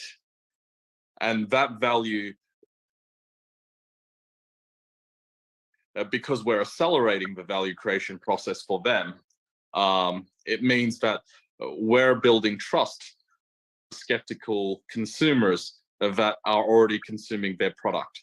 You know, the problem with this space is there's a lot of startups that, of course, in order to fund their business, have done their own tokens. I'm not saying there's nothing wrong with that, but just because these startups fail doesn't mean blockchain or crypto is bad. Because guess what? 95% of startups. Well, that pisses me off when he says that, because this is not connected to blockchain. This is not connected. They were producing fake everything to do with. They weren't building any. They weren't doing any mining. They weren't doing nothing. They were selling a Ponzi scheme. So that is not, that is not a bad reflection on cryptocurrency or blockchain at all. In fact, the startups that are able to raise more money are able to go a lot further and have a better chance of success. So, counter to that, I would actually say that companies, startups should actually explore tokenomics, because they have nothing to lose. They're just beginning their journey, and they will be able to bring in a little bit extra cash on top of the angel investors that they are engaging to have a better chance of success, right? But that is not the area of my focus. He's not even talking anything about anything. He's not actually making any sense at all. I mean, everything he's talking about is a load of drivel that doesn't make. It's not relevant to the problem at hand. He's basically, like Richard said, he's just trying to build a structure around what's going to happen with the bull run and Bitcoin, but nothing to do with people who have lost their money in his platform, even though he claims it's not his platform. It's just ridiculous, guys, isn't it? Yeah, you agree? With such a large community facing a large problem, I cannot solve this problem by just picking a startup or picking an accelerator that manages a cohort of startups to solve this problem, right? The solution needs to come from the largest corporations in the world who are ready to explore this new and exciting environment by spending some of their marketing budget on this community here. So as the weeks and months go by, the execution of this plan and how we go about executing this plan will be solidified. And through that process, I believe we're on the right path to, getting people more than their 1x, because people did not come into Hyper just to receive their money back after waiting around patiently for an entire year. So everybody's intention was to come into the space to better their families and help their community. I want to deliver on that. I want to make sure that happens. So that is why it's important for me right now, considering I have a game plan, for me to now begin the process of rebuilding trust and executing on that. So in a nutshell, during Samuel's question of HyperFund, how is it holding for bankruptcy? What would you? Are you saying sorry. you don't see bankruptcy? No, we're far from that, because again, we're an infrastructure player. People use our services regardless of whether market conditions are good or bad, and so we have a very strong revenue line.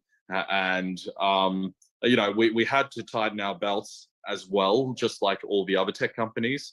So we did let go of some staff, but ultimately that's what's necessary, because we need to always, as an infrastructure company, maintain a certain level of profitability. So we're very strong on the balance sheet and are not exposed to any of the systemic risks that the rest of the markets, the rest of the market faces. I also want to add that some of the companies that, for example, relied heavily on FTX are now significantly exposed and potentially face bankruptcy themselves because of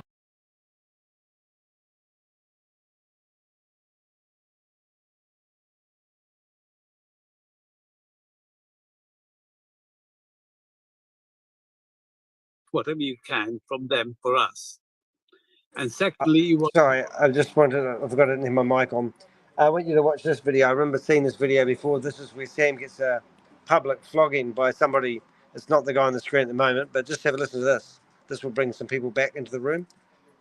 So take that community to the various industries to make sure that we have opportunities outside Hyperverse. Yep. Is that true? That is correct. So what sort of percentage of the community do you think you need on your side to be able to put those actions in place? 1%, because Really? we could always grow a community. So scratch. effectively, if you get the backing from, say, 50% of the community, you will be very strong and be able to speak with one voice for us. Yes, because I understand that this is a process of building trust again. And I didn't build trust with V.E.N.D overnight. It was through many nights, many Zooms, explaining, you know, how I've created track record in this industry and delivered outcomes for my investors, right? So you know, I'm willing to go through that same process with you as well, right? Because it takes time, right? I only need a fraction of the community to believe in me so that I could, through this small fraction, rebuild trust. Because like it or not, you know, a lot of things have been said about me, and you know, I don't agree with all of it, but it's okay, right? But the thing is, right now, I only need a fraction of you guys to say yes. I'll dedicate a little bit of time to getting myself on the platform, my directs on the platform, you know, and move things forward. Because okay, you know, Sam, at the end of the day, we just need the database. I get that. But listen, you tell me something. What advantage do we have for you to be the voice of the community as opposed to someone like Keith Williams? I know the second part of the business, which you're saying, which you can develop another business with other corporate big industries. Yes, that perhaps Keith Williams hasn't got the skill. But to be able to negotiate directly with Hyperverse, wouldn't you say that someone like Keith Williams has got as strong a voice as you have? Well, probably even stronger. Because at the end of the day, you know, I'm a terrible negotiator. I come from a technical background. You know, I build businesses in a very logical way, right? And you know, to be honest, if I'm in a strong position, right, then this meeting wouldn't be happening. I have total faith and trust in you as far as building businesses is concerned, but I don't have a great deal of faith in you being able to negotiate with the corporate team at Hyperverse. Yeah, and I'm not here to mislead you on that point, right? My job is to be open, upfront, and transparent with the community so that the community can make up their own mind. Thank you, Sam. Thank you, Shiv. Next one's the one I wanted you to watch. Laftar, you want to submit yourself?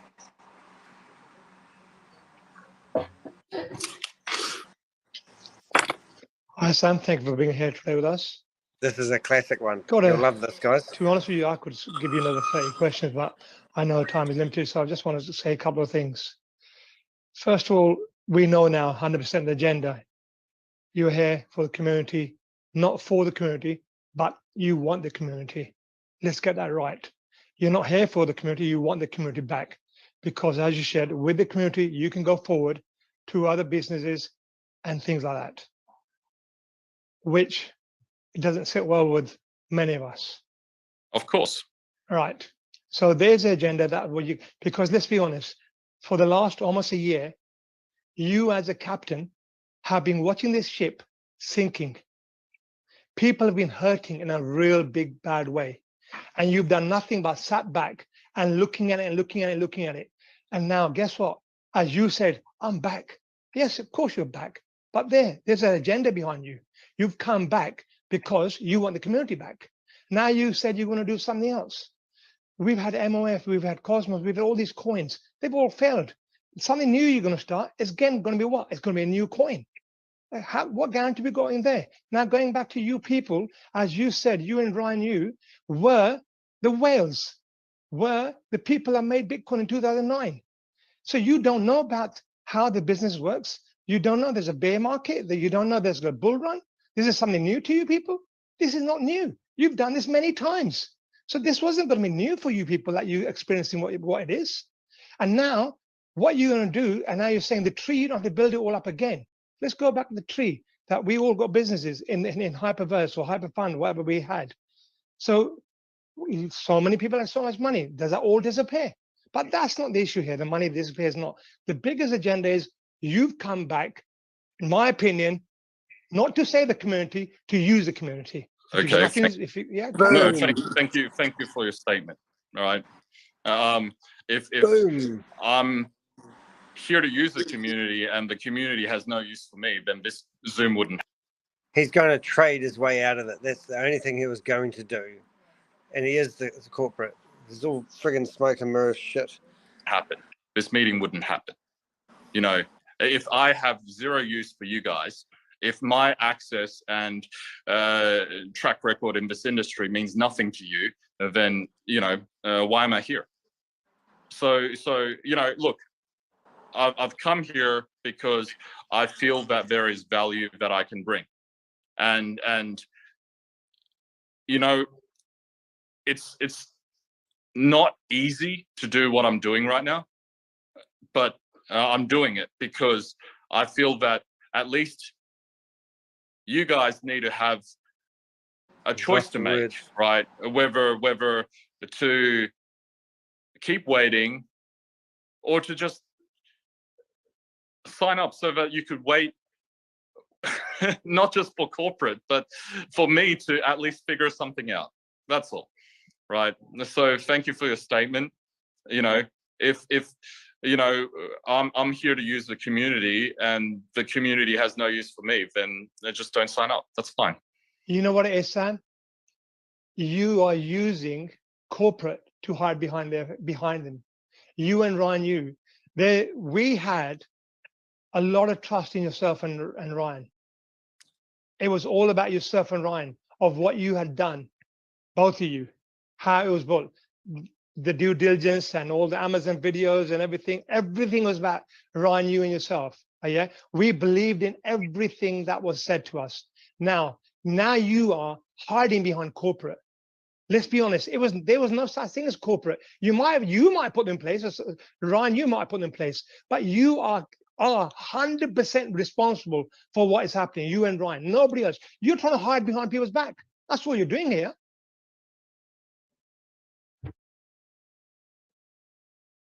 It's very easy for you to say the things you're saying right now.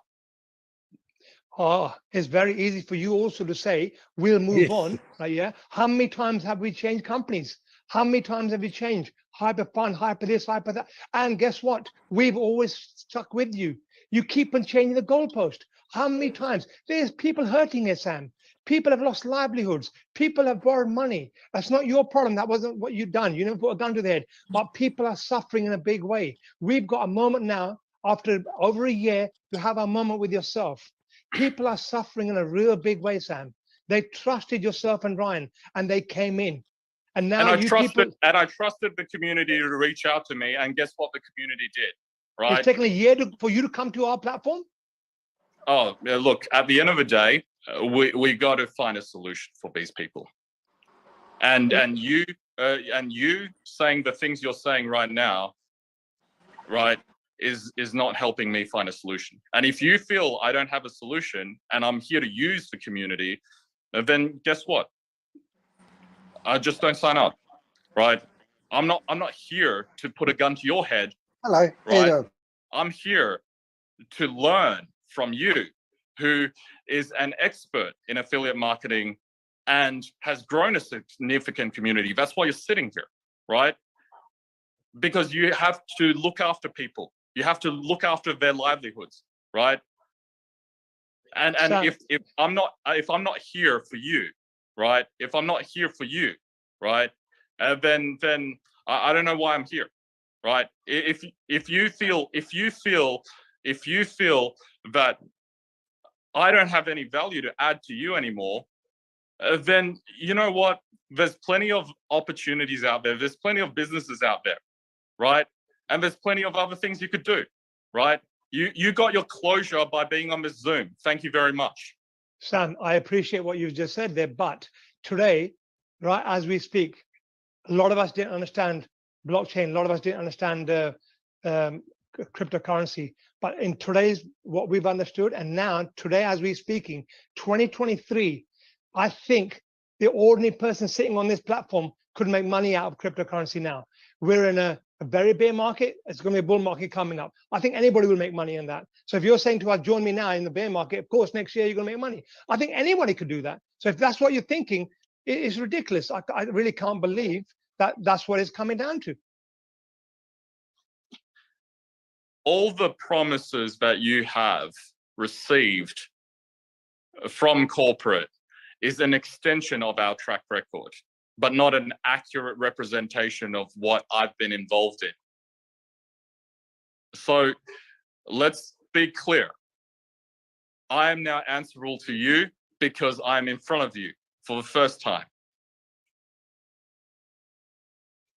Absolutely. You've been watching the ship sinking yes. so badly. You've been watching people, the community, which is your community, right? Yeah. Some of us here on this leaders call, right? Yeah, have got a lot of feelings for each other. We've built a trust. We've built a bond between us.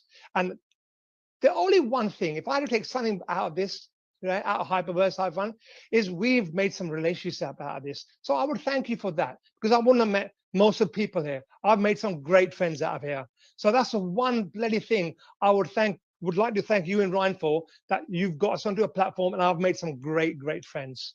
Apart from that, no, you've been sitting from afar watching us suffering, and now you want to step back in. Step back in, yes, fine. But don't just say you're going to do ABC and now you're going to talk to corporate and then you need 1% of the community or 2% of the community. That's not going to sit well with any of us. Yeah, corporate is you. You are corporate as far as I'm concerned. There's no corporate. You own the company. So who's corporate? Somebody you put in there. Simple. Guys, I'm gonna move on, because after you've made your point loud and clear, and we got it. Yeah, I just want to be fair to. Hey, Harinda, can I say something? If you don't mind? Go for it. Sorry. I think Sam as a corporate or was a CEO of the company before, can't say much. Okay, I'm sorry, I can't come on the video at the moment.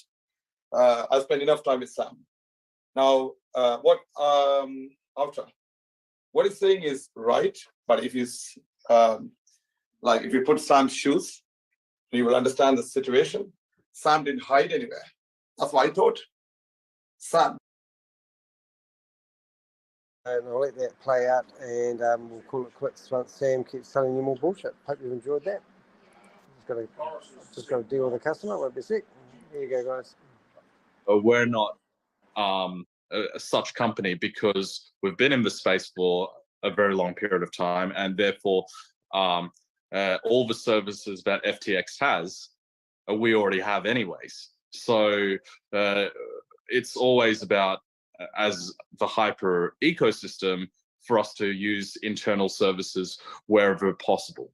And therefore, we're very much segmented away from all the turbulence the rest of the market face. Okay. Thank you for that. That was Samuel's question. Dorian had a question. He said, how do you see MOF being used in 2023? Will it come back?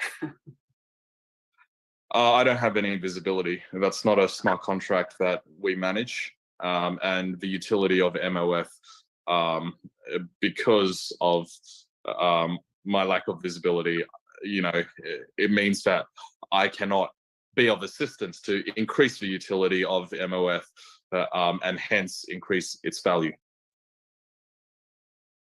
Okay. Like I said, a lot of these questions have already been answered. Like Elliot asked, will the community receive at least their 1x without having to recruit or give additional deposit?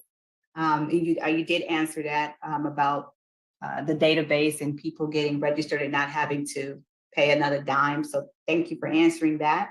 The other question that I see here is, so many, I'm just going through it. If Sam Lee is not a part of Hyper Nation, okay, so the question, I'm going to rephrase it for them. So the question this individual had is that in the infrastructure, when they see it, the setting, they said, Sam Lee, you are the head of Hypertech Group, and then there's HyperFund, Hyperverse, Hyper Nation. So they wanted to know, when you say you're not a part of Hyper Nation, what does that look like? What does that mean? If you're part of Hyperverse but not Hyper Nation, are these two different people running it, two different corporate people, or the same that running Hyperverse and Hyper Nation?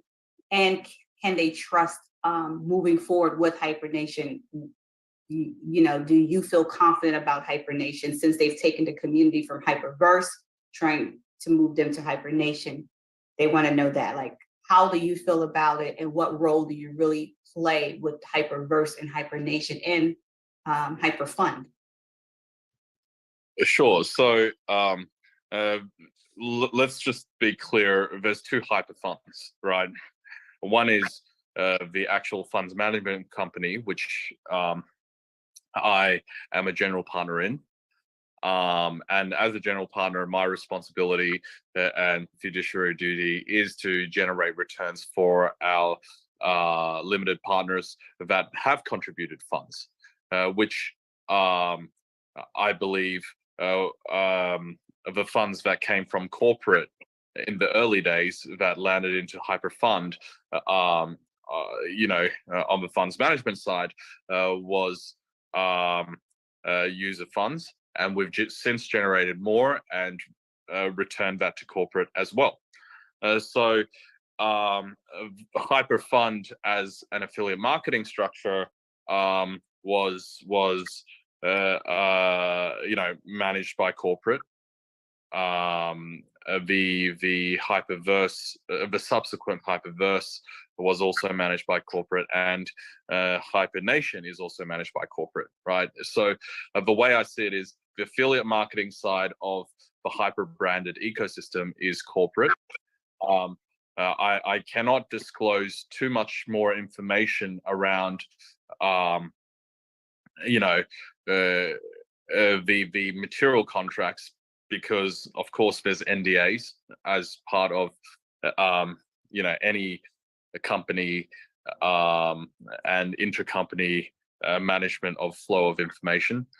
So for those who don't know, an NDA stands for a non-disclosure agreement. It's quite standard business practice to make sure that, you know, information does not get leaked out to, you know, people that aren't supposed to be privy to that information. So, so you know, to go back to the question, am I involved in HyperNation, Hyperverse, or HyperFund? I'm involved in HyperFund on the funds management business. The affiliate marketing side of the business, I was never involved in, but I do sit on the board of, in order to have the visibility necessary to assist. But that visibility has degraded to a point where I'm no longer able to assist. But because of the long-standing relationship between me and the people in corporate, I still believe that they have the intention and capability of paying what they promised. Thank you. Another question that someone had is just that how do you feel about if they were to people leaving from Hyperverse to HyperNation, about running into the same problem or into the same withdrawal issues? Because people are just sitting still and they want to believe in something, but they're not sure if they should. So what are you able to share about if they were to go to HyperNation, since you know the people at corporate, you still believe in them? Do you believe people should enroll in HyperNation, or what do you think? I guess they're just looking to know. They need to know. People are fearful. They don't want to move forward. They're afraid that the same thing that happened to Hyperverse will happen to HyperNation. So what do you think? Or can you share with the community what to do or not do? I don't have any visibility to even be in a position to advise on that. So unfortunately, you know, it's your money. You could do whatever you want with it, and that decision's on you. My objective is to get the 1x back sooner rather than later. I still believe corporate can deliver on that. And the way I assist in moving that process along is by gaining the transparency directly from the community, as opposed to waiting for corporate to give me that transparency. Thank you. This is more personal. This message, not my personal, meaning the person who sent this message as a question is really personal to them. This message came on Telegram, and the individual said that, and my question to you, Mr. Sam Lee, is what do you say to this individual who says, my friend is now suing me because I helped her get started, and she's now suing me. I need help. What can I do? What information or advice can we give? And she's not the only one. I got another email from a gentleman who said he put his entire savings, his entire retirement account into Hyperverse. That was another one. And the third one is a gentleman who said he refinanced his house, took money from his home that he bought, took the money out, 100K, and put it into Hyper. So my question to you, because as leaders, I get overwhelmed because these are the emails and things I see, and I'm human. So it breaks my heart. It hurts because I can't do anything about it. I just read these things and I see it, and I try to put myself in their shoes. And again, crypto is new to people, so they just believed in it. And I know people can say, hey, you're taking a risk, when you do this. Yes, but everything you've shared about moving forward and things you plan on doing, what do you say to that person? The woman that says her friend's getting ready to sue her or is taking her to court, and the person who put his entire retirement into Hyperverse, what would you say to that individual? Okay, so I want to say to those people who are trying to blame their friends for when their friends have the best intentions of helping them, that unfortunately it's a waste of energy, right? It's a waste of negative energy and is not really going to yield the solution. However, if the person who brought you in has made a commitment legally saying that if everything goes wrong, and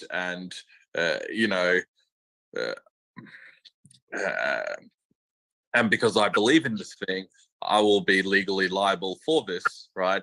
And it's documented, then of course, the person who brought you in making such promises need to be held accountable, because you know what? Don't make promises you can't fulfill, right? That's one of the key lessons that I've learned very early on in life. And that is why I'm able to be in front of this community today, is because I've honored all my contractual obligations and have delivered to corporate what I promised. And one of those contractual obligations is the non-disclosure agreement, right? I'll continue honoring that contractual obligation in good faith, because I want corporate to do the right thing as well. So to the people who unfortunately have overextended their risk into this space just because they believed, I want to say again, patience is necessary because the industry is still so new. As long as we're here to continue this journey, there will be plenty of opportunity that will come up that will make their money back 10 times or even 100 times over. And I will be personally responsible for bringing those opportunities forward to the community. Of course, I understand that is not the concern of some of the people here, because they just care about the 1x. But this is part of the solution. Corporate still needs to be held accountable for the 1x, but I will be responsible for bringing opportunities forward. And the opportunities will have a freemium model, which means that no fresh capital is required to participate in the opportunities if these guys choose not to. Of course, they won't be on the same level of treatment as those who put a little bit of cash into these opportunities, but through just being able to tap into the marketing budgets of large corporations, we are moving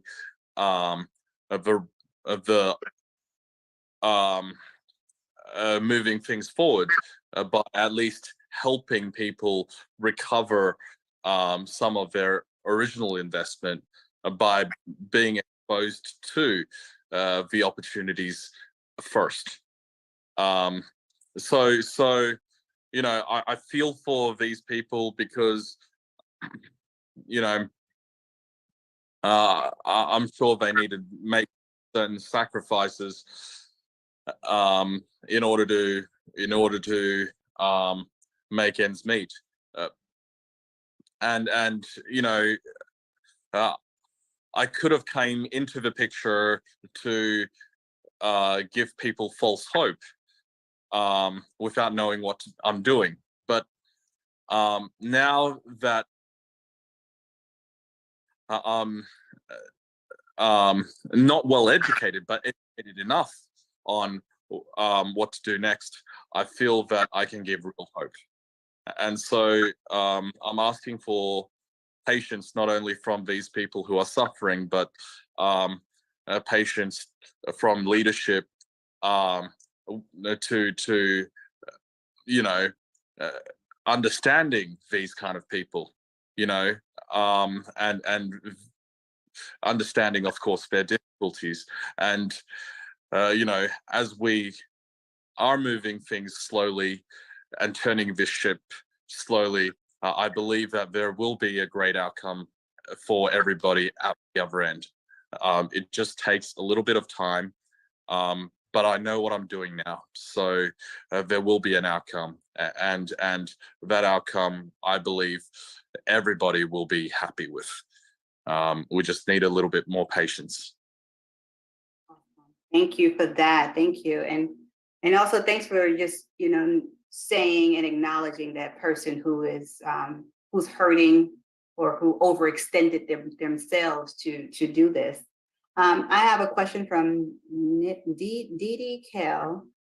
It says, and this goes to Hyperverse. I don't know how much you can help, because a lot of the questions is Hyperverse, and I know you kind of answered in a nutshell that you don't have visibility. So, and a lot of their questions is Hyperverse, but hopefully will just give us an answer here. It says, hello, Sam. Many of us came into Hyperverse because in the course of our due diligence, we were sure that if things were to go south with the company would liquidate their assets and it would at least make their members whole. Why isn't that being done at least? And why can't you do your part to see that this happens for the community? So you've answered the second half of that, your part that you're doing. I guess they want to know the first part. When a lot of us joined, there was the due diligence where the policy and procedures, and in there it mentioned that if something were to happen, that the company would liquidate assets to make sure people are made whole. So they're asking about that. I don't even know if you're aware of it, but that's the question. Yes, I've been made aware of it, especially when community members approached me randomly wanting me to liquidate assets that we created since 2016, because Hyper as a brand was established in 2016, and you know, we've done well. The affiliate marketing side was kicked off in 2019, and is in its own sandbox. It leveraged the Hyper brand, but does not have legal control over what we've been what was created prior to that. I wish I could find the video of her with the baseball cap on. I'm trying to look for it. That's why I got distracted.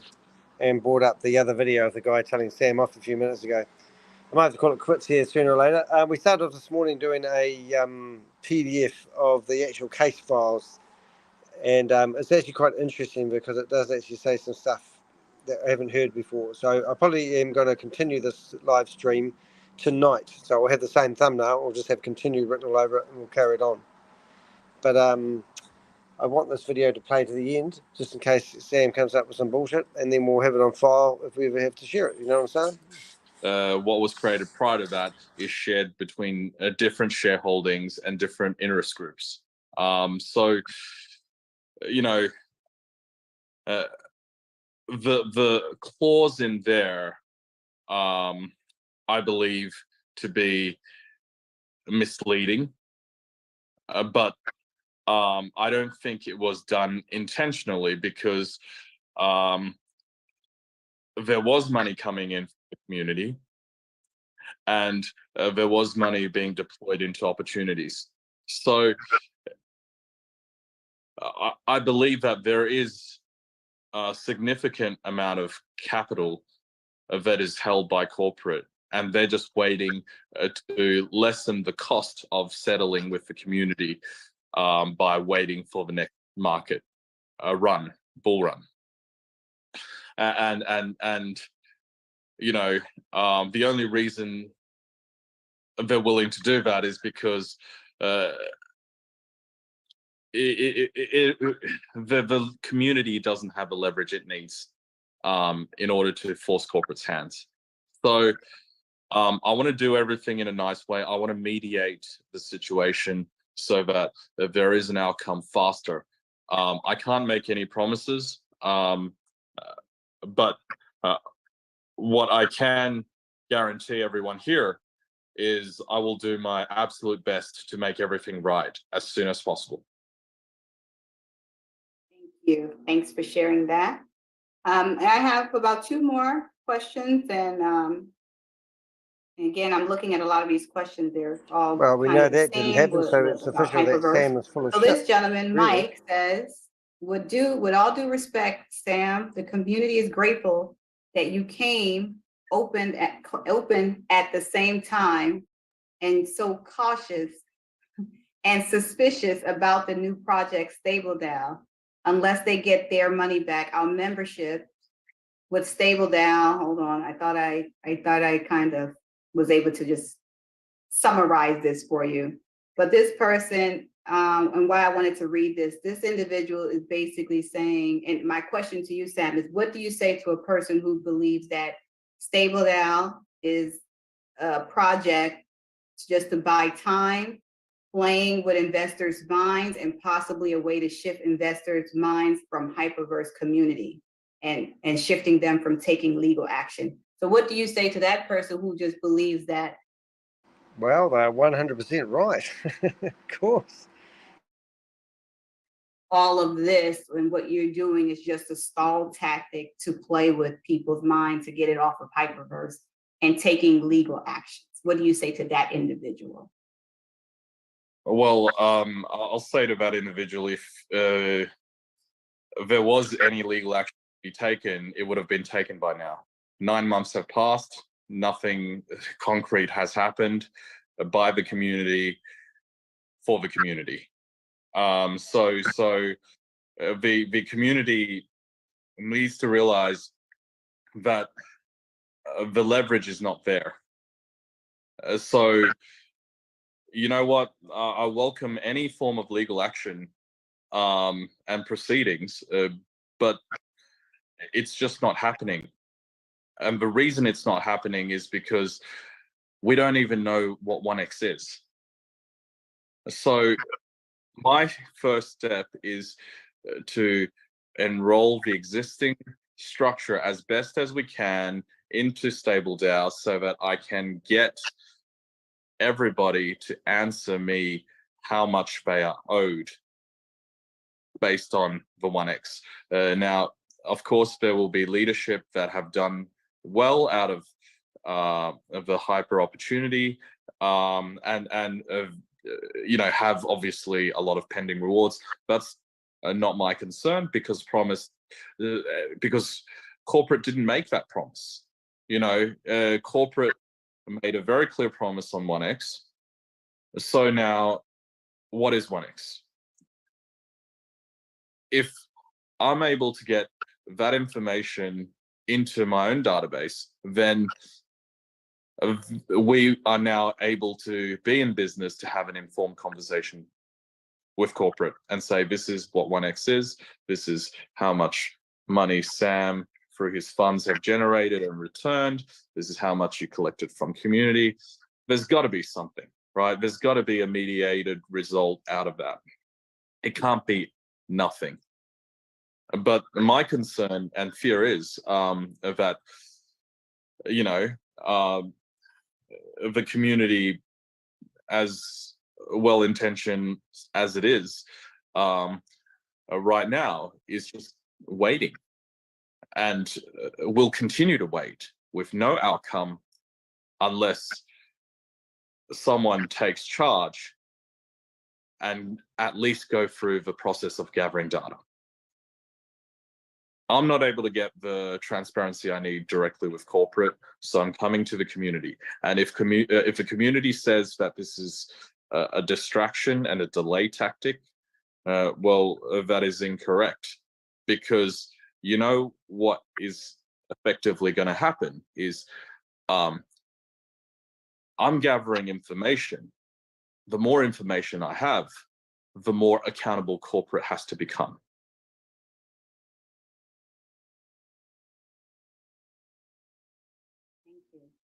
Sharing that. Crypto Lou, question is, what is Sam's past/current relationship with Blockchain Global? That's a good question. So I'm the CEO of Blockchain Global. The company was founded in 2014. We did Bitcoin mining out the outset, and of course have made a lot of money for the various participants in our Bitcoin mining operation. All that has been dividended out, and what was left is a company with circa $20 million of assets and no real operating business moving forward, because it was predominantly focused on Bitcoin mining. So considering that the company also owes me money and also owes a lot of other stakeholders that have built the success of a mining operation in the early days money as well, the only fair thing to do with a company in that scenario is to put it into bankruptcy and have the administrator divvy up the assets of the company to repay the creditors. Because you know what, I could have done the unfair thing. Oh, you could have done lots of things, Sam. You're just absolutely dickhead. Just saying. Needs to come to me first. I'm the CEO. I'm the founder. I'm going to look after myself first, and whatever's left then gets shared amongst the remaining shareholders, etc. But that would have been the wrong thing to do.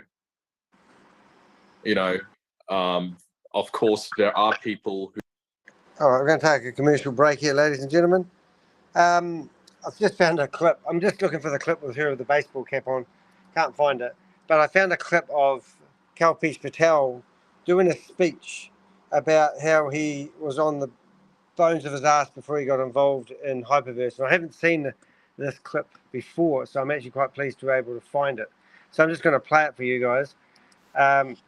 He's out for dinner and he's thanking everyone for his success. So remember, Kalpesh Patel had been in prison before for 12 months. He was involved in a fraud case that was involving $25 million, and there was 12 businessmen involved. He said he was guilty. He got 12 months in prison and had to pay a fine for, I think it was £330,000. Anyway, he was on the bones of his ass. But this speech here is quite good. I don't know if everyone's seen this before. And Here we go. all of the people that are newly entering my life, I'm super excited to share this specific moment in time with all of you. I must say, who would have thought 20 months ago, trying to find 2 pennies to rub together. I remember borrowing money from Prab to get through a very, very rainy season. Literally 21, 22 months ago, I went to his house, said, Prab, tough times are upon me. Can you help? And he got me through that little phase. I gave him my car, downgraded for another car, so I couldn't afford the monthly payments. I had to question every time someone said they wanted to meet me, whether it was worth going or not, because the petrol was killing me. That was 20 months ago. My friend showed me a business. Keith Williams. And it cost $1,000 to sign up. And I could see I could turn everything around if I could get in. And I didn't have $1,000. I opened up a free account. I started reading about the company, studying the company, learning about the company. 3 months later, I managed to get that money together, scrimped and scraped from wherever I could. I bought myself a spot. I even asked Keith at the time, can we do a partnership? And he said, no, you carry on, do your own thing. There was an event in February where Sam Lee was speaking in Barcelona. It was £100 for the flights. And he said I could sleep in his hotel room, and I didn't have the £100 for the flights. But I made the decision to do it.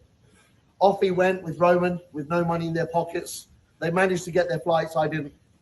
They came back, told me how amazing it was, and I went to work. 20 months later, we were at the highest restaurant in the world, hired the whole place out just for us.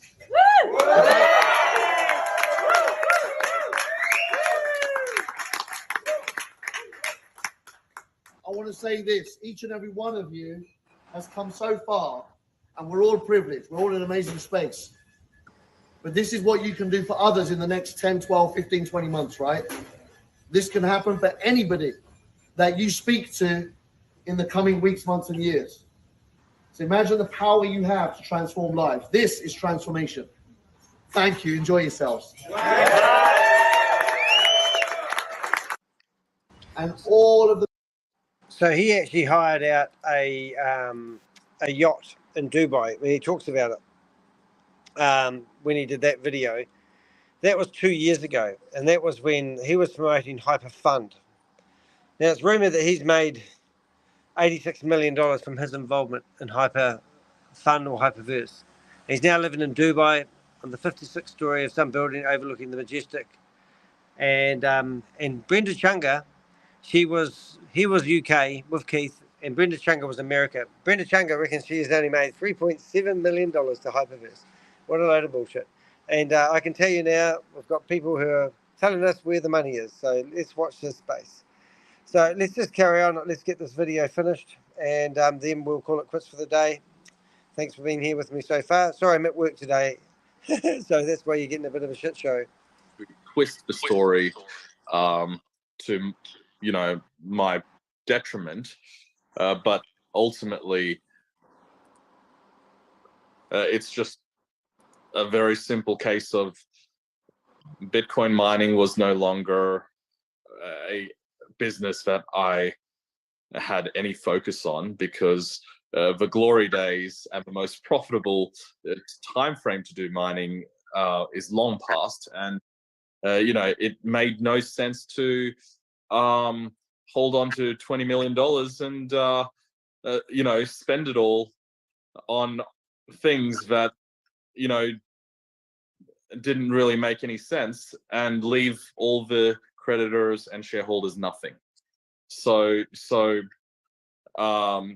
where the company's at. It's with the administrators, and they're just going through the balance sheet in order to work out who's getting what. Hey, thank you. I'm sure you've answered that individual's question. Thank you for that. Someone here says,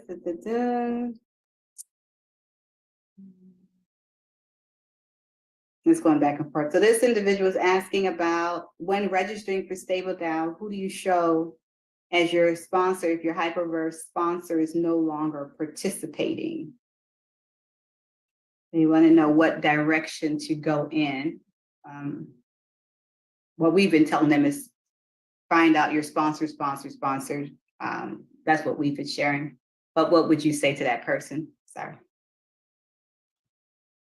Yeah, the migration of a lineage does not have to be perfect, and you know, it actually doesn't really make too much of a difference to me, because all I care about is getting the information on 1x, right? So that I can have an informed conversation.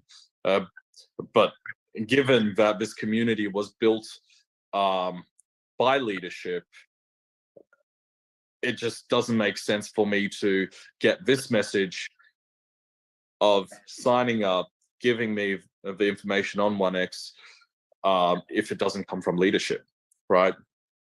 And I've been respectful on all my Zooms, understanding that I'm coming to the community through leadership.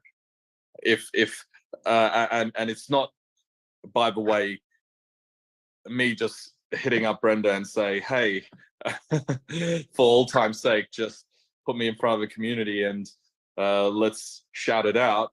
No. There has been a number of conversations with leaders prior to one of these 1,000 people full house Zooms. I think we owe it to everyone to play these sort of videos, because I think they're really just to show, you know, like honestly, if you knew what I knew when you watch this video, you'd probably be watching it differently. And to know that Brenda Chunga is actually an informant trying to entrap Sam, this was something that didn't sit well with me, because I knew people would listen to Brenda, and when she introduced Sam into the community, all for the sake of trying to trap Sam, it told me that the Men in Black didn't really care about the detrimental effects that may actually have on people who were sitting on the fence, because she was doing an act trying to save her own bacon. And then Sam's now in here. I mean, I don't think Sam would have got such traction if they didn't use that strategy. And I reckon there needs to be a law change where, you know, instead of trying, I mean, obviously we're now trying to get Sam back to Australia, expedited from Dubai. And America's stuck their nose in, theoretically, and laid charges against an Australian citizen, which is kind of unusual, really. But that will probably prod Australia in the ribs to follow through and do what they've got to do to get him out of there. Or if Garrett comes through with his threats to Sam, he could get locked up in Dubai. Wherever he spends the most possible time, I want to go visit him. But yeah, I just think if you knew that she was an informant at the time and she's trying to entrap Sam, it just sheds this whole thing on a different light. Now, she doesn't look comfortable. She was very comfortable and smoozy online all the time, wasn't she? And all of a sudden, she disappeared for a while. She knew people were after her, got brought in for questioning, and now look at her. She's like, how I often say, she's sweating like a rapist. You know what I mean? Anyway, let's get rid of this video. Being set up. And that is the right way to go about it, because I need to make sure that the leaders understand my intentions and the objectives, No so worries. that they could understand you, that this is something that they can be on board with. So it's not, you know, so it's not, I understand, you know, hyper tech, I'm the chairman, and this community was built off the narrative and the intention of that I originally had. But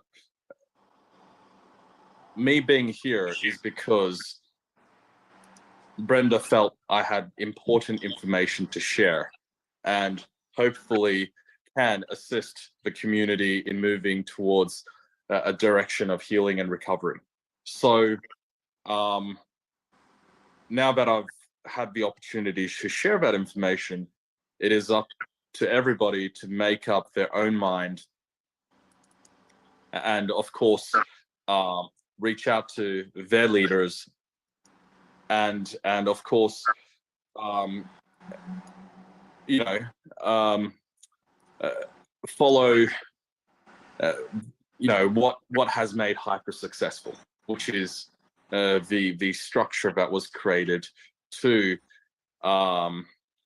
really you know, help everybody who has worked so hard build. And look at the structure. I've actually got that. This is the corporate structure, and here's Sam saying that he's not involved. You know, and he's not the corporate. You're telling me that he said he's the chairman of Hypertech Group. If you look closely, you can see Colin Star Capital. I'm just going to see if I can make this bigger. I already have. Oh, now can I? Oh, I can't. Yeah, but see, under here you've got the Hyper Community. You know, this is the crowdfunding for this project. And he's telling you that he's the chairman of Hypertech Group. You've got Colin Star Capital, which is Ryan Jew, Blockchain Global, which 60% of that was owned by Sam Lee, and it's his company, and then Colin Star Capital owned 40% of it. And then you've got Hypertech Group and Hypercash Foundation.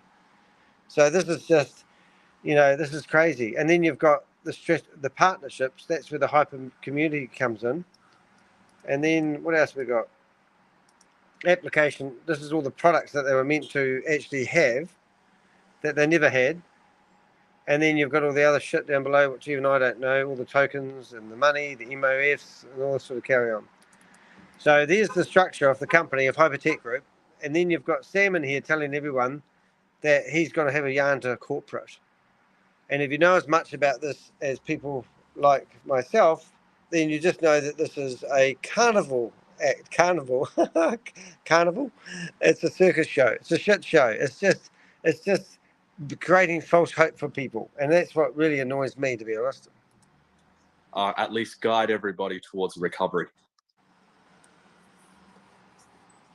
Thank you so much for that. I was taking notes here. This question, we communicating with a lot of the leaders in the community. I remember being on some calls with them, and they mentioned, since you are on the board and you speak to corporate, you said you have board meetings with them at least once a month. Some of us leaders, we were saying, because we want to see people be made whole, we were saying, if HyperNation is going to give 0.7% a day over in HyperNation, some leaders were saying, hey, won't they just give, say, 0.5% in HyperNation and give 0.2% to the people in Hyperverse to start allowing those people to start getting something small to show that, show good faith. So I'm sharing this with you, Mr. Sam Lee, to say, hey, when you do talk to corporate, that's like a suggestion that a lot of the community members are willing to take a lesser percentage a day in HyperNation.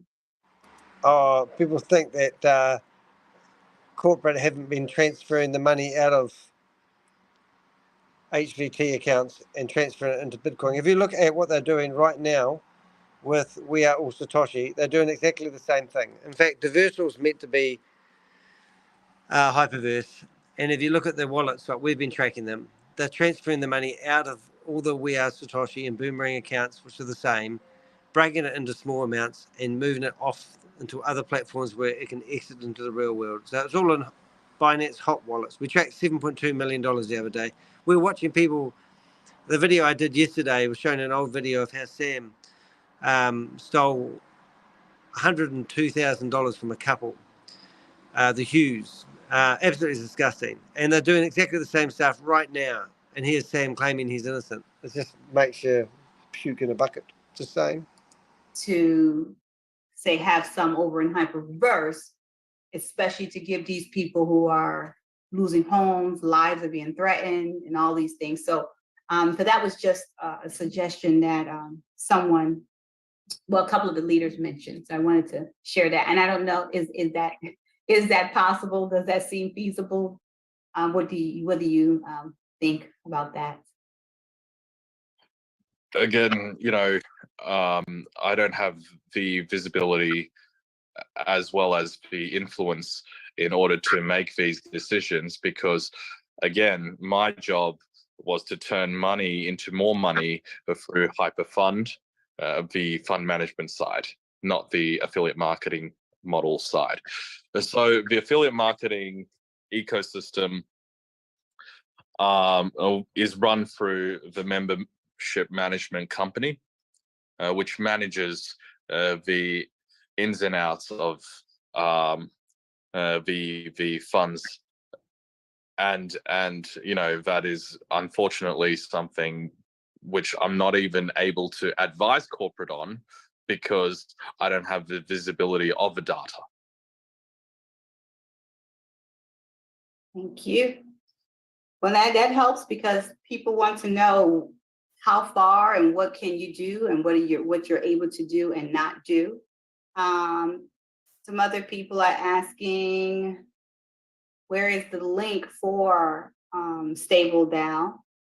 And you did mention something about a PDF going around. So will it still be that link of Stable DAO that will be that leaders should just send to everyone, or this PDF that you're doing is going to be something different? Bless you. So the link should really come from your sponsor or your sponsor's sponsor, whoever's left, right? Of course, the way I see it is, ultimately it just doesn't matter in the grand scheme of things, but it's always good to respect a structure, especially if the structure is how we disseminate information towards a recovery. There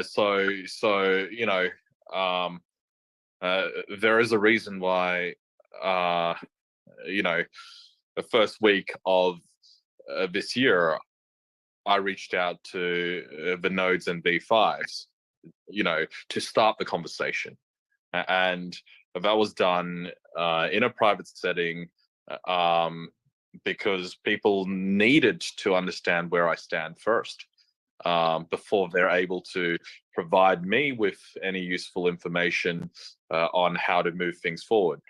I've been able to, of course, gain significant value out of those conversations and learn a lot as well.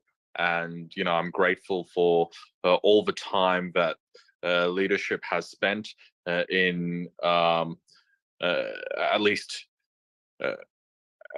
allowing me to understand the steps and process required to get the community understanding that I do have the community's best intentions at heart. Okay, so Sam. I just hope that the link can be disseminated from leadership downwards, and that will take time. So for people who are eager to punch in their information, well, even if you sign up to the platform today off of some random link or affiliate code online, it's the questionnaire is not available yet, and we estimate it'll be 7 to 10 days before we finalize the questions as part of that questionnaire to ask everyone this question. This goes on and on, doesn't it? There's no rush to get yourself signed up, because there's a way to currently give me that information, because I don't want to ask for information twice. I want to just ask for it once. So measure twice, cut once. That's what I'm doing here.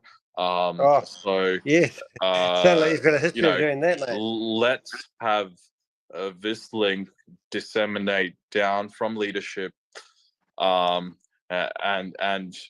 in 10 days time the questionnaire will be available to everyone, and from that point onwards I will have at least the beginning of an understanding to the problem, so that I'm able to at least have an informed conversation with corporate. Okay, thank you so much for that. I see one of your dear friends here. I'm going to add him to the spotlight because we took a lot of the questions already, so we didn't want this call to be a 5-hour call. We're going on 2 hours now. But I'll allow Gobi to go ahead. Hey, Brenda, I'm so excited to see you. Hi, Gobi. How are you doing? Hey, Sheila. Hi, Brenda. Thanks for bringing me in. I just want to say thank you. Sam, thank you so much for being here. I've spent almost 4 months with Sam. Unbelievable experience. If anybody here, like, thinking what's going on. Okay, so we have to talk about the elephant in the room. I haven't got my sound here, but here's Gobi in here. Now, Gobi was paying Sam's bill. There's a cartoonist, which I did a video about, and he received 2 payments from Gobi, and Gobi was told that Sam needed his child's education paid, and Gobi was paying the bills for a cartoonist that was creating some cartoons. This was just recently. So at one point, I thought corporate was actually Gobi and Sam. I didn't think that's true, but Gobi is the slimiest bucket of snot that you could probably get your hands on. And while we've just got this here, I just wanted to show you something interesting, as I actually managed to find that video that I was talking about. So I've actually put the link to this video in the description, and when I get back to my computer at home, I'm going to actually, basically download this video, make sure From we have it on Hyper, file. although they have, after But meeting at me, this point, when she's talking to him, I knew 100% sure that she had been arrested and she was an informant, and she was trying to build a relationship with Sam and the community so she could trap Sam into going to America.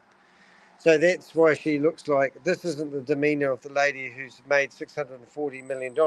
This is a lady that's been caught and sweating about what's going to happen. But since then, she's had a beautiful wedding and got a new husband. And it's definitely, so want nothing to do tonight, with what I'll do is I'll get back online when I get home, and I'll finish this meeting off, and I'll play this video, which is only 20 minutes long, rather than trying to play a 2-hour one on the day when I'm meant to be working. So I'll just carry on playing the Gobi one, and there's only seems like a few minutes left, and then we'll get this one finished, and we'll continue it later on tonight. So thank you very much for being in the chat room watching this, or watching this on the rerun. But I just think it's quite good to make sure that we have a historical record of these videos that may disappear off the internet one day. I know Sam is here to give some kind of good visibility, guys, about the future. I spent enough time.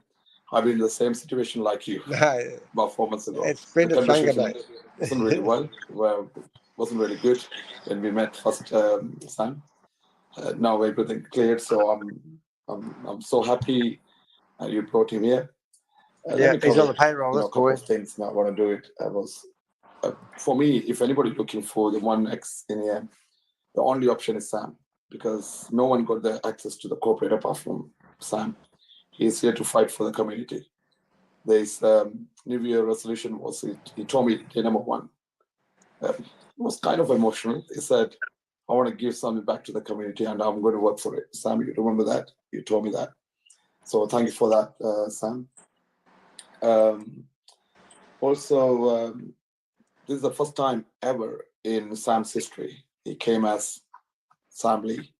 I'm here for you. He never did it before. So community, friends, you should trust him in this point. This is what I'm believing in him. First time ever in history, he came out talking to the community and saying, I'm here, trust me, I will not let you down. I mean, you have to trust this man. I know people are going to hate it because there are things going on everywhere. People are doing different businesses. If they're giving solutions, why not? Let them do it. But Sam is definitely here to do something for the community. I know that. That's what I want to say. Thank you. Thank you so much, Gobi. Thank you. Awesome. Okay, so let's give you a rundown on Gobi. Gobi's as slimy as they come, ladies and gentlemen. He's a real dog. You can see why he's sitting on his lap. But look at him. Here he is promoting We Are All Satoshi. Yesterday's meeting, he even had his daughter on the phone to me telling me that he knows that Sam is a scammer. That was about 3 months ago. And not only that, I have all these recordings of him, doing his thing, trying to convince his community to trust him. Hey leaders, good morning, good afternoon, good evening. Hope you all are well. I'll tell you leaders, I'm with Sam 100%, regardless of what, as a person, I like him. Some of you don't, completely up to you. As a business owner, I like him because he will So he's fully in bed with this guy. The other one is, of course, this tab here. You can see this is recent. And if we flip through these pictures once again, you'll find Gobi basically in bed with Sam. And this was just a few months ago in Dubai. So, you know, like these guys, they don't give it up. I think there is a photo here. Oh, here it is. So there's Gobi, Sam, and whatever all together. It's just, they're all in bed together. They're all running these scams. They're claiming to be sheep, but they're actually wolves in sheep's clothing. So it's just disgusting. So Gobi here's backing up his mate, and I can hear the jing of the money and all this. It's just disgusting. Yes, so I'm going to close out with this one question, and you've answered and you've shared a lot, you've said a lot, but a lot of the questions that I saw that came in, these are even questions I can help answer because you've actually answered it in sharing everything you've shared. So it's something I can break down to the community. Thank you for the lovely comments. That's really nice. However, that one question is, it's a short question, but people just really want to hear it. They're just asking the question, because some people believe it, is Hyperverse, even with all that you're doing, it's a Sam Lee, is Hyperverse a scam? What do you say to that? Well, no, because if it is a scam, the website will be offline, and I wouldn't be even wasting my time trying to get the information. So that means no scams are online? Well, come on. Information from the community in order to hold corporate accountable. Because I believe that, you know, just like, you know, the entire hyper ecosystem. Actually, you might have a point. What happens if you go to weareallsatoshi.com? Oh, it's offline. What happens if you go to weareallsatoshi.org? Oh, it's offline. What happens if you go to wearesatoshi.ai? Oh, it's offline. What happens if you go to waas.network? It's still online, but it won't be online for very much longer. So, yeah, maybe he's got a point there. And also the other ecosystems that we've been able to be lucky enough to participate in. There's always the good and the bad. And inside the corporate, there is also good and bad as well. And now we just need to beat the good out of them by ensuring that they understand that the community cannot wait any longer and needs to be looked after. So until people in corporate, you know, shuts down the website and puts out a message, right? I will keep believing that it is not a scam and that they are just buying time to lessen the cost of making people whole. Thank you. And you said something I was just going to ask, and you said it. I was going to say, since you're the only one who know these people in corporate, since they wear masks, we don't know who they are. Since you're the only one who know them, if we woke up one morning and the website was gone, it's not there tomorrow, you do know where to find them, right? To go talk to them. Right? That's what we want. We want to feel good sleeping at night. That if we wake up and the website's gone. Oh my God, did she just say we know you're the only people who know who they really are? It's just crazy, isn't it? Customer. You know where to get these people and say, hey, what just happened? I don't even have to go get these people. Because, you know, ultimately, there is enough evidence all over the internet to identify these people. I don't have to go get these people. You know, this is a very big project, even as it stands in Hypernation right now. So I don't feel that there are bad intentions at play. I believe corporate has the ability to make everyone whole, They just need to do it faster. So in terms of you know, I'm not here to promote Hypernation, but my job is Mr. also H. to just give What's wrong with people hope. Mr. H? To, Let's hear it from Mr. H, everyone. Mr. H rules, man. What's wrong with Mr. H? That way you can come up with another guy called Mr. SATOSHI. He's much better. He's more fun, isn't he? allow them to understand that the opportunity in this industry is massive. And now that I'm in front of the community after having made money without a community for over a decade, I don't think I can ever be in a position to go away, because what relationships I've been able to build with leadership, as well as the members that they lead, it's only going to get stronger. And you know what gave Bitcoin value? Bitcoin had value because of consensus. Now the consensus mechanism is a bit outdated. You know, proof of work is no longer as relevant as it is before. So the industry has evolved. But one thing is for sure, for certain, when the market picks back up again, I feel that there will be very little projects raising money through the traditional private sale, ICO, or IDO pipeline. That model is outdated. The model moving forward has to have an affiliate marketing structure that makes sense to the community and benefit those who believe in the project the most, not those who come in first and are immediately out first as soon as there is liquidity on an exchange.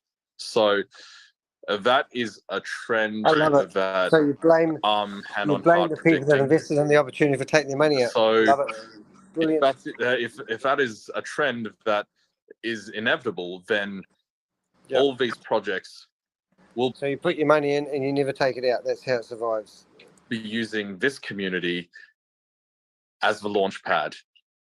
And what that means is we'll grow this community from 1 million, 2 million into 100 to 200 million. And what that means, because the affiliate marketing structure is there, is that any subscription and any participation of people who are in our database enrolled as, you know, the 100th million member is benefiting this community right here, because our community, even though is considered a giant in the crypto industry, is still so small because the industry is still so new. So that's how we passively make everyone whole. You know, it'll take time.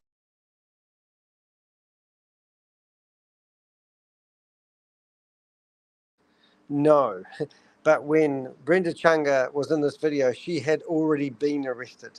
Not many people know that. She is right now an informant trying to trap Sam Lee. But what I get pissed off about is that she's actually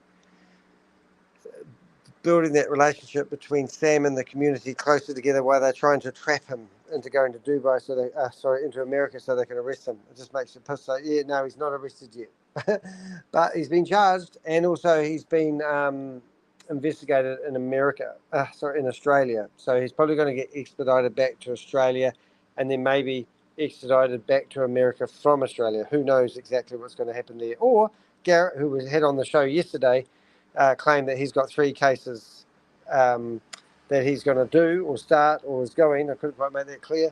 And he might be in a court near you in Dubai. Time, it'll take a little bit of work.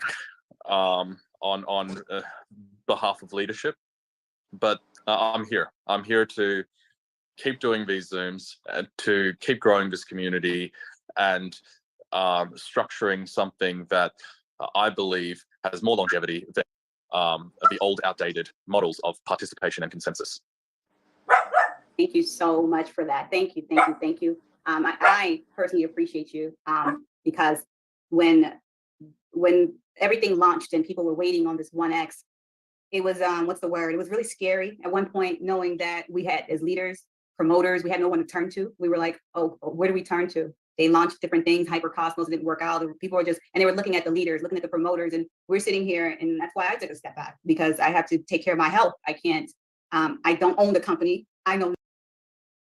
Okay, so Brenda had to take time out to take care of her health or her wealth.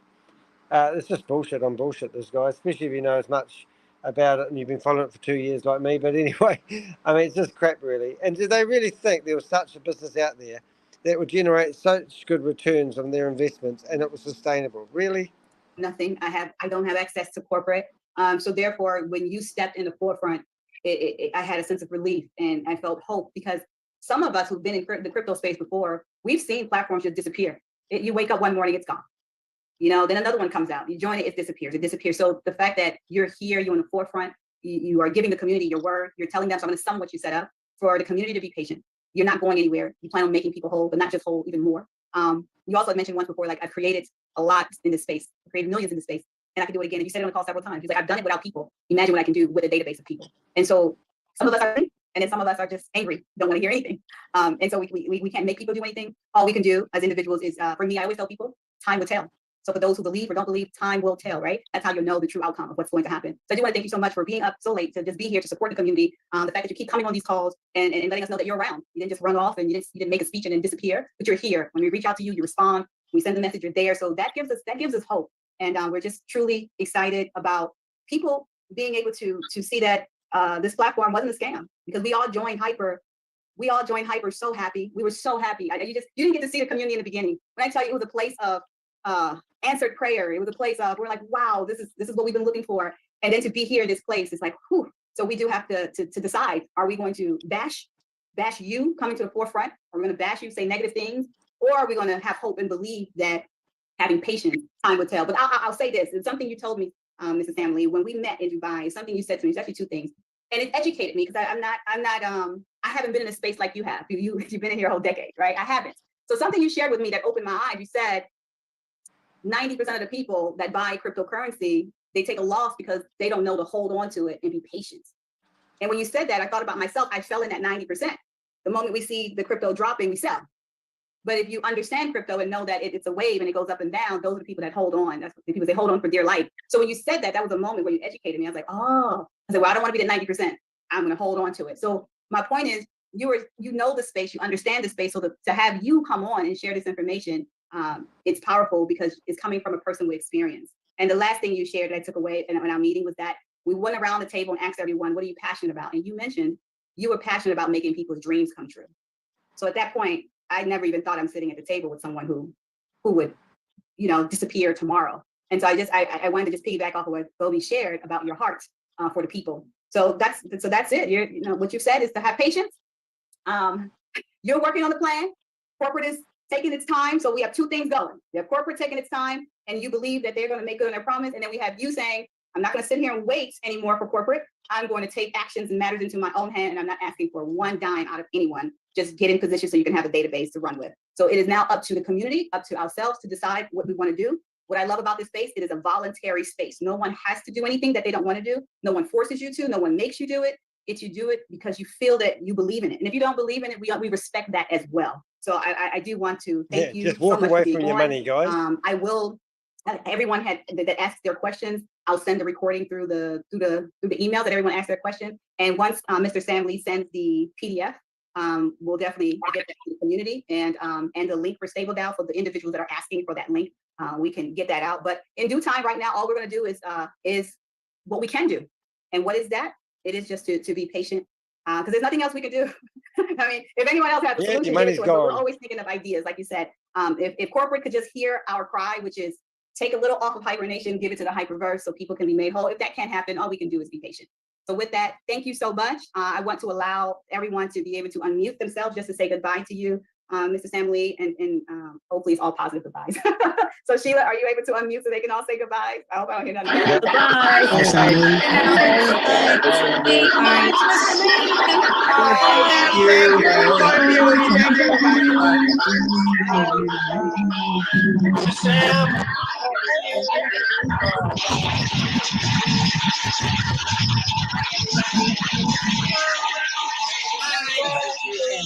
Let's get rid of that. Well, there you go. That was the end of the meeting. I've ran some up from work. Been a bit naughty. But I've never heard so much bullshit in my life. Look, hey, thanks for staying us. Thank you for staying with us to the end.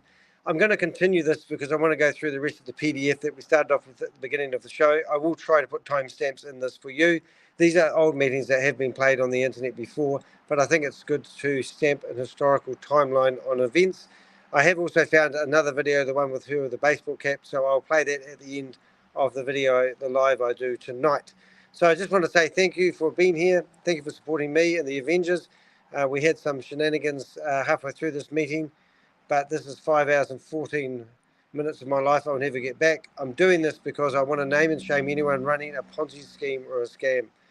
And I believe that the authorities are act so slow that at policing these people and getting these people on our streets. I'm a bit of a vigilante, to be honest. And yeah, so I appreciate anyone that supports us here today. If you can support us by liking this video, it would be much appreciated. If I had a look at the likes at the moment, let's see how many people have actually liked this video. I've got 15 people, 31, brilliant. Thank you so much. I'll use the one at work. I've got 32 likes, so that helps get these videos out. Yesterday, before we went offline, I asked everyone to keep clicking on the thumbs up button, and we actually managed to get it up to 40. Now that video that we did has actually got over, well, I think it's up to 1,000 views at the moment. Some love hearts coming in there as well, which is very cool. If you can support the channel, I really appreciate it. If you've got any information about anyone that you've seen running a Ponzi scheme or a scam, please do go to theheck.com, and I really appreciate you guys doing that. I'm just going to have a look at something there. Nope, we're all good. Okay, guys, so I'm going to end the stream, and I'll see you in the next live. Thank you for your support. And how come the numbers in the chat room goes up after we finish playing the video? Never know. All right, guys. Thank you very much. See you guys.